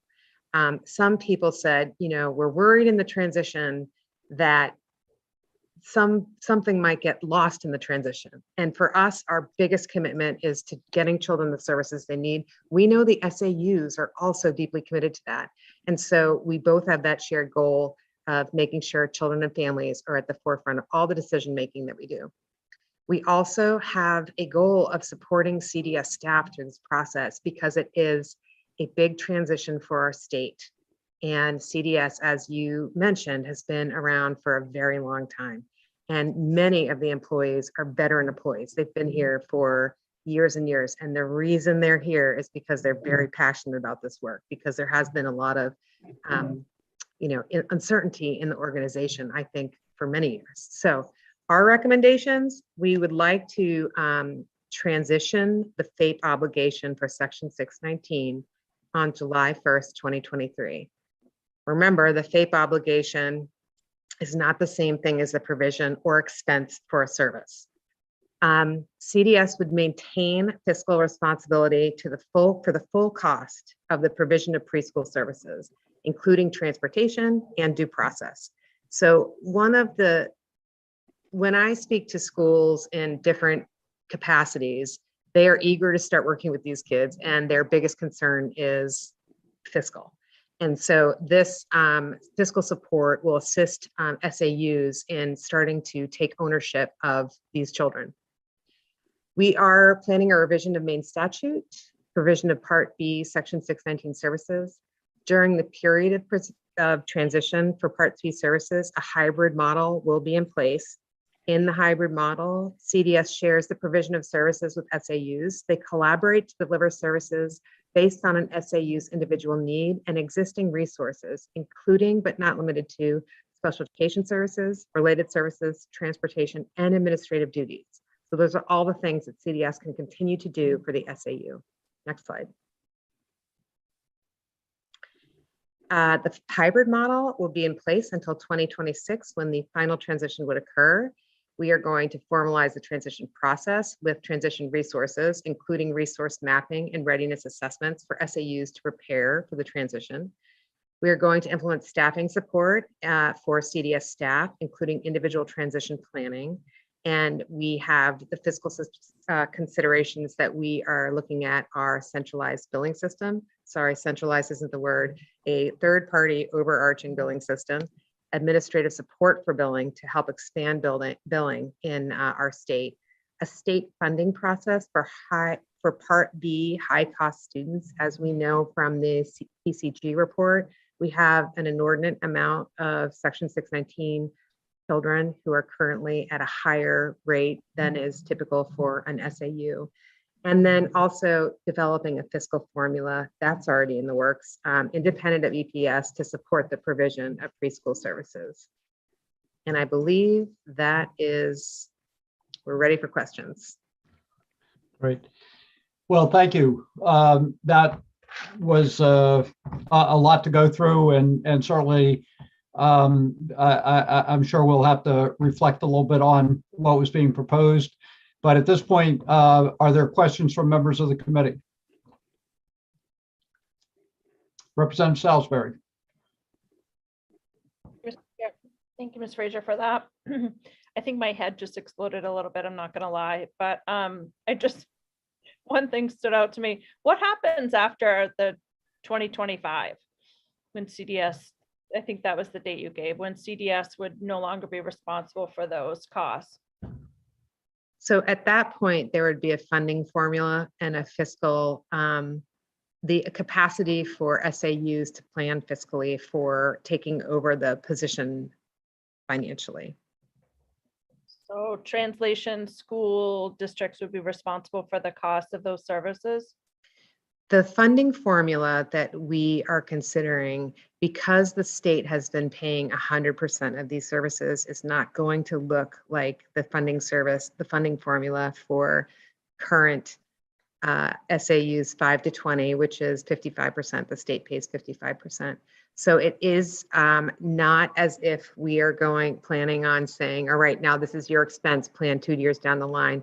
The purpose of that is to create a funding formula involving SAUs, especially the leadership of SAUs, especially SAUs that don't have currently programs and haven't been really envisioning what that program could look like. So it's a tiered fiscal transition that is supported by CDS, by the state, and people are going to understand how that might impact their SAU and their resources. I hope that makes sense. It won't be a July 1st, you have it. It will be with still a lot of SAU partnerships and fiscal brilliant brains putting together a plan so that communities can understand how they're going to fund these services. But eventually, cost would be the responsibility of the SAU.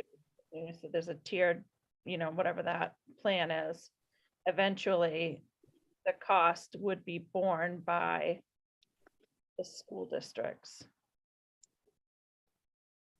And I would just add to that, a part of what we're talking about with the second the funding formula that sits outside of EPS is that there would be an allocation associated with each of those kids.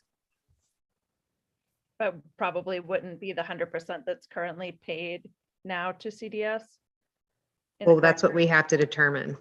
I think it's not going to be similar to what is occurring now, because that would be a significant shift for communities to absorb. Can I have a follow-up question, Mr. Chair? Yep, certainly.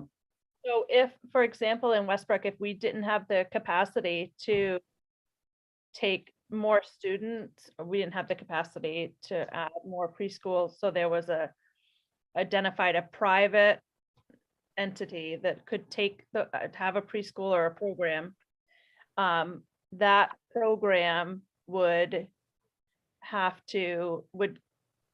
receive money from the state, as it probably does now, but that would again be at a different formula than what it is currently. How would that work?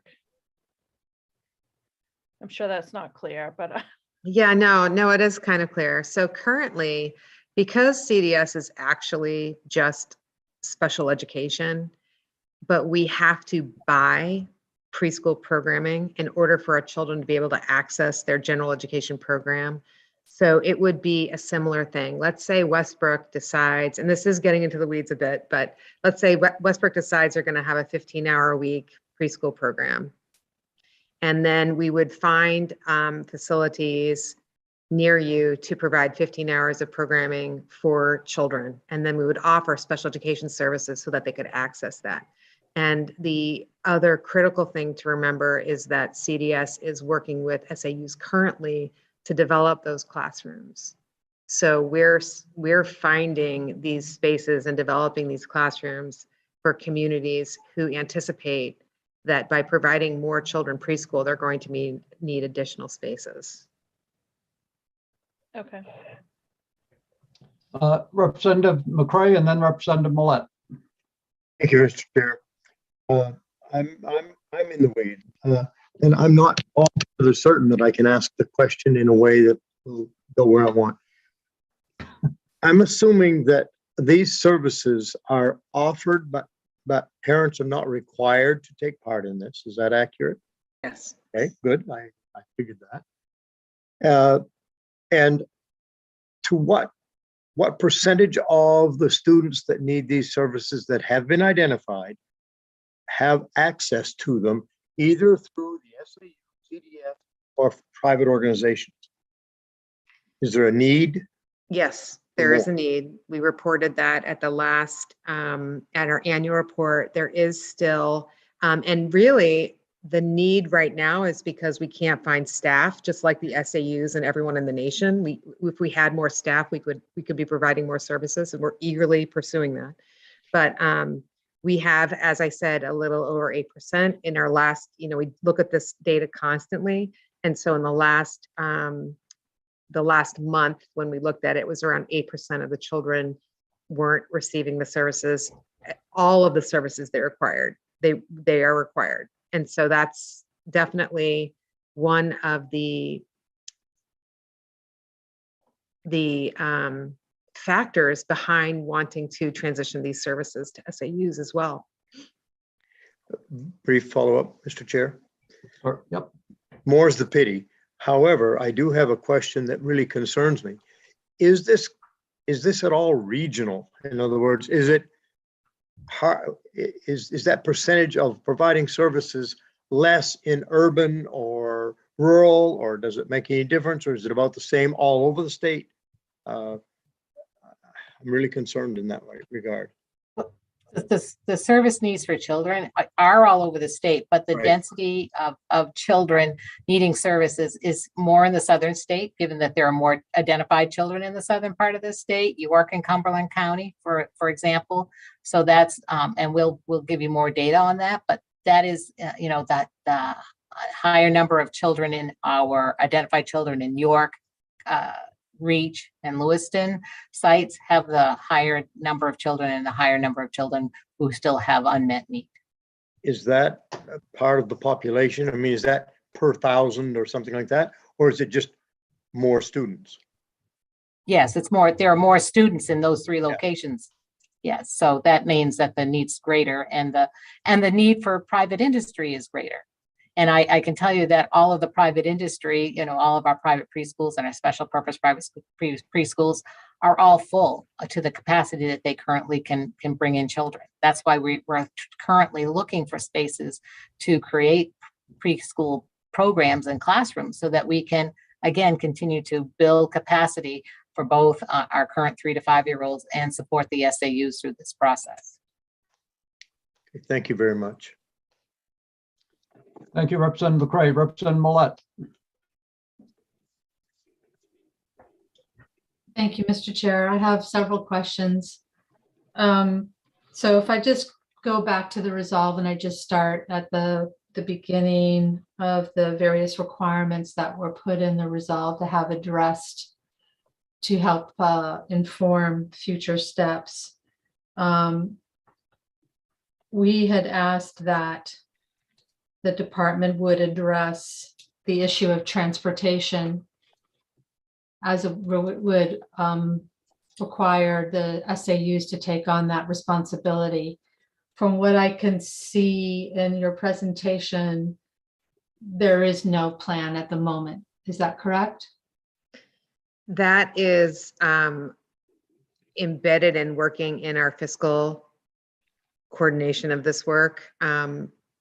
Currently in CDS, we have a lot of, with this transportation needs, I think throughout the state, and it's in CDS as well. So we have a lot of parent transportation. So all of those things are being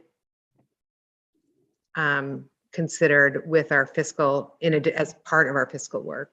The wording in their presentation is it's embedded in the capacity study currently underway. So there is no plan to help inform us for any sort of bill we would put out at this moment. In the area of transportation, we don't have all of the answers today. Okay. For curriculum and assessment, does MELDS have any sort of special education components to it? MELDS is like the main state learning results. So the schools are teaching children with curriculum to achieve the standards for each grade in literacy, math, and science. So MELDS is like that. So our special education programming would be to support access to curriculum to meet the standards known as MELDS.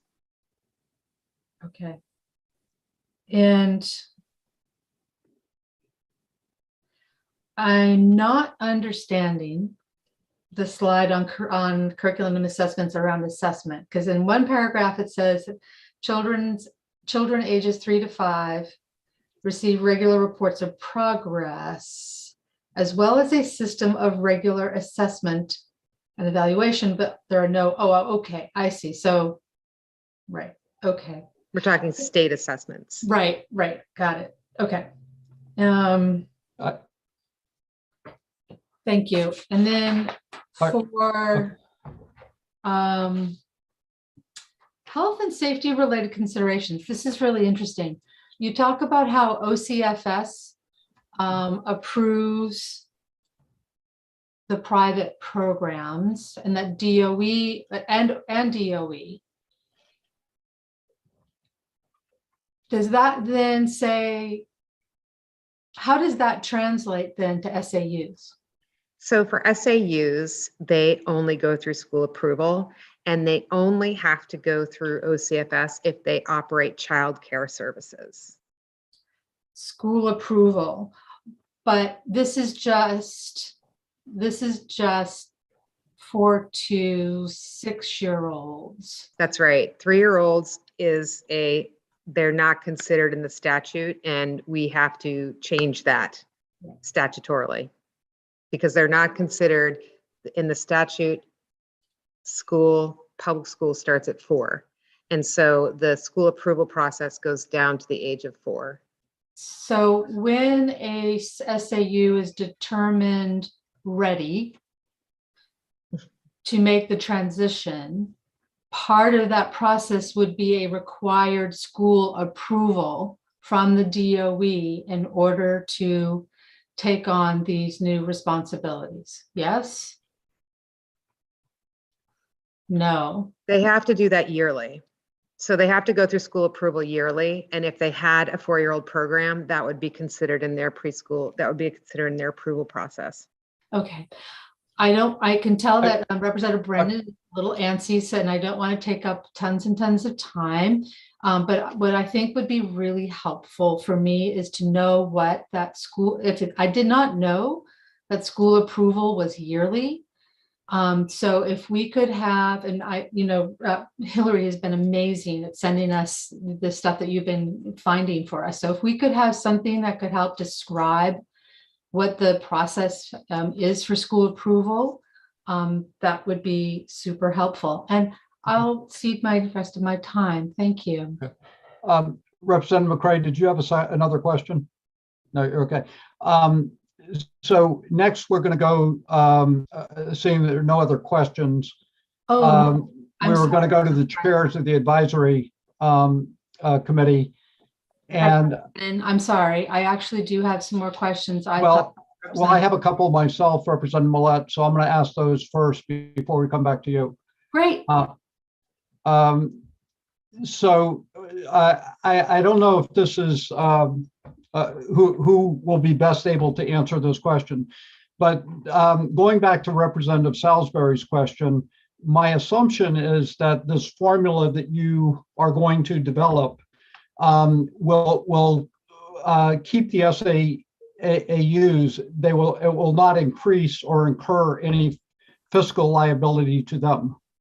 Yeah, generally, I mean, what we're talking about is that right now, if you think about it, the DOE is paying CDS, and now what we're talking about is saying the DOE will be, issuing the subgrants to pay directly to the SAUs. Okay. We do recognize that often because of the disparate nature of, all the different providers all over the state for CDS, that sometimes costs can be a little bit higher. And so that's one of the elements that we hope to be able to capture, is that by moving into the SAUs, there will be some efficiencies of scale. Because obviously there'd be no incentive for an SAU to become involved if it's going to increase their financial cost. And Representative Salisbury, who's on the Westbrook school committee, is going to have a hard time voting for something that would increase the property taxes for people in Westbrook. So the assurance that you're giving us at this point is that the formula that you develop with the SAUs will keep them at least financially at a neutral point. That is the plan. Okay, thank you. Representative Salisbury. Thanks. That's not what I'm hearing. So I just want to go back a little bit. What I'm hearing is that, but it doesn't make sense though. I mean, we would receive the same money that CDS would be receiving, but there would still be some inherent costs with creating a program outside of what CDS is providing services in existing programming. Do you know what I'm saying? So if we say for Westbrook, say we don't have a pre-K program, we don't have anything existing, we would have to create that program in our facility. So there would be some inherent costs in that which are outside of the provision of services. Right. Erin, do you want to? Yes.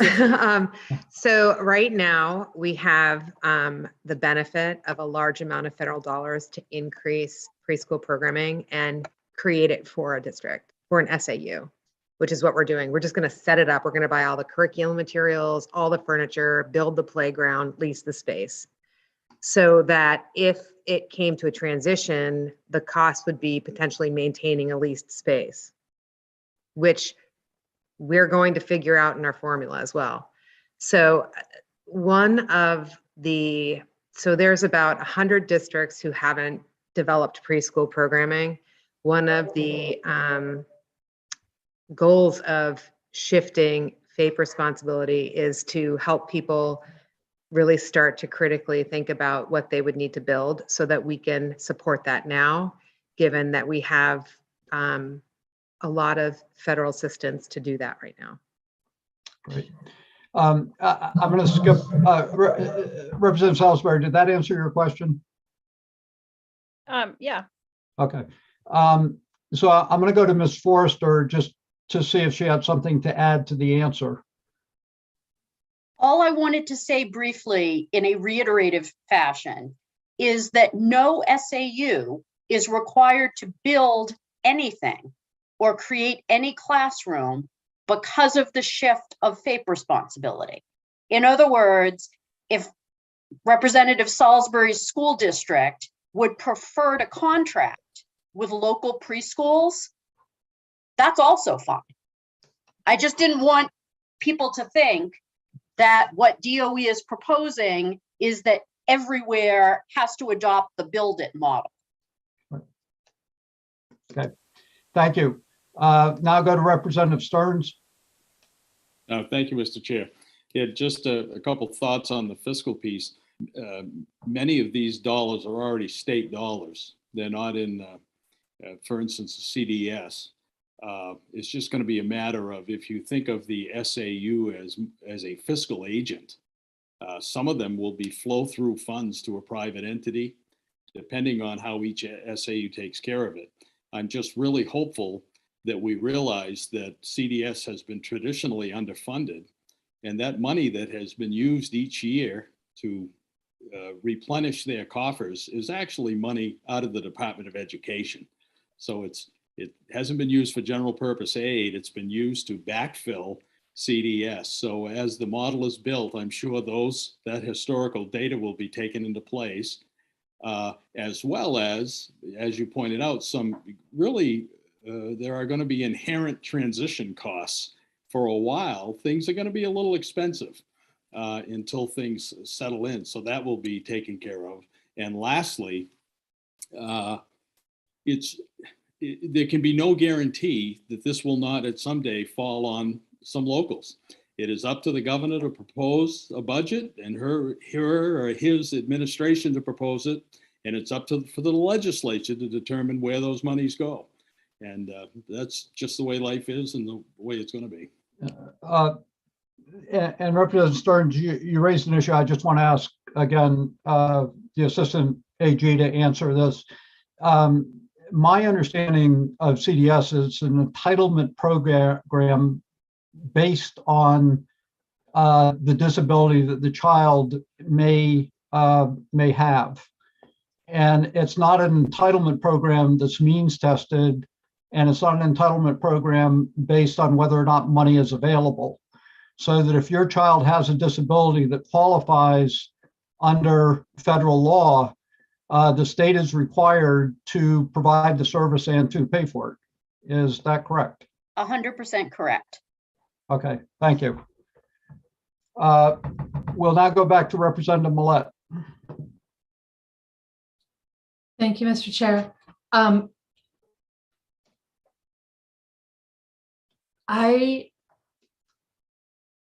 I know that at the end of last session, when we were working on these bills, the concern around retirement and pensions was really quite significant. And as much as I appreciate everybody's heartfelt concerns for staff, I have a great deal of concern doing anything statutorily until this is solved, until we have been shown this is the pathway.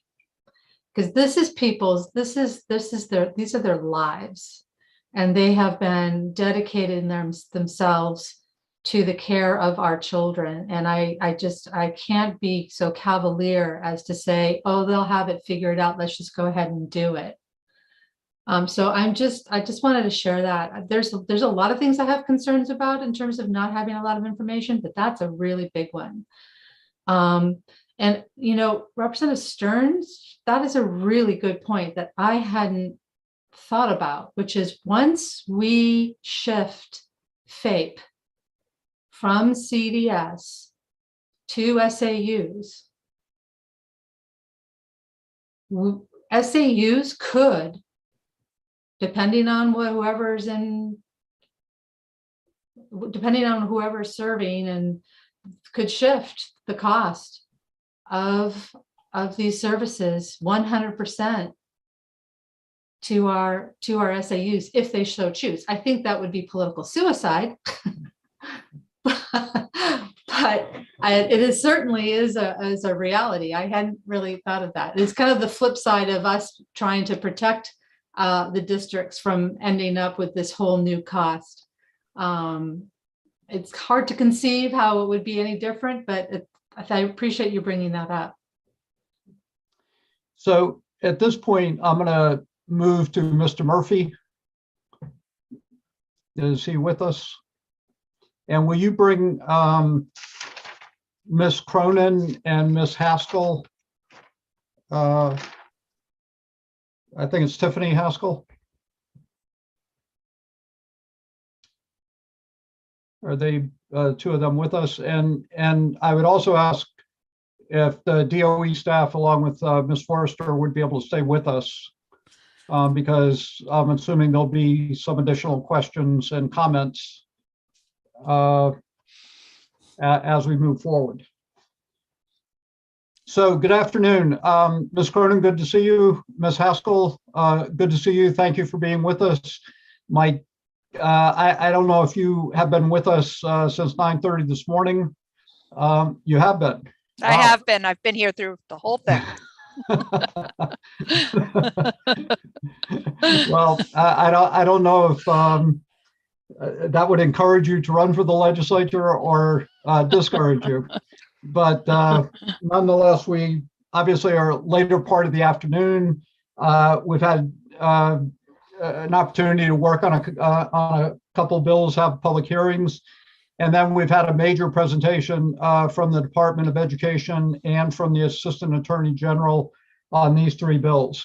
First, on behalf of the committee, I want to thank both of you for serving on the two advisory committees.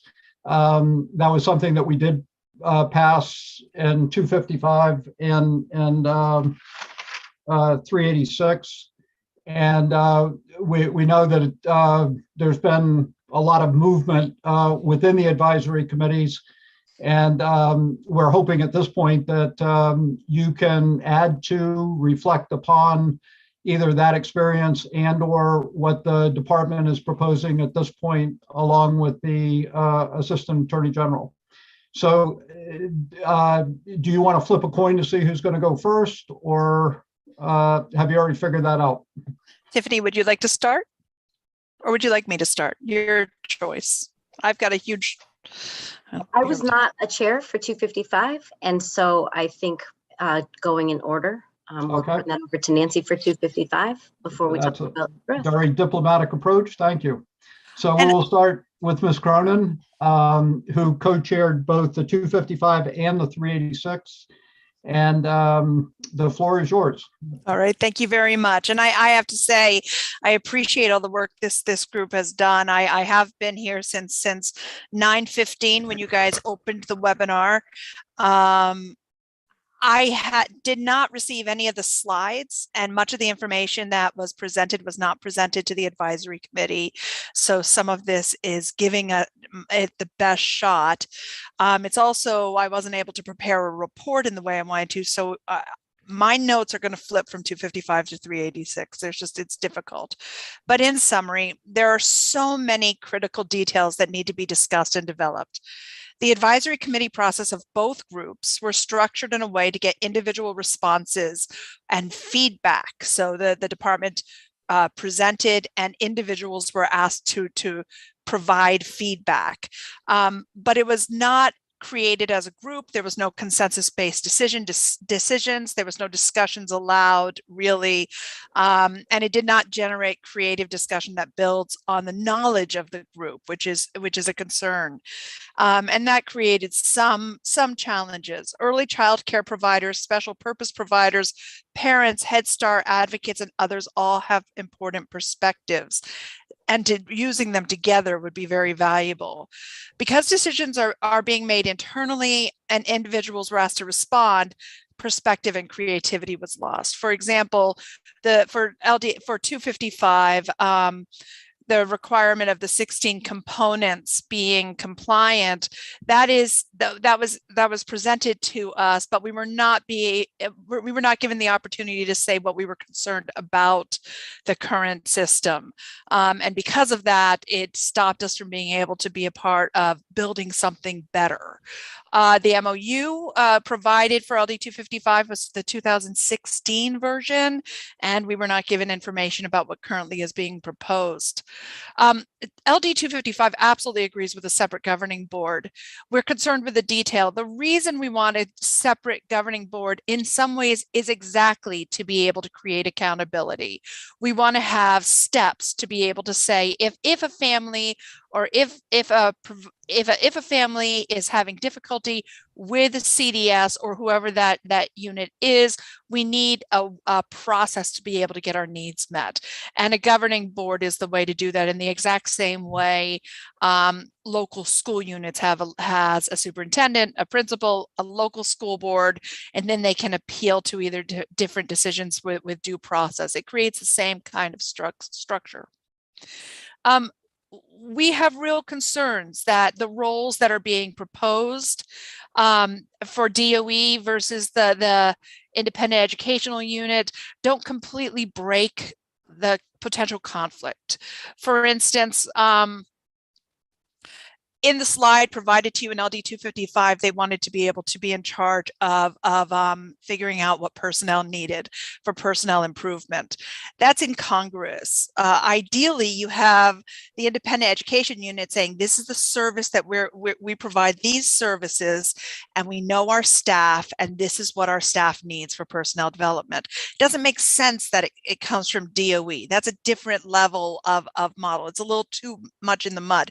We need to separate this stuff out so the board can also be innovative. If you look at Part C models across the country, there's lots of different ways they're funded, one of which is contracts and grants, main care, private insurance.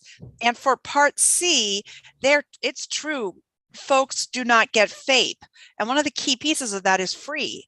You can ask for a parent sliding scale dollars. As far as the Part C option, we agreed wholeheartedly that we wanted to see a Part C option in this state. But the advisory committee members, although we were not able to take full votes, so many of the advisory committee members wanted it through age 4, not age 3. Part C looks at things from a developmental lens, and I think we need to as well. There's not a huge difference between 2-year-olds and 3-year-olds developmentally, and yet there is such a huge difference. I do really, personally, the DD Council wants to thank the department and all the work they have done around adjusting how many kids are eligible based on existing conditions. That is a big job that has been needed in a long time, and we want to say thank you for that. But it wasn't presented, unfortunately, to the advisory committee, so other LD 255 members might not have had the same opportunity to say thank you. For both 386 and 255, there's a real concern against moving 3-year-olds at this time to SAUs. What we understand is that schools will have FAPE responsibility in about 1.5 years. And that means for a system that's already somewhat broken, every school district will have to navigate what they will do. On top of that, parents might lose choice. So if there is a 3-year-old, for instance, who gets in the car with mommy in the morning, and maybe they live in Fayette. Now, this isn't my child, but maybe they live in Fayette and they drive to Augusta to go to work. There is no program here, but there's a child care system in Augusta, and maybe that is where the parent wants to bring that child and get services there. It's struck me. Let me see if I can find it. Yes. So about 63% of SAUs currently have public pre-K. We got this information in the LD 386. However, only 30% of that number apparently has universal pre-K for 4-year-olds for everybody. That's pretty significant. And what universal pre-K meant, it's a policy framework that gives all families with preschool age children the opportunity to enroll in their publicly funded pre-K care education program. That means a lot of kids with disabilities and a lot of other kids are not actually able to access pre-K, and we're not even talking about whether or not it's 5 days a week.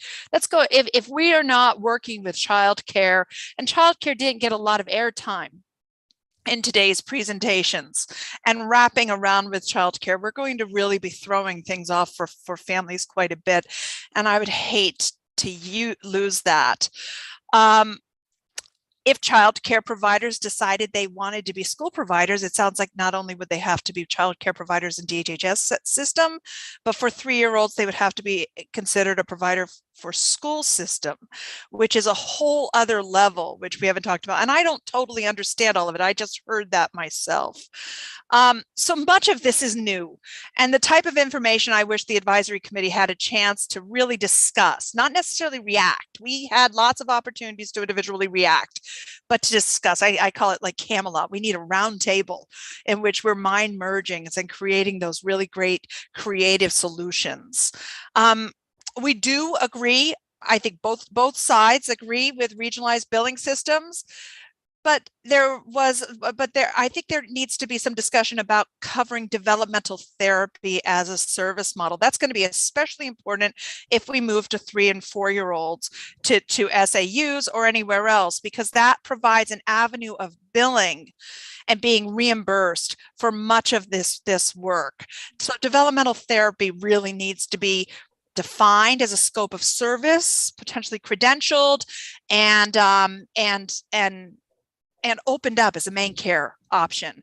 But that takes 2 steps. One, it takes Department of Education to create a credential, define a scope of service, and then main care would be willing to open it up, I suspect. We're concerned about a lot of lack of details. Even in the presentation we got today, there's still a lot of lack of details regarding funding, transportation, childcare, and how things will connect. We're worried about what will happen to CDS staff, existing staff, making sure we're worried about regionalized service and the potential of having school districts group together and create a regionalized service for 3 or 4-year-olds and 4-year-olds in which kids are not being served with their peers. I mean, if only 63% of the school districts right now offer pre-K, how are we going to make sure that kids are being served with their non-disabled peers if we just move disabilities into these settings? We really need to make sure that all kids have an access to pre-K before we move this population. If not, we're just asking schools to now be at risk of not offering least restrictive environment, which is a real concern.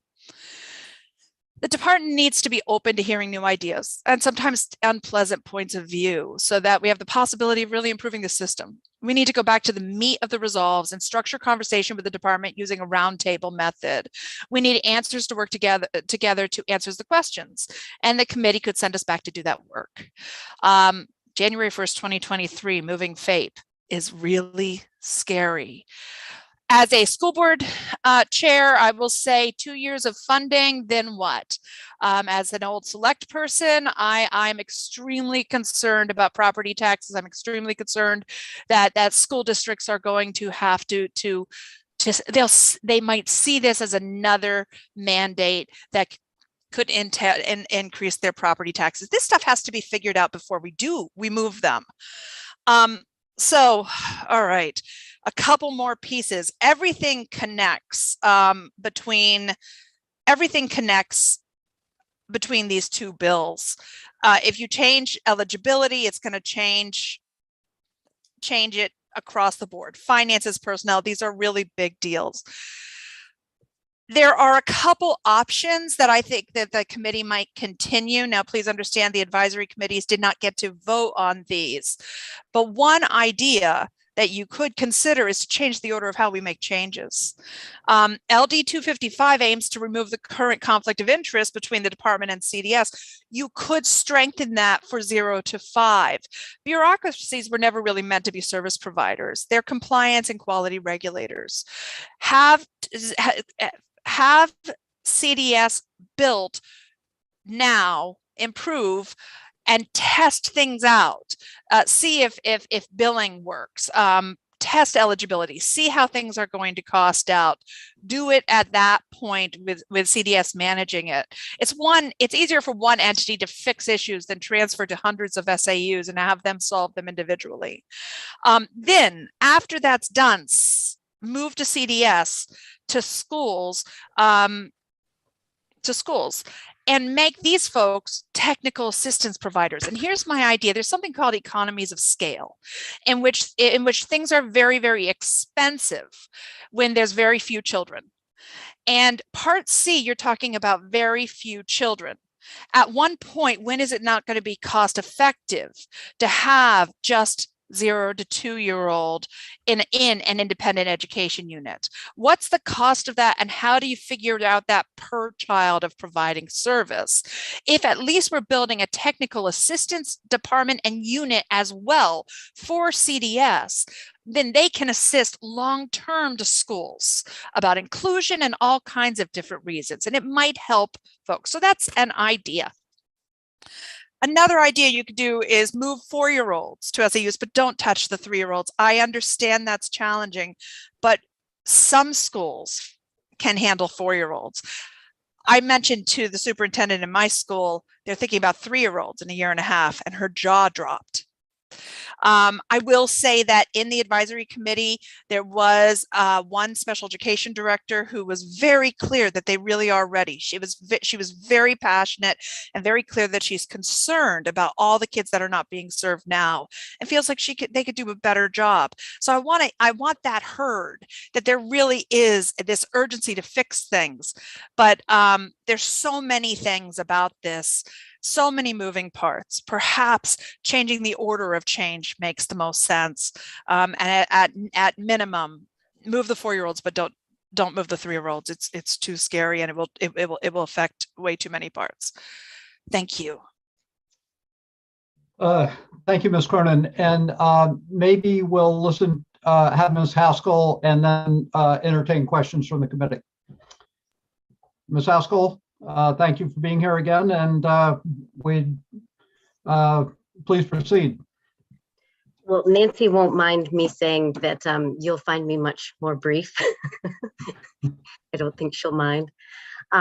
So I'm Tiffany Haskell. I'm a special ed director. I work at Waban in Sanford. I'm the representative on the advisory committee appointed by MAXPE, which is Maine Association of Community Service Providers.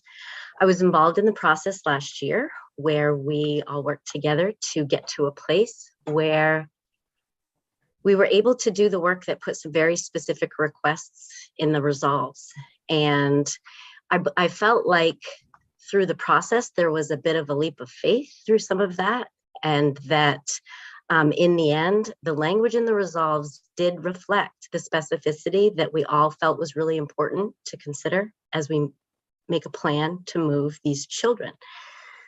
So in the advisory committee, I would say that overall to date at this point, certainly tons and tons of work has been done. I would say that in our initial meetings with the advisory committee, of which originally we were only set to have a couple, those were largely characterized as kind of a brief overview of a timeline. And so we took a turn in the advisory meetings to kind of dig into the resolves, to be a little more deep about what we thought our job was to create and present to you folks. More recently, starting a couple of weeks ago, we received, as I'm sure you have seen, another iteration of that, but we received a very robust timeline. And we're pleased to see that there was an understanding of the intricacy about how the three bills really do relate to one another. I did do a point-by-point analysis of it, of course, and was concerned that there were some significantly missing pieces from the resolve. And I really also felt like there was a difference between a timeline and a detailed plan. And sometimes in a timeline, when I think the PCG report, for example, was like, I don't know, 60, 80, 100 pages long.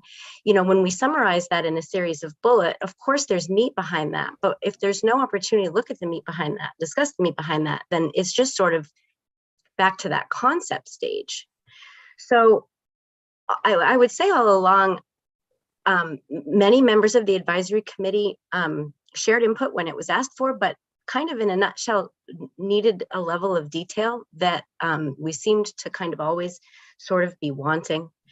Some of the areas that stood out in particular around readiness and funding and capacity and transportation and all, and even in the area of health and safety, many people weren't necessarily thinking about childcare licensing under the OCFS, but does the school have tiny toilets for 3-year-olds? So there's just so much that goes into serving the littlest guys who can't climb up on a bus. I will close with a couple of things. I sort of think I do my best work about what are things really going to look like by getting into the meat of legislation and plans, because then we can really get down to the nitty gritty of what is it we're talking about? What is it going to look like? And have a real opportunity to respond to that. I don't feel like I have had an opportunity necessarily to do that because it's felt very conceptual in nature. And Hillary speaks my language. I'm in the details. And so I have been a little lost with that. I will say to close that even in the beginning, when the timeline was, I would say, quite rudimentary, it consistently indicated that the transition would be done by 25-26. And I was unable to sleep on Monday night because we had a final advisory meeting. And at that meeting, information was shared with us that was on a slide you saw today, which I feel that we went over everything very fast. I haven't seen these slides before. But what made me lose sleep on Monday night is that on Monday, we learned through slides we saw for the first time that FAPE obligation would be shifting to the SAUs in 2023 for 3 to 4-year-olds, 3 to 5-year-olds. That has been a significant, that's a significant change from any discussion I have ever been part of in any way, shape, or form with this process. And I would be remiss if I didn't bring it up as a concern that I hope you noticed today. I would also just like to point out 2 more things, and I know I said I would be done. On the one hand, we heard today lots of talk about respect for where kids are at and working with providers, childcare providers for delivering services outside of the SAU if that's what the SAU wants. But there's conflict with information that we were shared in the advisory committee that says that once this system is put into place, the LRE, the baseline, the assumption is always the public school. And so there was a lot of concern shared by childcare providers and others and families about the whole entire system of delivery of the 3 to 5 system in Maine would be a huge shift to have the LRE assumption be in your local public school. And then I had a question about a hybrid model and the role of private providers. I'm not sure if what Roberta just shared is a different word, hybrid, than what we've always understood. And we've never seen that the role of private providers is time limited or temporary. So I was confused about some of that I saw just today. Thank you for your time. Thank you, Ms. Haskell. And I think you are a little bit shorter than Ms. Cronin. But thank you for your reflection and thank you for your thoughts. And again, thank you for the work. Chairing anything is difficult. So I appreciate the situation you're in. So at this point, are there any questions from members of the committee of Ms. Cronin or of Ms. Haskell? I see that Representative Dodge and Representative Millette have questions. We'll start with Representative Dodge. Thank you, Mr. Chair, and thank you, ladies, for presenting the perspectives of the advisory committee. We appreciate you being here. I have a question regarding staff development and certifications to facilitate transitions to protect staff. Is this currently under the umbrella of human resources at the regional level, or is it somewhat handled by DOE and HHS at this point? If you could help clarify that for me, that would be great. And also a perspective on the penalties of our change that we're contemplating about the future retirement benefits and pensions and what have you of staff that was alluded to in an earlier question before our shift happens. If you have some reactions or thoughts, if members of your committee were able to share input on that, please. Thank you. I wish I had answers for you, and I don't know if Tiffany does. I believe that CDS manages their personnel. Ms. Frazier might have that information, and I would be very interested in talking to the employees of the union to find out what they have to say. But that's not my expertise. Neither of those questions are my expertise.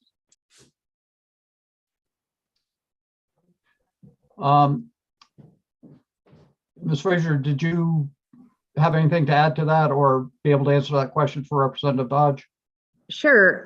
So certification goes through the Department of Education. There's 3 certifications currently: 282B, which is birth to 5, K to 8, and 7 to 12. 282 K to 8 and 7 to 12. In order to provide and implement an IEP, you have to have one of the certifications. There is a problem. There's not a problem. The certification of if a SAU were to work with a preschool and they had staff in their SAU, they would have to get an additional certification for their staff. So what we're doing is really working to try to increase the amount of 282s in CDS right now. So the certification is kind of regulated through the Department of Education, and you cannot provide specially designed instruction without a 282, one of the certifications in one of the areas. And in terms of the retirement benefit, you may remember we had initial conversation with Maine PERS about options for people to maintain their Social Security, and we are continuing those conversations. So that is our goal as well. Thank you. Representative Dodge, does that answer your question? Thank you. Representative Millette. Thank you, Mr. Chair. I have my own question, but I would love to have follow up on Representative Dodge's with Ms. Frazier. Any sense of when Maine MEPers and DOE will have, or CDS have, this retirement issue solved? If you would refer to the timeline, we are again working this year to create professional development starting in the fall, university coursework, and individual plans for certification based on uniquely identified goals. And we expect that we're going to have all of that information with the transition plan in by next July. My question was around the retirement. That too. So all of that is the staff.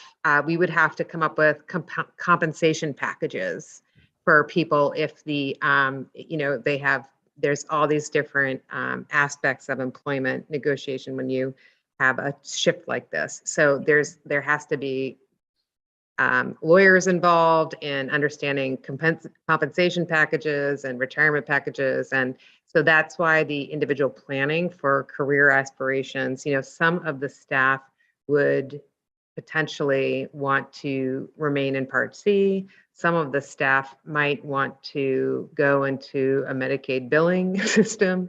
So we have multiple pathways for people within that we're going to co-create with the CDS, with employees of CDS, and we plan on doing that over the course of this year. Retirement, compensation, all of those things we're working with an employment attorney on. Thank you. We just don't have the answer today for you. Yep. Ms. Cronin, you said during your presentation that there were some issues that needed to be solved before moving services to SAU. Just can you give me a bullet point of what those, because we are now at 3:45. I think we're going to start losing people. Can you just give me a bullet point of what those issues are that you think need to be figured out before services are moved to SAUs? Thank you. I'd probably like to give you more of a list, but I'm going to give you right off the top of my head. I absolutely think the funding has to be figured out. How are schools going to be reimbursed for this? Before we ask them to take something on, we need to tell them and give them an opportunity to be able to give their opinion about what they're willing to do. I believe that we should, without a doubt, figure out least restrictive environment. I would hate to see a lot of childcare workers as well as preschools, but those are two different things, go out of business because of this change. I'd want to make sure that that least restrictive environment was clear, so that we made sure that children with disabilities don't end up in a room only with children with disabilities when that isn't their least restricted environment. Now, there might be times in which it is, but it shouldn't be the default. And my fear right now, what we're doing to take care of our children who don't have access to education is creating more programs that don't necessarily have that inclusion piece, which is dangerous. I think we should talk about eligibility, and I think we should look at whether or not we should broaden Part C's eligibility now. off the top of my head, that's where I am. But I also think we should really look for the long term. We really should look at what will it mean, and how do we create this independent education unit so it has enough money and value to when it doesn't anymore work with 3 and 4-year-olds, so that all of a sudden we're not, because of that economies of scale, losing that expertise because we can't afford it. I really think that there's lots of things we could do with that group, but I mean, we're not talking about a lot of kids for a statewide program, and having an agency manage it for Part C just feels like a lot. So that off the top of my head, that's where I am. And I also think that schools need to know and have a little bit more say whether or not they're ready for it. I think they were expecting 4-year-olds. I think 3-year-olds is going to hit them like a dead wet fish. Okay, I see that Senator Woodson has his hand up, and then Senator Rafferty. Thank you. Can you hear me? Yes. Okay. Boy, I don't have a particular question. I have concerns. I like what the department's trying to do, but I'm very concerned with the concerns of the advisory committee. And I hope the DOE will address some of those.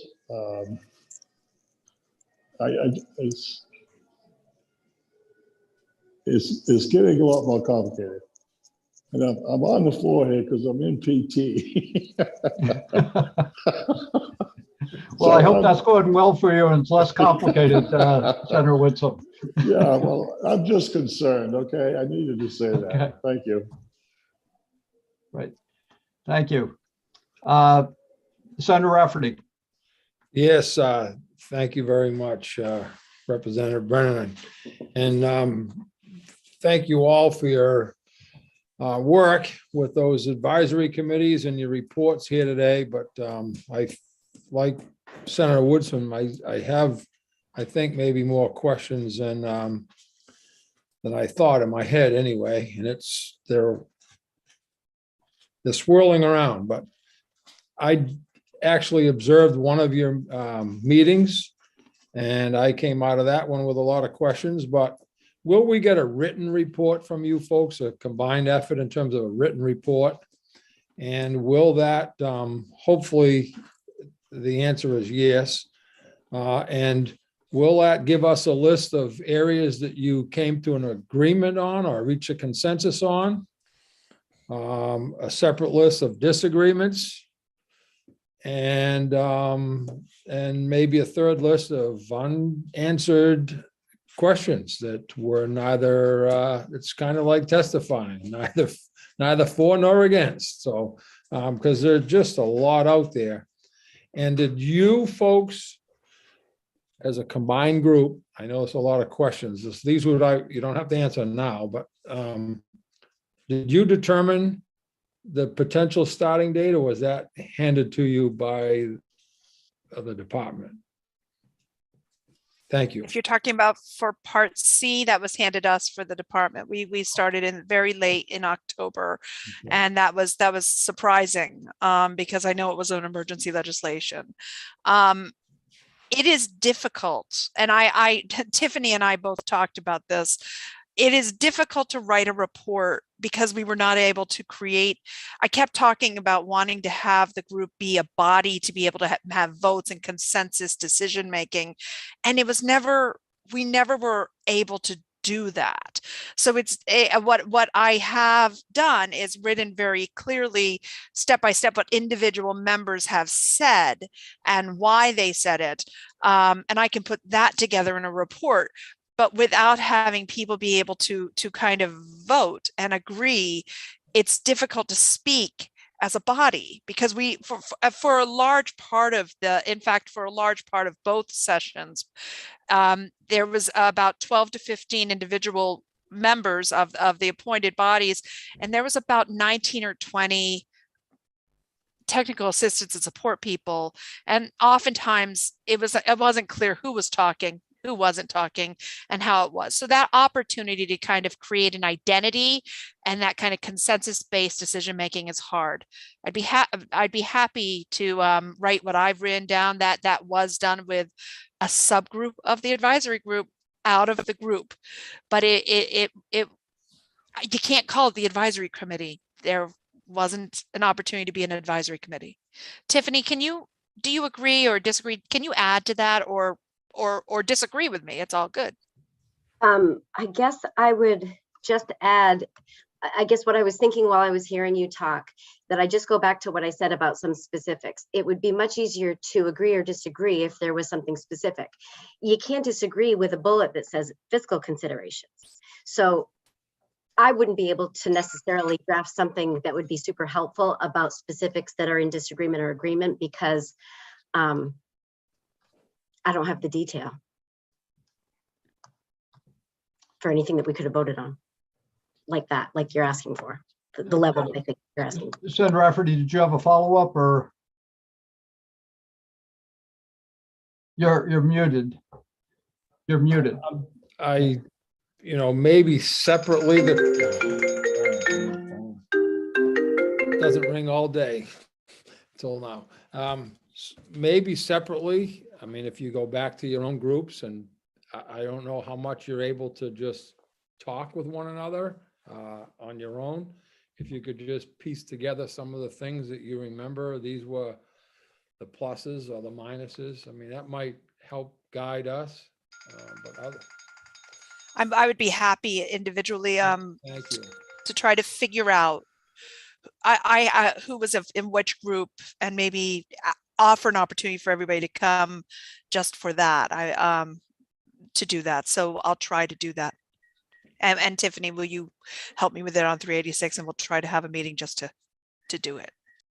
I think any help I would be able to provide going forward would require that I have today's slides. Yeah, we don't have any of this information. That is challenging. So yeah.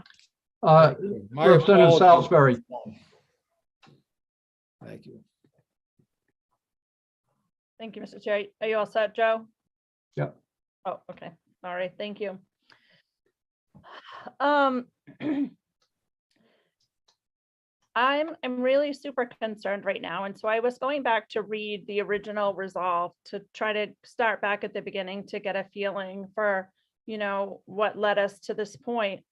And we've, over the last week or two, we've received a lot of emails about LD 255 and a lot of concerns about where this is heading. And then I'm really concerned to hear today that the goal of the resolve, when I go back to read it, is to create an advisory committee that would advise the department.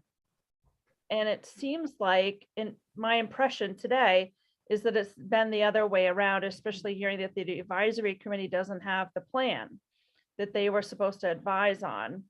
So I really have a lot more questions now than I did before about where we're ending up. It sounds like the original intention of the resolve hasn't been met, and I'm concerned about that. And I don't know that I'm necessarily asking a question, other than perhaps us as a committee, we need to talk more about this as far as where we go from here. Yeah. Well, Representative Salisbury, that is the next point of discussion, because we do have to decide where we go next, and that will be a committee decision. So, Representative Millette. Thank you, Mr. Chair. This was a question I meant to ask a while ago, so I appreciate having an opportunity to ask this. And I think this may be more I know this is more for the department. It would appreciate it if we could get an understanding of how many, I'll ask it comprehensively, and we'll see what kind of information you guys have. How many Part C and how many Part B children are being served in private preschool programs / daycare programs? As I do, We could get that data for you, but we don't Oh. have it to share right now. yeah, that's great. Because I know that has been expressed both today and we've received emails about that as well. So I appreciate it. Thank you. So are there any other questions for Ms. Haskell or Ms. Cronin? Thank you very much. And I'm sure we'll see you again in the next, in the coming weeks. Thank you. Thank you very much. So the remaining issue, we still have the Assistant AG Forrester who's with us. And I guess I would ask you, given the time of day and where we're at, is there a quick summary of the work that you've been doing? Or is it something that I've already had several people say that they're a little overwhelmed? So. Do I get to be counted as one of the overwhelmed? Sure. Okay. I don't know how you all do this. I mean, literally, my rear end is not going to forgive me for this day. Wow. Anyhow, so I guess if I can flip the script a little, yep. As you know, I have no policy stake in any of this. I'm just an attorney.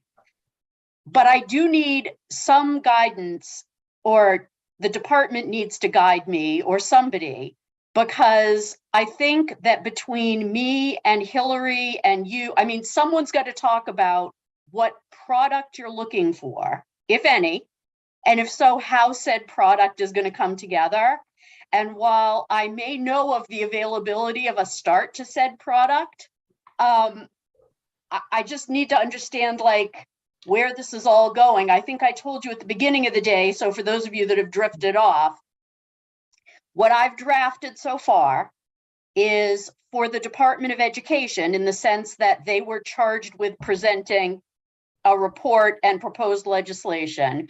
Obviously, I would have helped the advisory. Well, I was on 255, but not 386, which is obvious from my efforts, because I knew what was going on in 255, but not 386, but that's okay. Oh no, I really hope that's why he's not on the floor doing PT. Anyway, so Ms. Forrester, what can I do to help move this? Well, here's what we're going to do. Okay. If you'll stay with us, you can get up and walk around if that will be helpful. But at this point, what I'm going to do is turn to Ms. Risler and have her recap again what we've done today and what our options are. I think we have 3 options at this point, and one of those options, at least to me, only to me, seems to be the one that we're going to end up pursuing. But I'd like to hear from Ms. Risler first. So I'm going to sort of revert back to the presentation I gave when we started this day about you now have received the 3 reports based on LD 135, 255, and 386. Each of those reports, upon being submitted to this committee, gave this committee authorization to report out a committee bill. I mentioned earlier sort of how the process for those committee bills would work. Obviously, one of the options was to report out a committee bill that would need to be referred back to committee as an LD, with an LD number, for public hearing and work session. However, I mentioned the constraint that with the only next planned session day of March 9th, and based on the amount of conversation today, that it's unlikely that between the committee and myself drafting language, we could have that turned around and printed as an LD by March 9th. I'm just going to guess that committee members are probably not quite ready to vote on language. We have not had any language presented to us. I have not seen any language yet. So I'm going to guess you're not ready to do that. I think you're absolutely accurate about that. So the second option, of course, is to report out a bill with a final recommendation. But obviously that would actually ultimately be a vote of this committee on the substance of a bill. It would be motions of ought to pass as amended, ought not to pass.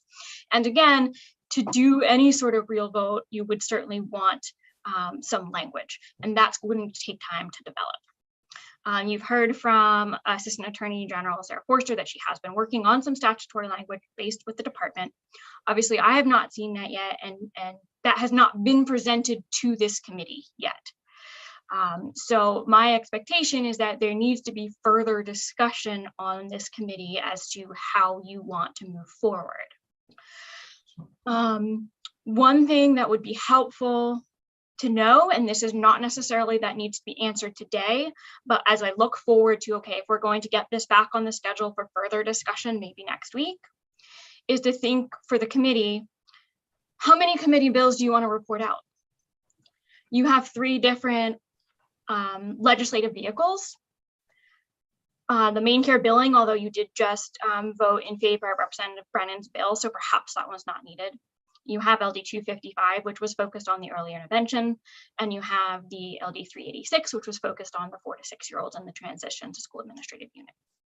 So one thing the committee needs to be thinking about is, do you want to do a comprehensive single bill? Do you want to be looking at 2 separate bills? As a drafter, that will be helpful for me to know so that I can start preparing on sort of the back end of how that will move forward. So, Ms. Risler, thank you very much for the summary. And very quickly, Ms. Forster, at this point, knowing what you know, do you have any thoughts about how many bills we might report out? Wow, you read my mind. I can tell you that's that frightening I think for both of us, I'm sure. Yeah, well, I don't see how you can report out 2 separate bills on this, the way I've structured it in the draft. Now, remember, this is a draft. You could decide the whole thing was wrong and you want to do something else. But I think one thing that everybody agreed on today, and Nancy's picture isn't up anymore. She and I are both very expressive people, so I know immediately whether I'm right or not, is that these things are intertwined. And so the possibility of trying to do 2 separate bills makes a drafter like me, or presumably Ms. Risler, nervous, because then they have to fit. Okay, thank you. That's helpful. And I know Representative Millett has her hand up, but I wanted to offer one thing before we get to her. Senator Rafferty and I did talk earlier today, and given the discussion we've had today, which I think is a great discussion, we've gotten a huge amount of information, and I really want to thank the department as well as the advisory board members, as well as Ms. Forster and everybody else that that has been here. It's clear we're not going to vote on language or vote on anything today. And it seems what makes the most sense is to schedule a work session sometime next week where Ms. Risler can bring together all the information that everybody has heard today, along with Ms. Forrester, and talk about what the possibilities might be for drafting a bill. And at that work session, again, there'd be another decision that would be made. Now, maybe we're talking about one bill. And then if we are talking about something, we do have some agreement that we can put together, we would schedule the public hearing the following week on that bill. And again, it doesn't have to be perfect. It doesn't have to be exactly right. It's just really whether or not we're going to recognize that we want a vehicle to accomplish something this session. And so if we had the public hearing next week, we had the work sessions, we could schedule, I'm not going to say how many, but we could probably have enough work sessions to come to some agreement on how we're going to move forward or what direction we might want to pursue. So what I would be looking for next week in a work session is for Ms. Risler and Ms. Forrester to come on with at least an outline of those things that they thought was being proposed by DOE, what that means in terms of statutory language. And again, not a final draft by any means, but at least what the talking points should be at the work session. And then it'll be up to the committee to decide what issues we think we can coalesce around enough to put a bill forward and a public hearing the following week.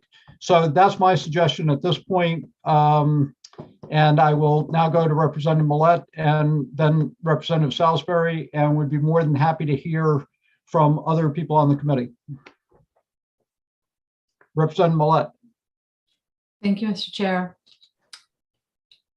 So I think I was thinking along the similar lines, but it's slightly differently. I think it would be really helpful at this point for me to actually see the proposed statutory language and any regulatory unallocated language that may need to accompany it to achieve what it is the department has laid before us. Because that's going to force the kind of large conceptual thinking that we've heard to become very concrete. Or not, and then that will provide a lot of information, that will provide me information as to how things will proceed forward. So I think that would be very instructional for me as a member, is to see, and it can be in one bill, as Assistant Attorney General Forster has suggested. I would ask that we try not to box ourselves in too much with timing in terms of having to have a bill, having a public hearing by a certain date. I think we're all working as hard as we can. And I think we've all recognized today the huge stakes that are at play here. And then I would just reiterate one more time,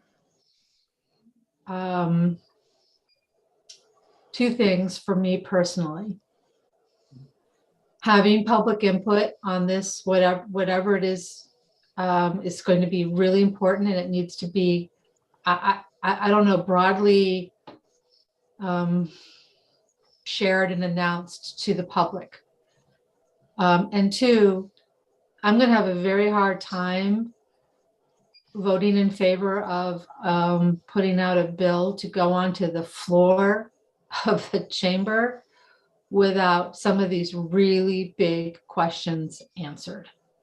That would include funding, transportation, retirement, training, oversight. Those are the ones that are just on the top of my head, but I mean, those are important questions that have to be answered before we set this train on its tracks. Thank you, Mr. Chair. Thank you. Representative Salisbury. Thank you, Mr. Chair. I just wanted to add to what you said about getting Ms. Risler and Ms. Forrester there to get together with the information that's been provided already today. But I think one piece is still missing, something from the advisory committee. I mean, that was the original charge, was to have an advisory committee to advise the Department of Education. And we still, I feel like they've been cut out of this process and we haven't heard from them. So I'd like to see something from them be added into that so we can put that piece together.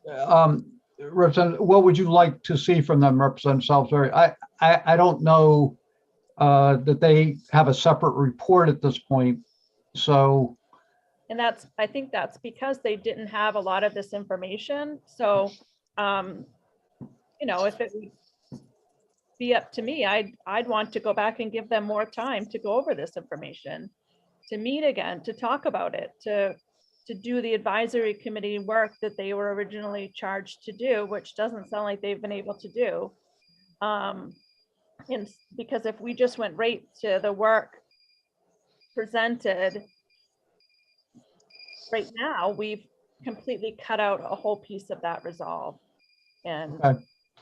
I'd like to. All right. Well, let's. We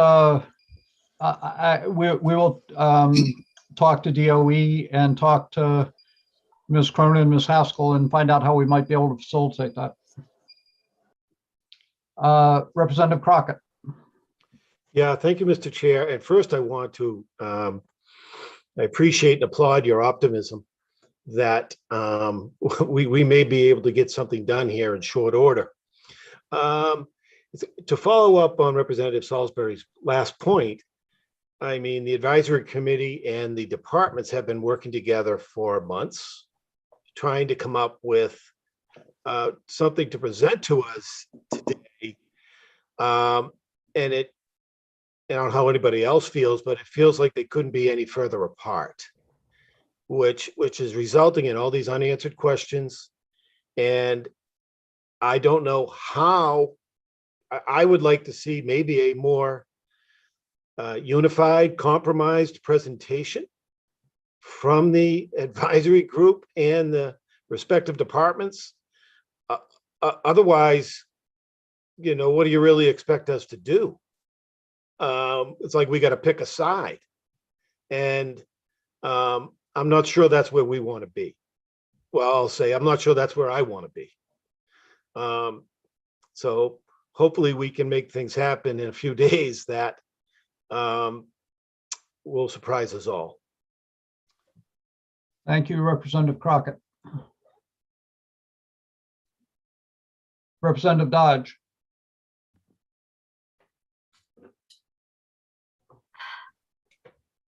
Thank you, Mr. Chair. Thank you all who have been here today to help us. I must say that I too am disappointed in the process, due in part to the number of emails I have received on this process over the last several weeks. In order for our committee to make the very best decisions we can make for kids, we need to have information that is fair and balanced. So I would echo the concerns that have been expressed by Representative Salisbury, Representative Millette, and Representative Crockett, and Senator Woodsum. Yet I hope that we will remember what we discussed over a year ago, that some decisions and forward motion must be made. We cannot vacillate indefinitely. Having said that, is it possible that we could address the centralized billing sooner rather than later and just pull this in to the two other bills? And perhaps Ms. Risler and Ms. Forster could advise us on that possibility. And next Monday, will we be able to have either the advisory committee's reaction to the language as proposed, in addition to the bullet points of concern and how those concerns could be addressed from the advisory committee viewpoint? That would make my stomach feel better and my headache go away. And again, I have to say this, it's important that we get fair and balanced and good information that has been freely shared amongst all interest groups, not to have people come before us and say, hadn't seen that report, hadn't seen that information. And I hope going forward, as has already been said, that, that we won't have that happen. Thank you.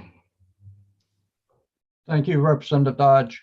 And we will work to try to get that information to the appropriate people. Anybody else have any comment or thoughts? All right, so I guess Ms. Risler, we would turn to you and find a time next week for a work session. There doesn't have to be a particular date, but I think the intent is to try to rough out what the issues, Representative Millett identified some issues, Senator Rafferty, and also Representative Dodge, and that you and Ms. Forster may be able to speak to those issues, as well as some of the statutory changes that may be necessary as a result of the proposal that DOE has put on the table. And at the same time, if we can include advisory board members or advisory committee members in information and sharing, that we could have a parallel process moving forward. Ms. Resler. So I'm happy to talk schedule for next week, and I can do that now with the full committee, or I can set up a meeting with the chairs and leads to find a time next week when that might be possible, given what is already on the schedule and our other commitments as a committee.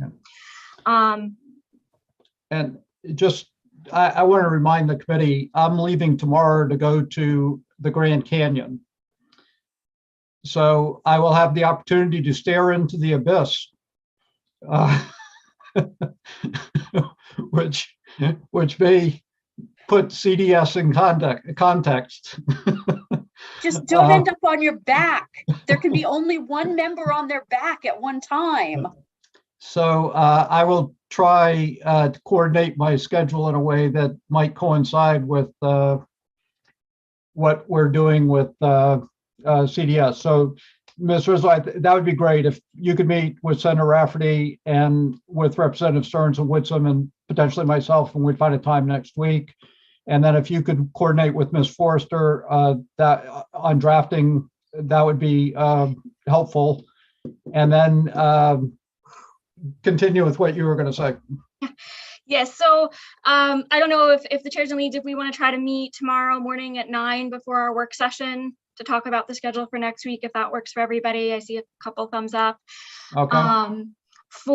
In terms of what you are requesting for AAG Forster and I need to be a little bit clear on what is actually possible in the time we have permitted for us.